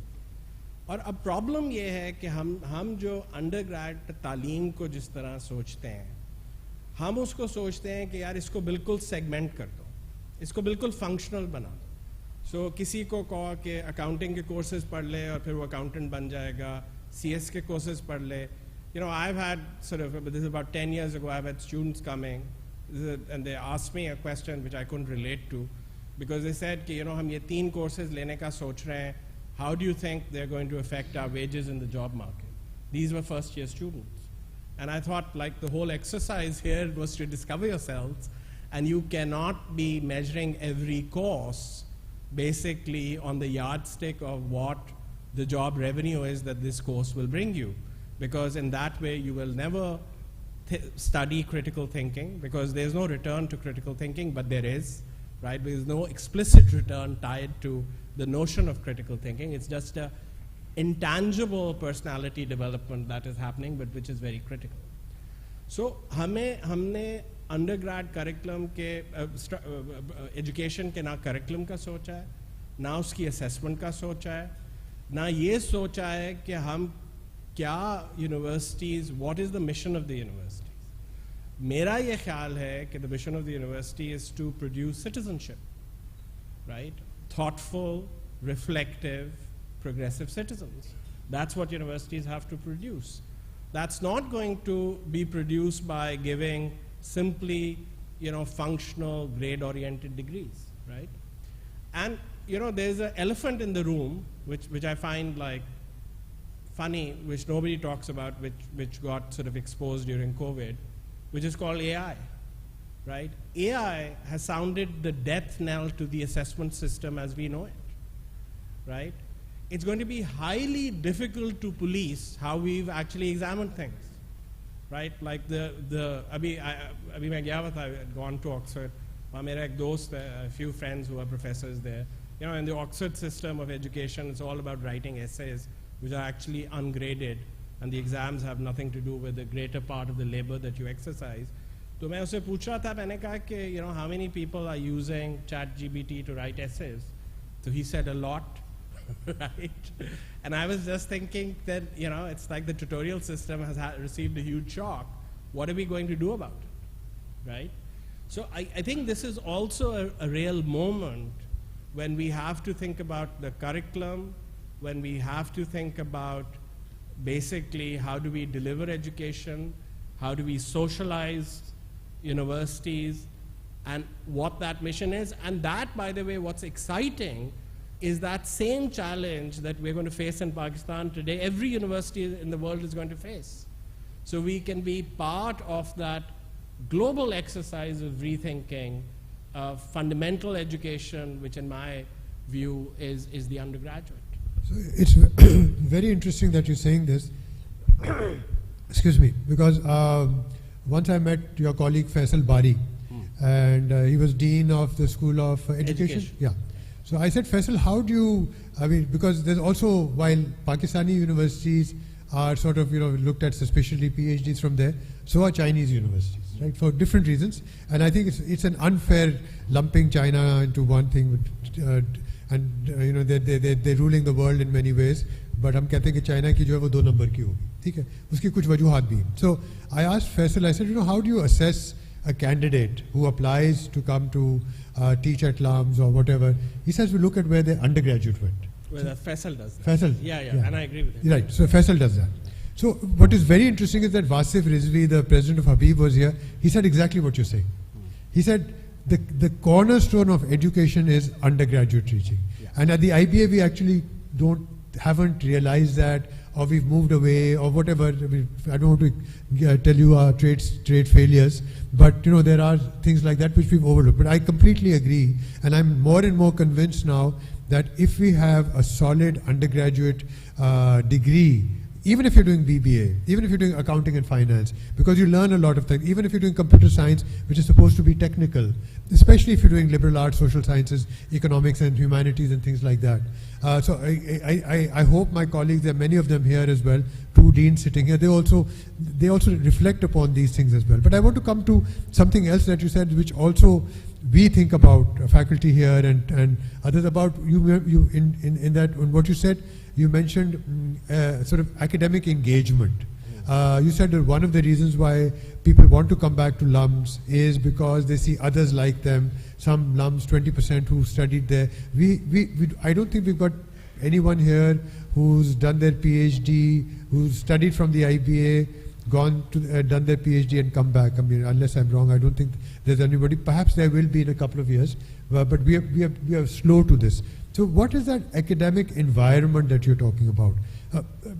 Because let me expand a little bit on that. When you, as you said, when you're abroad at a good university, Ivy League or SOAS, Cambridge, Oxford, wherever, there's an environment around you. There's a social good to doing research. That you should take your classes on time, that you don't go off on a conference at the middle of the semester.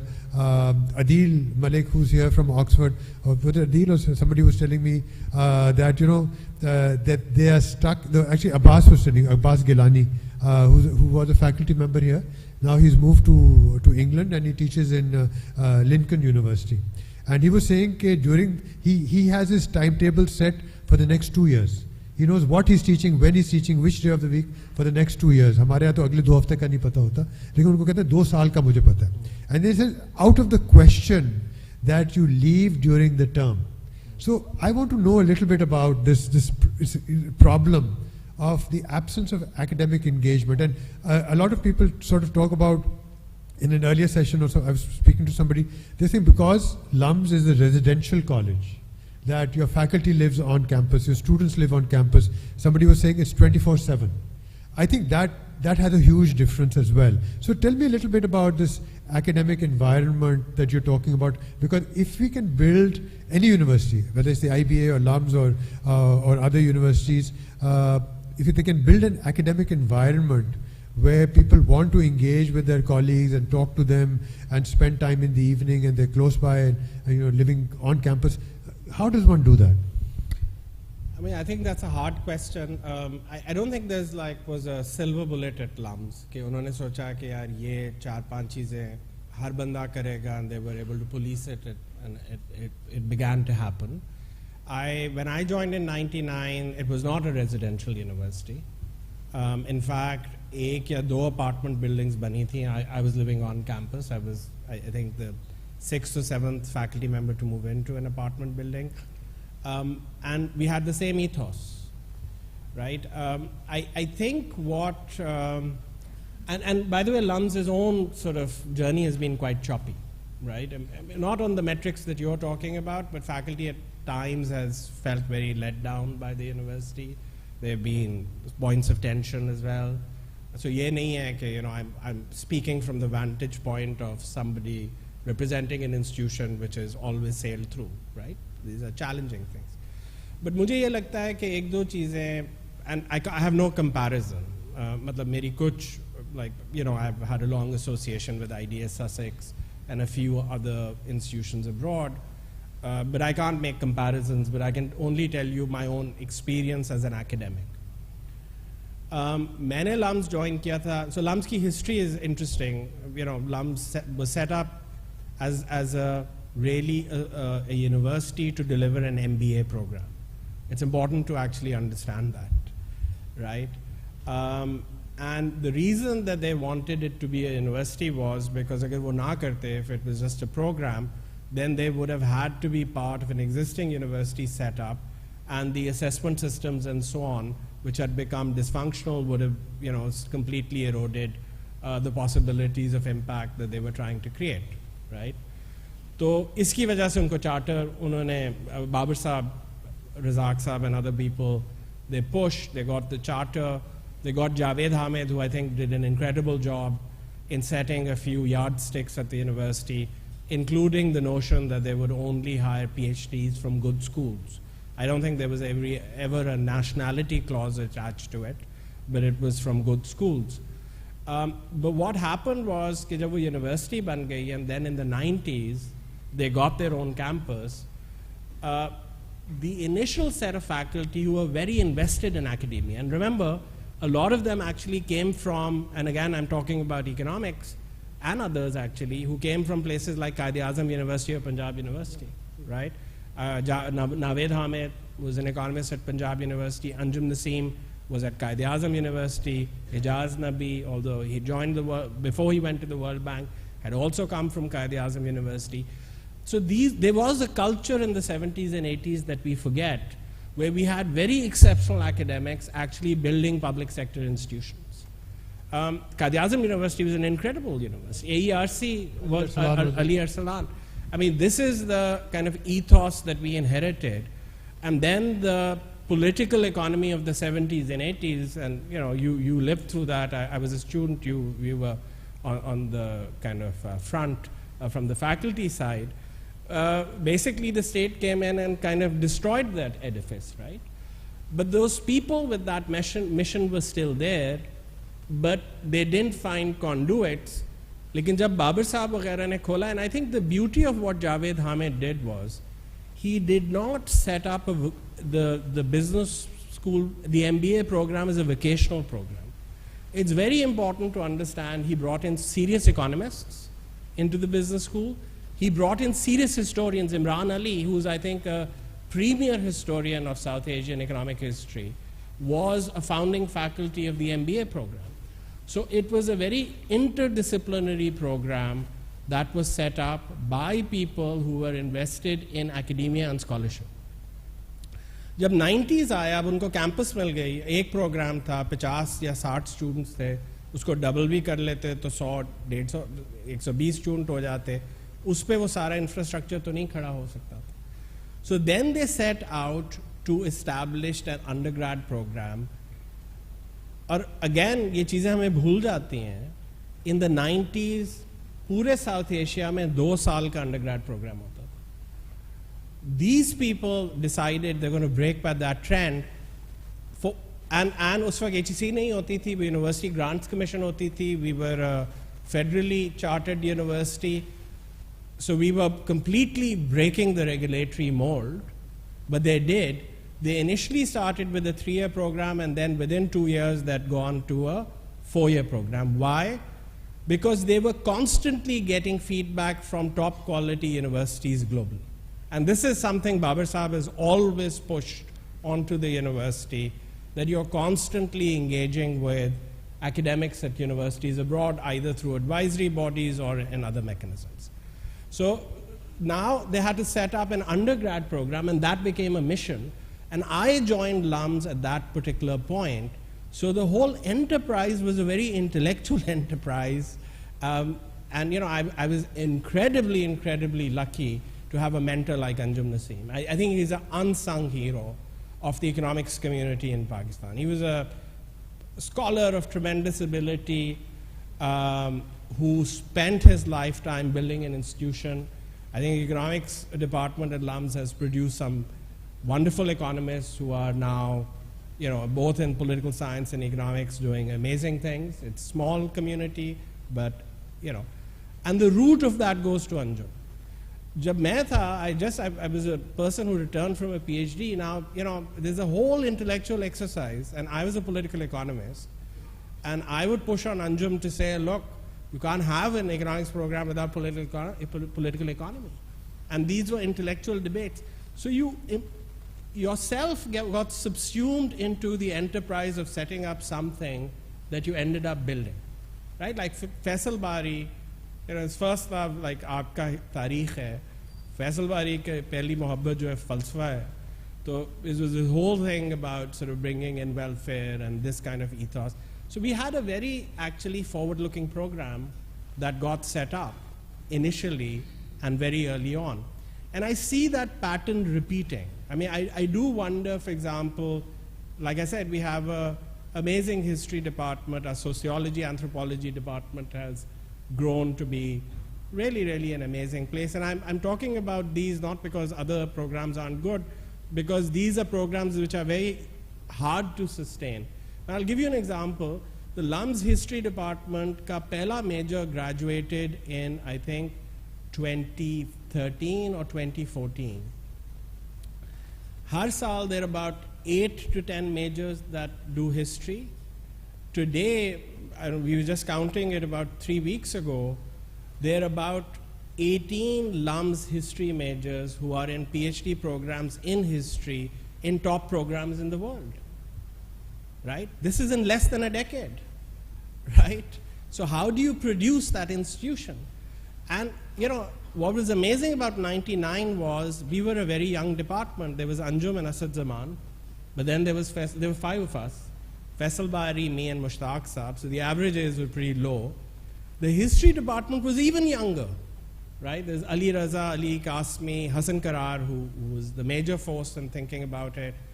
These were very young people, right? But they set up an enterprise to set up a meaningful academic program, and it's not a copy-paste from anywhere. It's developed its kind of own curriculum.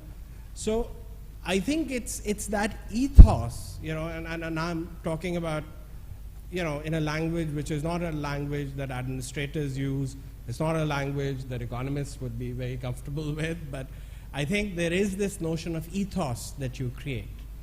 And LUMS has had a challenge with that ethos as well. But the other thing, and my friend Khalid Mir, who you should get here as well, and he'll tell you all that's going wrong with LUMS, and I agree with some of the things that he says. And with education and higher education in the global marketplace, because it's become functional to sort of the provision of the job market. But मैं Khalid के साथ बातें करता हूँ, and he writes a lot, and I read his stuff and think about it. And I was thinking, why did we land up in these places at LUMS? And I'm going to use an economist word, and for the non-economists, I'll explain it. I think there's a difference. There are some universities, my impression of Habib is this, and it's a good thing, that you come, you have a very clear vision, you establish a curriculum to deliver that vision, it's very well thought of, and you're saying, I'm going to tick off the boxes. That's not LUMS. LUMS never had a clear vision of where it wanted to go, right? So it's what I call a Hayekian enterprise. The Hayek was a person who basically said, it's the marketplace that actually gets things moving, even without central enterprise. And that was one of the beauties of LUMS, and sometimes it backfired too, was that every time you had a bunch of people who were excited, invested, and who came in with an exciting idea, particularly Babar Saab, and then he would rally other people around, would say, just go and do it, right? And suddenly you had this kind of mushrooming. I'll give you another transformational example.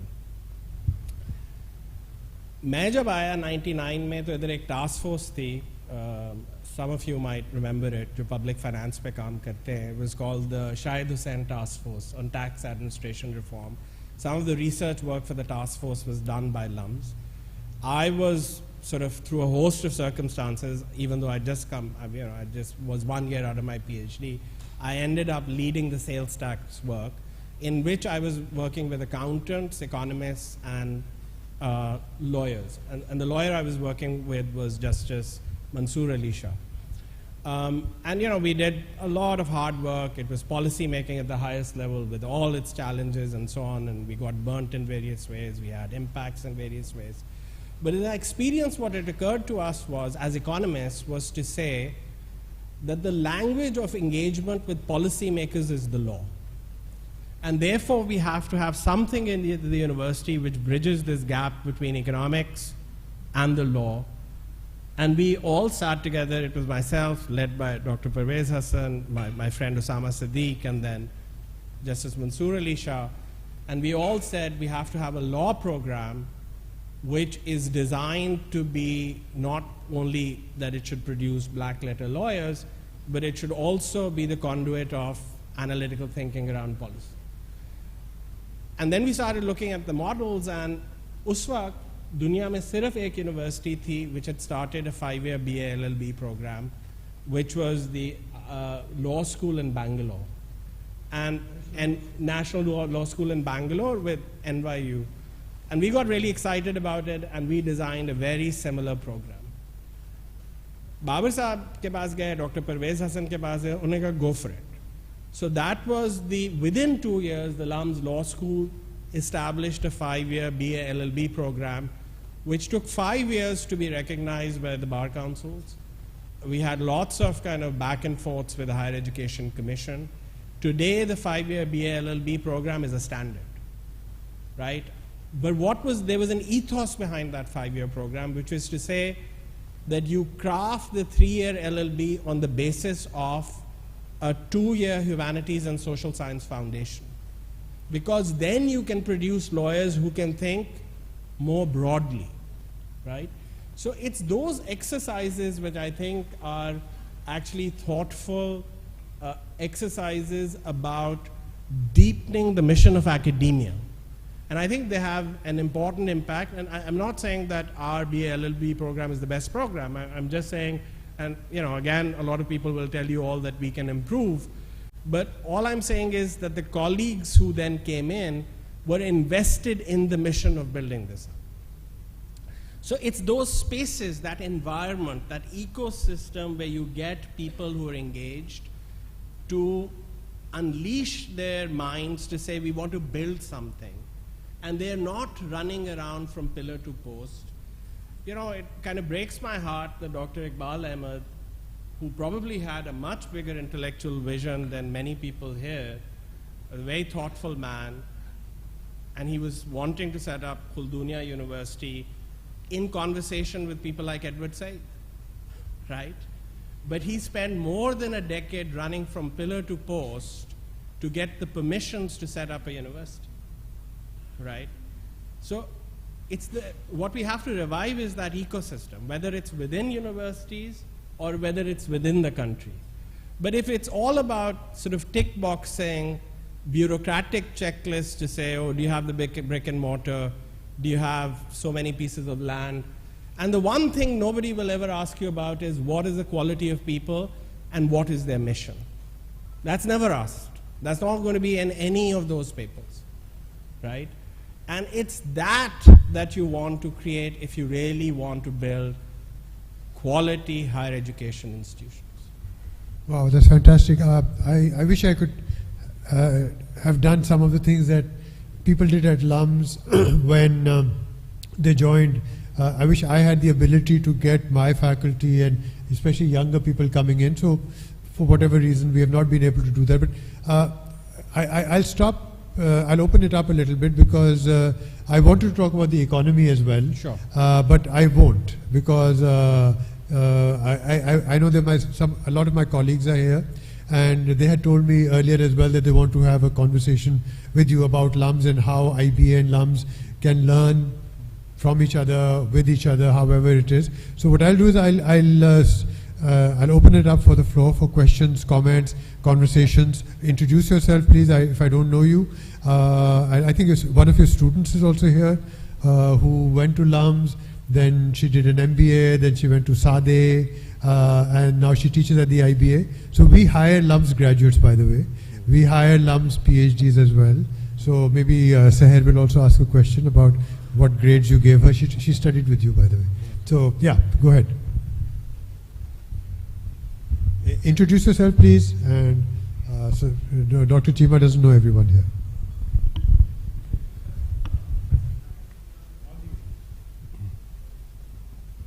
Professor Zahid, Qaid University, Islamabad. Sir, how do you see this democratization of education for all? Because LUMS is basically, IBA is serving a very limited class of people.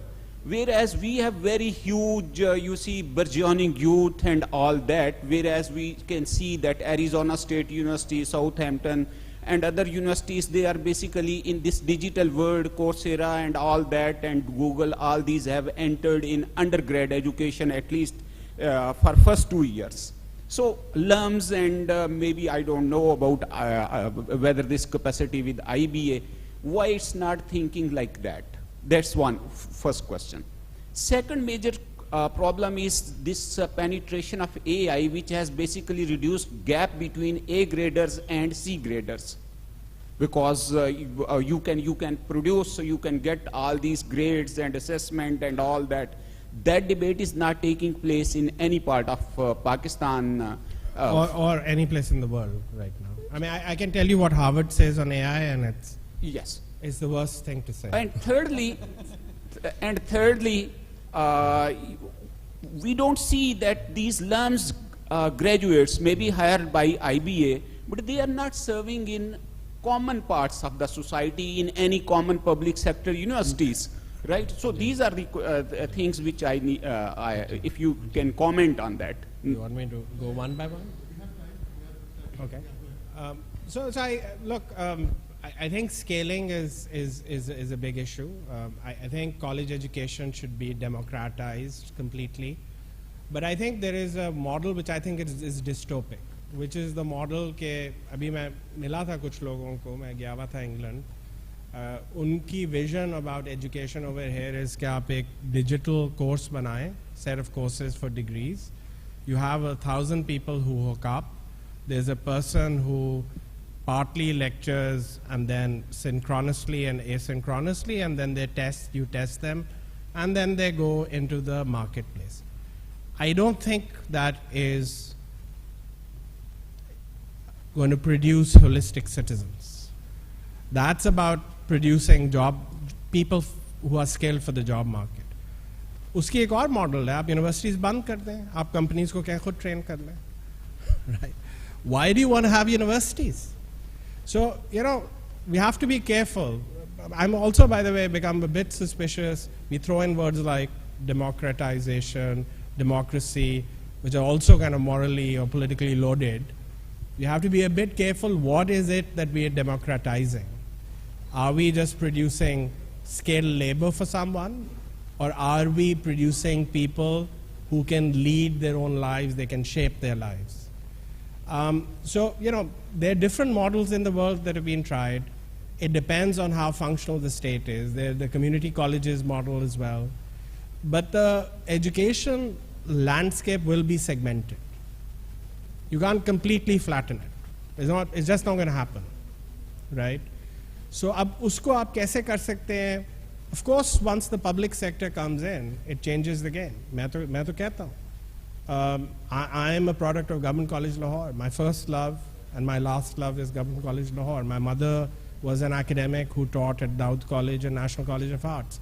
My wife is a professor at National College of Arts.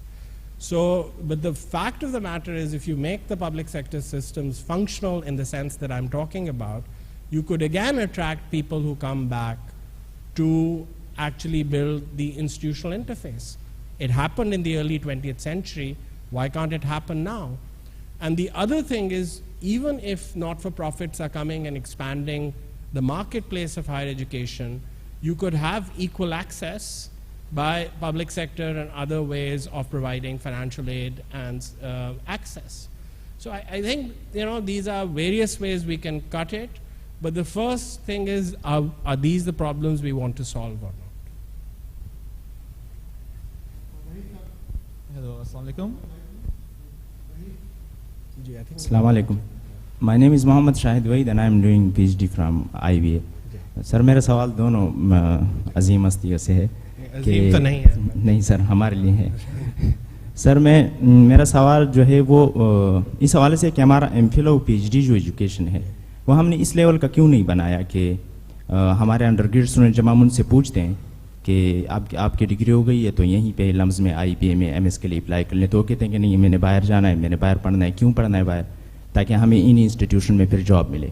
तो मतलब बड़ी जो institution ने उन्होंने rule ये बनाया है कि हमने बाहर से ही लोगों को हायर करना है. हमारा कोई ऐसा रूल नहीं है सर. कहने को होता है IBA का भी ऐसा कोई रूल नहीं है, लेकिन जब हम अप्लाई करते हैं. मैं आपको बता देता हूँ, हमने तो recently there about 4 or 5 faculty who are local PhDs who are part of LUMS faculty now. तो सर आप सजेस्ट कर रहे हैं IBA को भी कि मतलब वो भी इसी रूल्स को फॉलो करें? पॉइंट ये है कि फिर वो एक PhD एक क्वालिटी की होनी चाहिए. सर क्वालिटी का मैं ये कह सकता हूँ कि अभी जैसे मैं आगा खान ने मुझे एज ए लेक्चरर लग लिया है, लेकिन मैं IBA में एज ए लेक्चरर पोस्ट का वो नहीं सोच सकता. क्यों? क्योंकि यहाँ पे डिस्करेज किया जाता है कि नहीं आप बाहर जाएँ, आप दूसरे इदारों में और यहाँ पे जो रखे जाते हैं ऐसे भी मतलब हमने लोग देखे हैं कि बाहर हम उनके असाइनमेंट हम सॉल्व कर रहे होते हैं, जिसको हम फ्रीलांसिंग का नाम कहते हैं.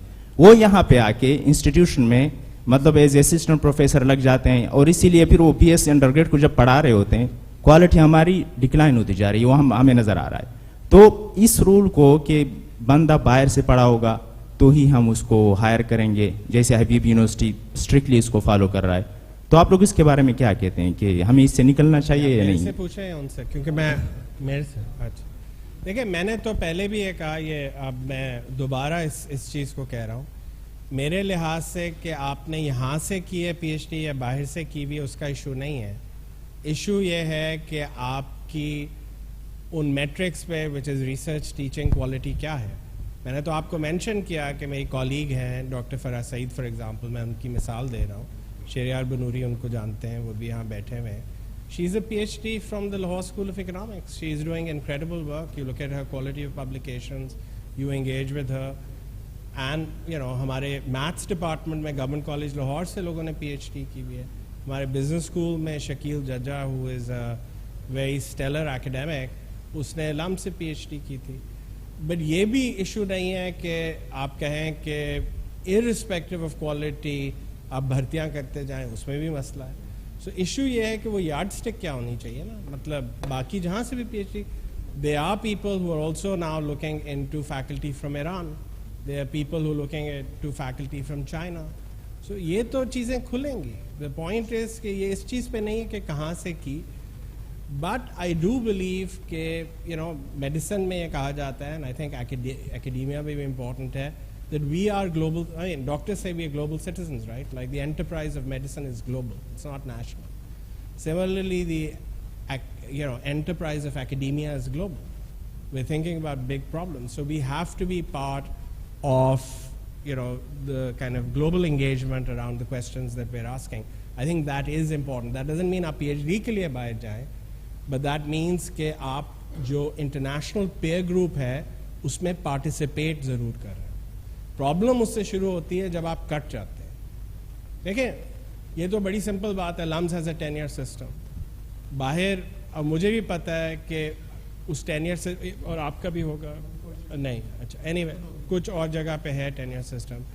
But the point is, even if you published in like the top 2 journals in the world or whatever, Pakistan में तो उसकी कोई value नहीं. Because the fact of the matter is you don't have a robust marketplace which is going to say, we reward this publication. Nobody cares, policy makers don't care, nobody cares कि यार इस जगह छपा है. The only way you can, so एक बंदा अगर बिल्कुल rational self-interest में सोचे, तो क्या यार मैं effort to reward ratio जो है वो बहुत skewed है. मतलब 3% publication probability 8 साल जिंदगी के लगने हैं और वो भी 2 साल तो उसके revise and resubmit review में लगने हैं. तो आप हाथ उठा देंगे कि यार मुझे क्या ज़रूरत है ये काम करने के लिए. वो आप तभी करेंगे जब आप कहेंगे कि नहीं, this is the peer group that I want to be part of. So you want to aspire to be part of a particular standard, right? और उसकी मिसाल इस पाकिस्तान क्रिकेट टीम. जब तक वो कहती थी कि we're going to compete at, like in first class cricket, we're going to expose ourselves to international competition, you had players that were rising to that level. The moment that enterprise collapsed, partly because of nationalistic politics in those places, partly because of security concerns and so on, you fell back on a system which is not robust. So you can see the wins when the likes of Javed Miadad, Majid Khan, Imran Khan, and these people were in your team and now. Thank you so much, Nasser from PIDE. So, कुछ अर्सा पहले मैं एक meeting attend कर रहा था जो vice chancellor की meeting थी, तो डिबेट हो रही थी कि यूनिवर्सिटी क्या होनी चाहिए. तो एक बहुत बड़ी यूनिवर्सिटी के वाइस चांसलर साहब कह रहे थे कि जब मैंने यूनिवर्सिटी का वाइस चांसलर ज्वाइन किया तो मैं किसी प्रोफेसर को अपने कमरे में एंटर नहीं होने देता था जिसके बाल ठीक नहीं होते थे या जिसने अच्छा ड्रेस नहीं पहना होता था. तो मैंने फिर उनसे सिंपल क्वेश्चंस किया कि क्या यूनिवर्सिटी का मकसद क्या है, हम यूनिवर्सिटी किस के लिए बना रहे हैं. मेरे ख्याल में तो जो आज की डिबेट से मुझे लगा कि यूनिवर्सिटी का मतलब है थिंकिंग सोसाइटी क्रिएट करना और स्टूडेंट में एक ऐसा इन्वायरमेंट क्रिएट करना कि वो सोच सके, वो क्वेश्चन कर सके. हमारा मकसद ये तो नहीं है कि हम टीचर्स का अगर ड्रेस ठीक नहीं है या स्टूडेंट ने जीन्स पहनी है और उसको कहीं आप दाखिल नहीं हो सकते. तो अगर वाइस चांसलर की थिंकिंग ये, और वहाँ पे तकरीबन कुछ 40 के करीब वाइस चांसलर बैठे हुए थे और वो मेरी बात पे इतने शॉक्ड हुए कि ये क्या कह रहा है, हमारे एथिक्स कहाँ गए, हमारी मोरालिटी कहाँ गई, हमारा रिलीजन कहाँ गया. तो but I said university is not meant for that. University is meant to create a society जो सोचना शुरू करें. और अगर हम अपने स्टूडेंट में सोचने की कैपेसिटी क्रिएट नहीं कर सकते, उसको इतना इग्नाइट नहीं कर सकते, तो इस ब्रिक एंड मार्टर का तो कोई कॉन्सेप्ट नहीं है यूनिवर्सिटी. हमारे तमाम वाइस चांसलर साहब कह रहे थे कि जी हमें फाइनेंशियल क्राइसिस है. फाइनेंशियल क्राइसिस क्यों है? क्योंकि हमने बिल्डिंग्स बनानी है. आई वाज जस्ट शॉक्ड कि अभी मैं एक बहुत बड़ी यूनिवर्सिटी की फैकल्टी जो कि प्रोफेसर हैं with reference to supporting staff देख रहा था. तो अगर आपके पास वहाँ पे 200 प्रोफेसर हैं तो कुछ 1500 के करीब आपके पास सपोर्टिंग स्टाफ है प्लस इंफ्रास्ट्रक्चर. अब लुक एट द रेशियो कि हम फैकल्टी पे क्या इन्वेस्ट कर रहे हैं और सपोर्टिंग स्टाफ पे. इसी तरह के इंडिया की university, it's not a very big university, वहाँ पे आप देखिए ऑलमोस्ट 50% रेशियो थी, जबकि पाकिस्तान में उस यूनिवर्सिटी की रेशियो आपको 80 और 20 की मिल रही है. आपकी सारी इन्वेस्टमेंट इंफ्रास्ट्रक्चर पे जा रही है, आपकी सारी इन्वेस्टमेंट सपोर्टिंग से, क्योंकि become these universities as a political hub. तो how we can revamp the mission of our university? The one of the insight that coming from this debate is to institutionalize, but question is how we can do that. Thank you. Yeah, I think this is, you hit the nail on the head. मैं आपको एक दो anecdotes देता हूँ. When I joined LUMS, and LUMS की भी अपनी trajectory है कि for a good 30 years we were just a teaching school, and research at the university has picked up in the last 10-15 years really. So जब मैंने join किया था, तो the mission was a teaching mission, and I remember in 2002 I submitted a paper. It was a global conference happening at the Delhi School of Economics. तो मैं LUM से उठ के गया, which has very nice infrastructure, and the auditorium I walked into at Delhi School had broken chairs. But the quality of research that was being produced over there was just mind-blowing, right? So, the other example that I had was, I gave you the example of Iqbal Ahmed Saab, जो खुल दुनिया को उन्होंने कहा आपने इतनी ज़मीन नहीं इकट्ठी की तो यूनिवर्सिटी नहीं खुल सकती. And people forget that the London School of Economics was actually set up by Sidney and Beatrice Webb. Sidney and Beatrice Webb were Fabian social scientists who spent their life looking at poverty in England, and then their enterprise was to build up the Labour Party. फिर, as it happens with progressives all the time, उनकी आपस में लड़ाई हो गई, so they split up and they decided with the likes of G.B. Shaw and so on to set up the LSE in a house in London. अगर वो लोग पाकिस्तान में होते तो वो ज़मीन ढूंढते ढूंढते मर जाते, right? So the point is, you have inner city campuses all over the world. So these are, but जो दूसरी आपने बात की, I think that's the problem, right? आपने इस चीज़ से बात शुरू की कि मैं एक मीटिंग में गया जहाँ पे वाइस चांसलर्स बैठे हुए थे और उधर डिबेट हो रही थी about the future of the university. I think that debate shouldn't happen in the set of vice chancellors for it to be meaningful. It should be happening in faculty. The forum for that debate is faculty. The vice chancellor is an administrative enabler for what that mission is going to be, right? And I think that's basically either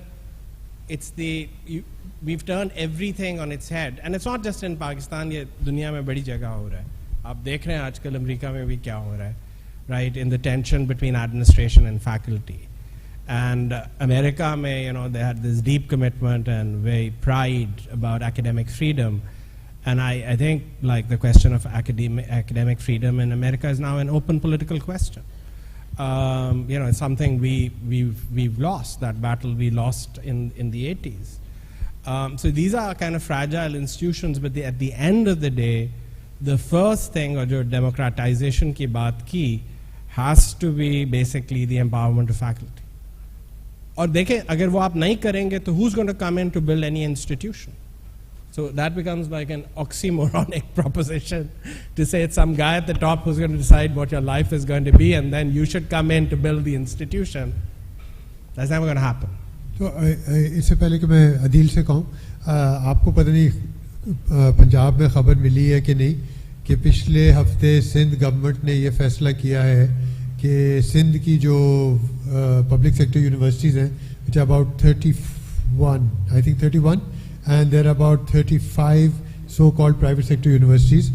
उनके vice chancellor जो हैं वो grade 21 के bureaucrats हो सकते हैं अगर उनके पास मास्टर्स डिग्री है और 4 साल की क्या कहते हैं ट्रेनिंग है या कुछ ऐसा लफ्ज़ है, तो उनको बनाया जा सकता है. अच्छा, बड़ी इंटरेस्टिंग बात है कि जब चीफ मिनिस्टर आए थे परसों इधर, हमारा कॉन्वोकेशन था, तो असमा और अब्दुल्ला हमारे डीन है बिजनेस स्टडीज़ के और शकील हमारे कंप्यूटर साइंस, हम बैठे हुए थे. हमने उनसे पूछा, मैंने कहा ये क्या कर रहे हैं आप? मैंने कहा कि IBA के साथ तो ऐसा ना करें ना.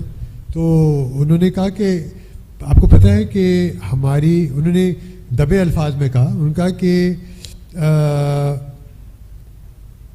वो 8 साल से चीफ मिनिस्टर है. वो कहते हैं पिछले 8 साल से मैं ये देख रहा हूँ कि वही 8-10 लोग वाइस चांसलर बन के एक यूनिवर्सिटी से दूसरी यूनिवर्सिटी में जा रहे हैं। और उन्होंने ये भी कहा, जो शायद उनको नहीं कहना चाहिए, कि उनकी क्वालिटी कोई इतनी अच्छी नहीं है। अच्छा, एक तो ये। दूसरा, उन्होंने फिर मिसाल दी, उन्होंने कहा देखिए doctor Ishrat Hussain, Ishrat is never taught, ठीक है, he is been a whatever public serve, he is been a bureaucrat, right, but he is transformed the IBA। You have Nisar Siddiqui, जो सिविल वो थे, सिविल सर्वेंट थे, वो भी यानी एकेडमिक PhD भी नहीं थे, उनकी मिसाल दी। फिर एक हमारे पास है मजहर Ali Syed sahab, I think he set up one of these private universities, Kite या something as well. So there are other example. So एक जो आप कह रहे हैं ना कि वाइस चांसलर को क्या करना चाहिए, हमारे यहाँ ये अब हो रहा है कि अब ब्यूरोक्रेट भी आ जाएगा, फिर फौजी भी आ जाएगा, और वो बिल्कुल क्या क्या डिसिप्लिन होना चाहिए, सोच क्या होती है, डिसिप्लिन होना चाहिए। पर वो अलग बात है। मैं चाहूँगा और लोग, अदील ने हाथ उठाया था, फिर मैं इधर भी आ जाता हूँ, ठीक है। अभी जुनैद ने उठाया था, फिर उसके बाद Nasir. Adeel, you. Thank you very much. Very insightful conversation. Learned a great deal. I have 4 very quick comments. I don't necessarily need reactions, but just to add to this conversation. One, as we talk about the undersupply of faculty, there's really an oversupply of PhDs abroad. In Europe, for example, there's a big market, particularly students who are coming out in science subjects, also in economics. Is there a way we could benefit from that oversupply? The other issue has to do with exactly what you mentioned, where I sometimes feel that the expansion of universities in the 2000s and later on followed a very similar pattern to the expansion of schooling system in the 80s, where it was seen as a mechanism of patronage to get land, contracts, hiring. So that part is also important to look at. On the AI, I think what's interesting is that in Oxford we had very little impact, in part because whatever students submit, there's a tutorial system. And really in the first 5, 10, 20 minutes, you really get a feel for whether the person has engaged in a deep manner or not. So that interactive system is really important. And in terms of AI, I think there are also some good opportunities. In a country like Pakistan, where there is a huge linguistic divide, one of the biggest barriers for students from public sector universities is English language. And so the ability, as long as you are able to interact with AI rather than just a silent receiver, you could actually improve your language skills, your writing skills. That could be a huge impact. One final issue, which I think is is a understated story of LUMS, and you had many success stories to share, but I wanted to tell the audience here as well also about your science program. Yes. Because in a place like Oxford, in the last couple of years, people have been asking me with surprise that we didn't think that LUMS is the science place. Now science is always a loss-making enterprise, and for a private sector university to do science is a huge, generates massive externalities, and it goes to answer the question raised here. A lot of these people who are getting PhDs from LUMS are actually going to public sector universities.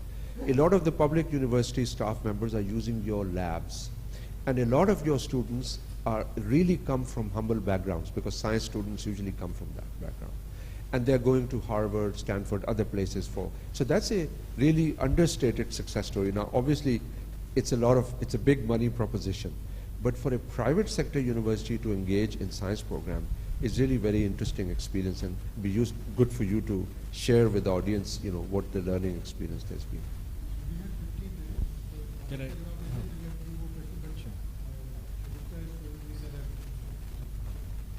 So I think all the points you raised, Adil, are good. I think on the AI, I don't think the issue is, so let me start with the oversupply of PhDs.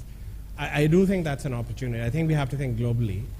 But the point is, if you don't have enabling conditions, there's also international opportunity sets that are opening up, right? So I think the enabling conditions have to be right to attract. And in fact, I think partly we were able to grow because of the oversupply of PhDs. But I think why people would feel, it's very interesting that a lot of the people would apply to us, but they won't apply to other local universities in Pakistan. And I think partly they were applying because the alumni who were coming back were a signal that there was something going right over here. So I think universities, to get the global ecosystem right in their universities is important. I think the AI thing is a scale thing. You could do it at Oxford. Oxford is just the system. Oxbridge is very difficult to replicate because it's massively costly, right? So the problem is when you're assessing and examining at a particular scale that you can't do vivas or tutorials or interactions, and you have an ethos where people are going to use AI to copy rather than to basically plug their skills. Now the problem is an agency problem. It's the student who has to take the responsibility to say how they're going to use AI. It's going to be very difficult to police that, right? So hence my push about socialization. And I think one thing, again, we don't talk about, I don't know about what things are like in the UK, but Pakistanis have made the whole exercise of education into a grade chase. This is a grade rat race. At some level, we want to break that mentality. Because the enterprise of universities is about learning, it's not about getting good grades, right? It's not about cheating your way through, or it's not about aids, or it's not about copying. It's about sort of how you use that opportunity to develop your thinking, your other skills over there, and I think that's the real challenge to crack. The science school is an amazing story. You've told it quite eloquently. I mean, the beauty of the science program was that the way it was designed, it's what's called a no boundaries program, where anybody who does any part of sciences or engineering has to have a grounding in all the pure sciences. And in addition now, basically, the science school has proliferated a graduate mission. Basically, it's the business school and the science school that have PhDs. A lot of those PhDs are going not only into local universities, but also regional universities.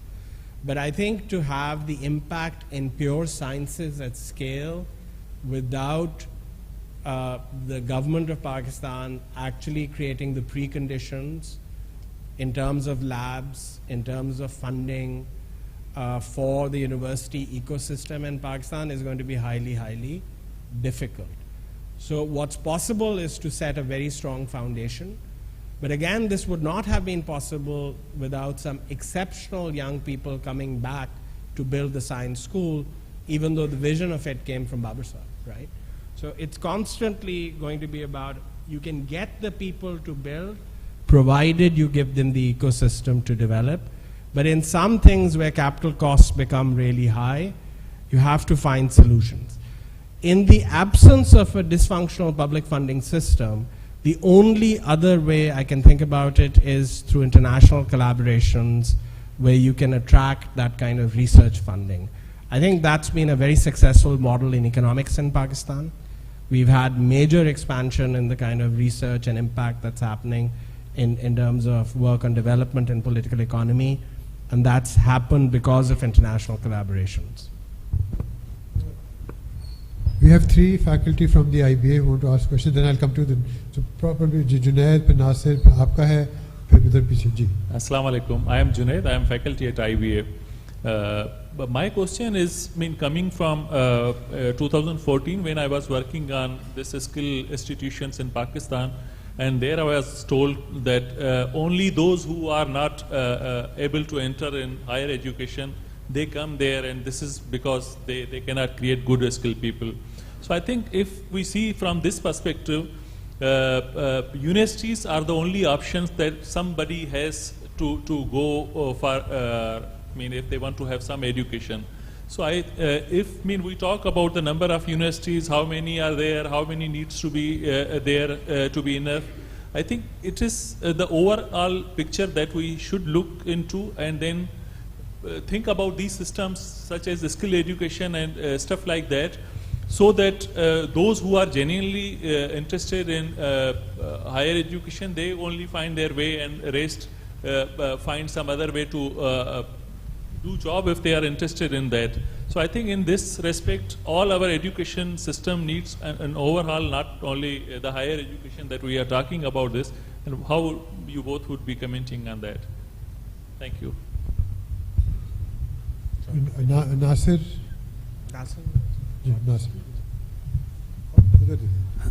Thank you so much. Very insightful conversation, but I think we moved away from the topic. So I'm just quickly going to ask both of you that you being an economist or a social scientist, was that a hurdle or helpful in being a vice chancellor? So we haven't talked about it. Both of you can answer this what question. he talked about was the hurdle of being a vice chancellor for being an economist. I thought we but also your deliberated experience that as well. in quite a lot of detail. Yeah, but just looking at the administrative role, you know, compared to coming from, let's say, engineering or other technical subject, is it helpful to be a social scientist when you're working as an administrator? And secondly, about the enabling environment, we are also facing this issue of faculty hiring. And when you talk about the enabling environment, it's not just the enabling environment at the institute. People also look at the overall environment in the country as well. So it's not just what the institute is offering, what is the situation in the country, the security situation, even the financial situation. If your exchange rate is moving around, that's also create, you know, uncertainty as well and other parts as well. So you can do so much only at the institute level, but what can you do about the overall enabling environment? Thank you. इन दोनों के दे दें और फिर दो और हैं उसके बाद. ये जो जुनैद का सवाल था और इनका नासिर का ये दे दें. जी. देखिए आप सही बात कर रहे हैं. I think schooling system, I think the biggest problem is ratta. Everything has become a system of rote. Even A levels has become a system of rote, the way it's executed here. You know, what happens in academies? Basically, you go there, you do past papers to sit the exam. So it's all about teaching to the test. Faisal Bari and I, about a decade ago, decided that we're going to teach a first-year undergraduate course because we felt that's the place where we found it most amazing because we were challenged and we felt we could make a contribution. हम अपनी classes में जाते थे, हम पूछते थे लोगों से कि how many people read outside their curriculum, and the answer would be close to 0. I think the other side is if you look at the distribution of subjects that are pushed onto young people that don't necessarily align always to their interests. I personally feel there should be no A levels in subjects like law, commerce, business studies. Has no business to have these subjects at the school level. They're not developing any skills. So it's a very vocational model of subject choice that is pushed. So now, you know, we've converted, pehle, hamare zamane mein that was the critique of the metric system that I did, which by the way had an amazing curriculum. It was no short of what the senior Cambridge curriculum used to be in my time, but it was the rote teaching and examination that was the problem, and now that's spilled over on the other side. So yeah, we are in a conversation with schools trying to open this can of worms up, but you know, again, the big problem over there is the assessment and the regulatory framework. And I don't think that higher education institutions can duck that question. That has to be a really important part of the debate. We talk about critical thinking, but where is critical thinking required in any of this? We talk about developing holistic interests. If you're pushing people into a very narrow set of subjects, how are they going to develop diverse perspectives? What about the language divide? I mean, you know, Pakistan's been caught up, South Asia has been caught up in this language question. Our my grandparents' generation were quintilingual. वो 5 ज़बानें बोलते थे on average. अब जो बच्चे आते हैं वो उनकी इंग्लिश की चैलेंज है और काफ़ी ऐसे बच्चे आते हैं जिनकी उर्दू भी चैलेंज है. So how do we kind of embed the question of languages back into the overall curriculum to connect people to society, right? And is the exercise of education just about teaching imported textbooks?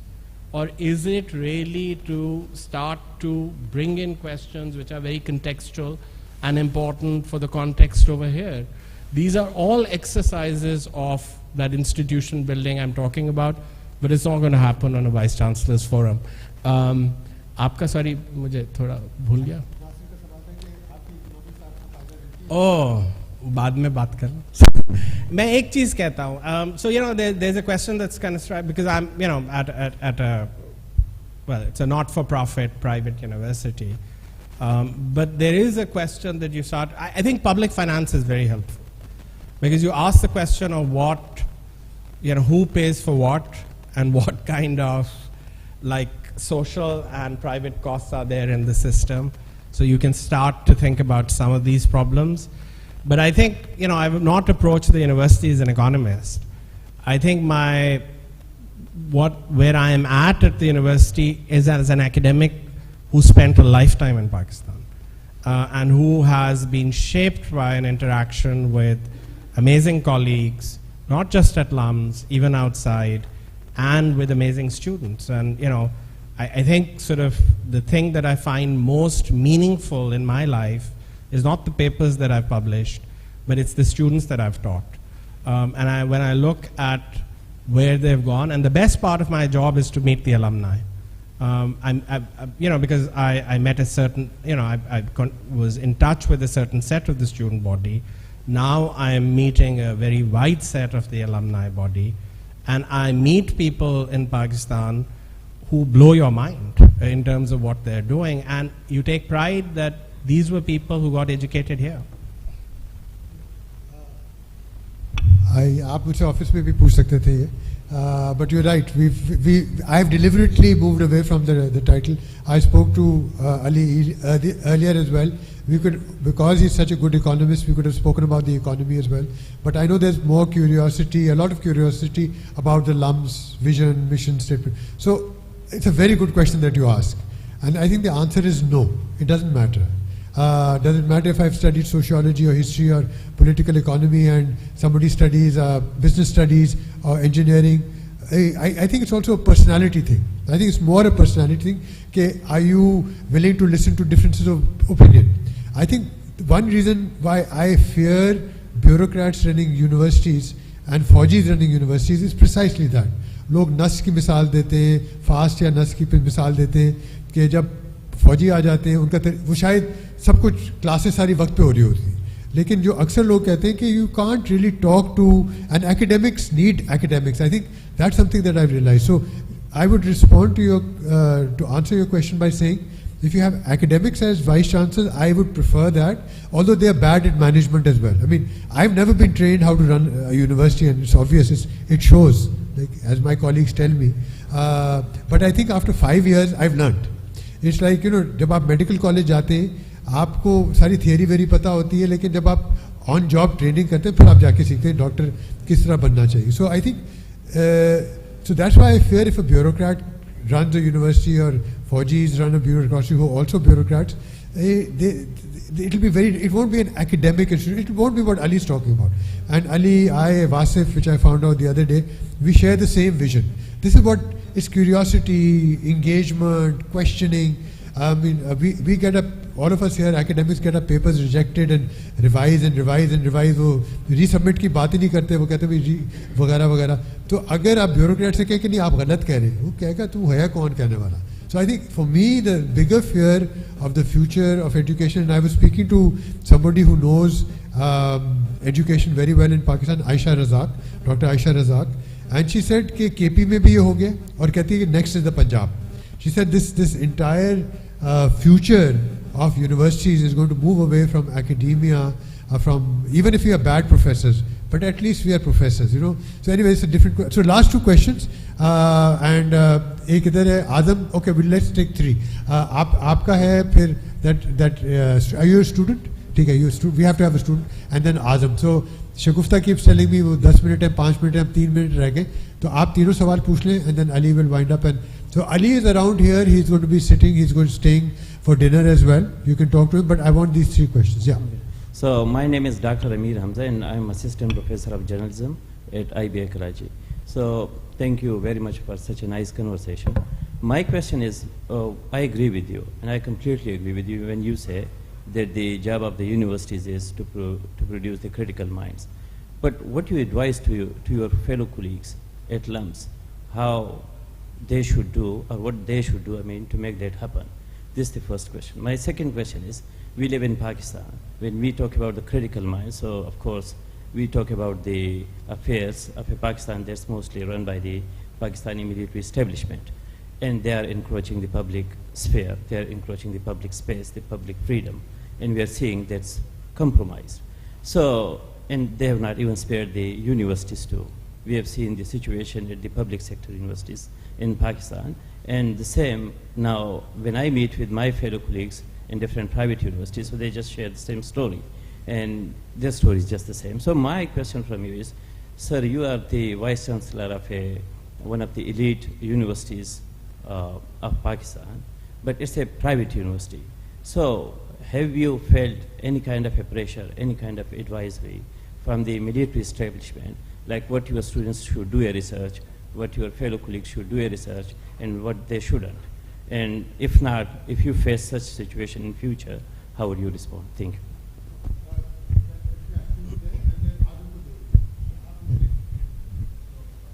Can you hear me? Hello, Assalamu alaikum. My name is Ubaidullah. I am a 4th year ACF student here at IBA. What are you studying? Here at IBA. ACF, Accounting and Finance. Yeah. तो sir मेरा सवाल ये कि आपने mention किया कि बाबा साहब जब भी उनके सामने आपको इनोवेटिव आइडिया प्रेजेंट करते थे तो he usually give you go ahead, right? जिसकी वजह से काफ़ी हमें इनोवेशन और ऑर्गेनिक ग्रोथ देखने को मिली लम्स पे. तो सर मेरा आपसे सवाल ये है कि अगर यही लोग, यही फैकल्टी इसी ड्राइव के साथ किसी और जगह, किसी और इंस्टीट्यूट में होते, डू यू थिंक कि वहाँ पे भी हमें ऐसी ऑर्गेनिक ग्रोथ देखने को मिलती, और was there something special to LUMS जिसकी वजह से हमें ये ग्रोथ देखने को मिली? And second part to my question, I think इस तरह की इनोवेशन और ग्रोथ हम IBA में भी लाना चाह रहे हैं, and sir Akbar plays a huge role in that. तो सर अकबर से मेरा सवाल ये है कि sir considering IBA is a public university, और एक पब्लिक यूनिवर्सिटी की बहुत ज़्यादा एक ब्यूरोक्रेटिक प्रोसेस होता है, रेड टेपिंग बहुत ज़्यादा होती है, तो डू यू पर्सनली फील कि आप इन प्रोसेस की वजह से बहुत ज़्यादा हेल्ड बैक हैं, and this makes bringing organic growth and change at IBA near practically impossible? I just want to hear your honest thoughts. Okay, Assalamu alaikum. Azam Ali, I teach law here at IBA. So 13 years ago, Osama Siddiqui recruited me to teach a course at LUMS. So I did that for 1 semester, and then Dr. Ishrat found out about me, and I ended up getting a full-time job at IBA. But at that our loss entirely. Yeah, so if I compare IBA and LUMS at that time, all right, so IBA was setting up a center for entrepreneurial development at that time. But if I look at today in the startup scene in Pakistan, you don't need to check where the founder of a VC-funded startup went. Maybe 7 times out of 10 it'll be alums. So what did you guys do right to achieve that result? Okay, so आपका पहला question क्या था? Although ये कहते हैं मेरे से 10 साल बड़े हैं, बट मैं बूढ़ा बहुत जल्दी हो गया हूँ 11 महीने में. जी जी. What you advise to your fellow colleagues, what they should do, that you produce the critical minds in LUMS? नहीं, देखिए मेरा तो उल्टा है. I think I can do this job if my faculty is taking a lead in that conversation. I cannot lead in that sense. And I think the problem starts when you have individuals who have very fixed ideas coming and telling others what to do. I don't think that's how university institution building evolves. So when अपनी मिसाल दी, Anjum Naseem was very open to intellectual debates. A law school की जो आप बात कर रहे हैं, there were lots of intellectual debates that happened, lots of disagreements.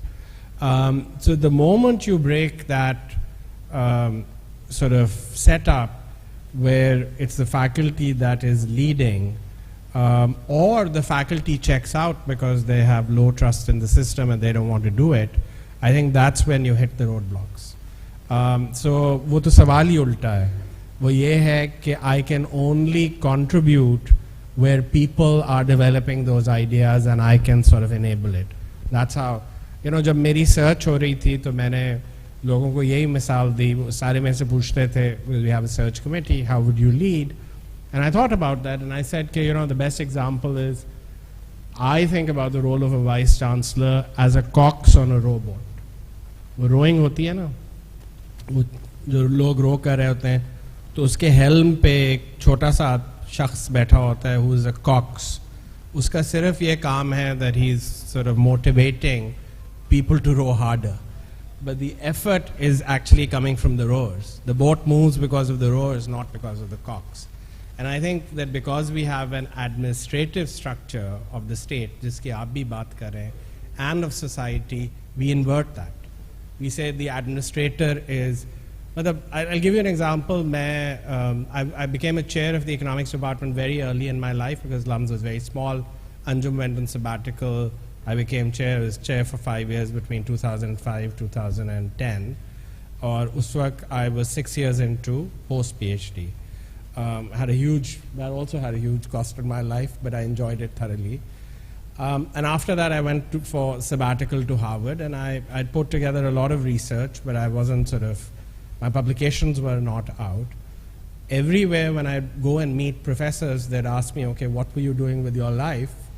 And I'd start to say, I kind of worked in this institution, and they'd glaze over. Universities across the world do not celebrate their administrators. They celebrate faculty, right? And that's basically the ethos that you have to create. If you can't create that ethos, then it's not a university in the way that we know impactful universities. Aapka jo sawal tha, I don't know. I just think that it's again the set of people that come together. I do think there is something in about LUMS seeding these innovations, perhaps because it was nascent and it was open.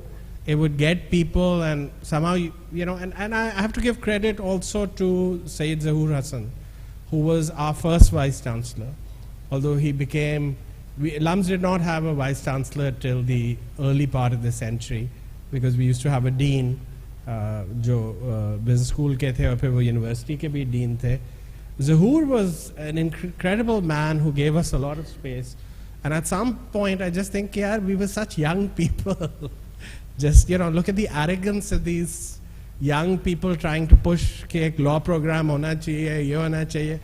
And they'd open up the conversation. And I think the moment, LUMS mein bhi hua, there were points at which those conversations got broken. And I think that caused stutters in the development mission of the institution. So I think sort of constantly giving people the ownership in a meaningful way to create is important. और एक तीसरा सवाल था। हाँ, मेरे question की second part था sir Akbar से।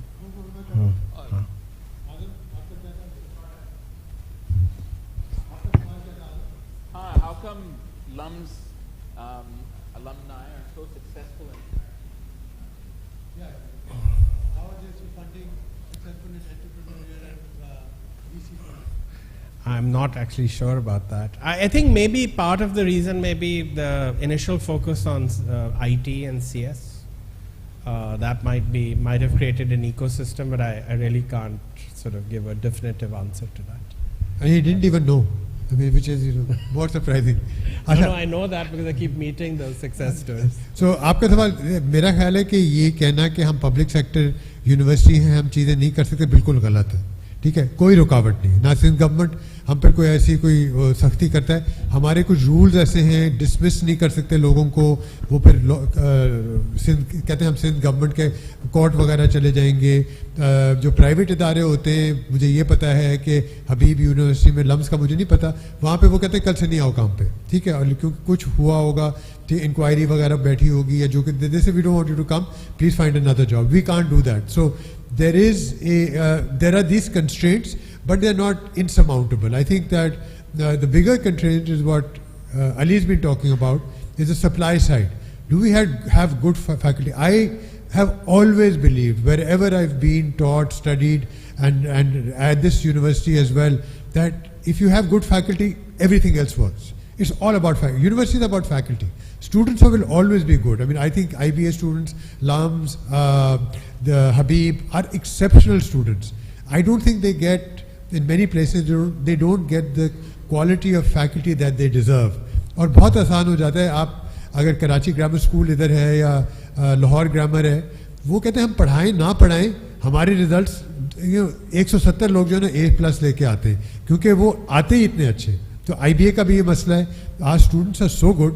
It's just that I wish we all collectively did more. There is a supply side problem. Anyway, so please join me in thanking Professor, Vice Chancellor, friend Ali Chima. Great pleasure.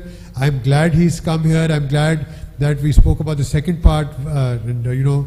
Nasir is right to point that out, that उसमें कुछ कहने को भी नहीं था कि economists as vice chancellors क्या करते हैं. So fantastic conversation. I hope Ali will come back as a vice chancellor still to the IBA in a year's time and tell us. He's been vice chancellor only for 11 months. अभी नए आए हैं. 11 महीने बहुत हल्का वक्त होता है. सीख रहे हैं. 2 साल के बाद आए, 3 साल के बाद आए और बताएं कि how his views have changed. And thank you all for your questions and participation. Please join me in thanking Ali Chima.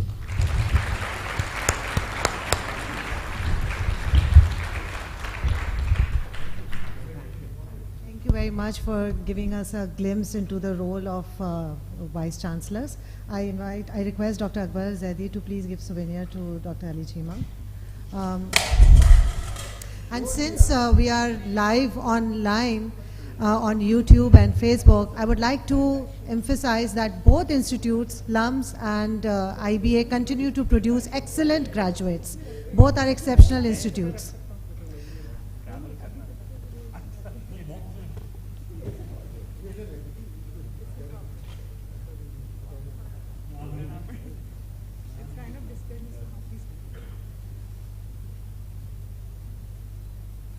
Thank you very much for joining us today.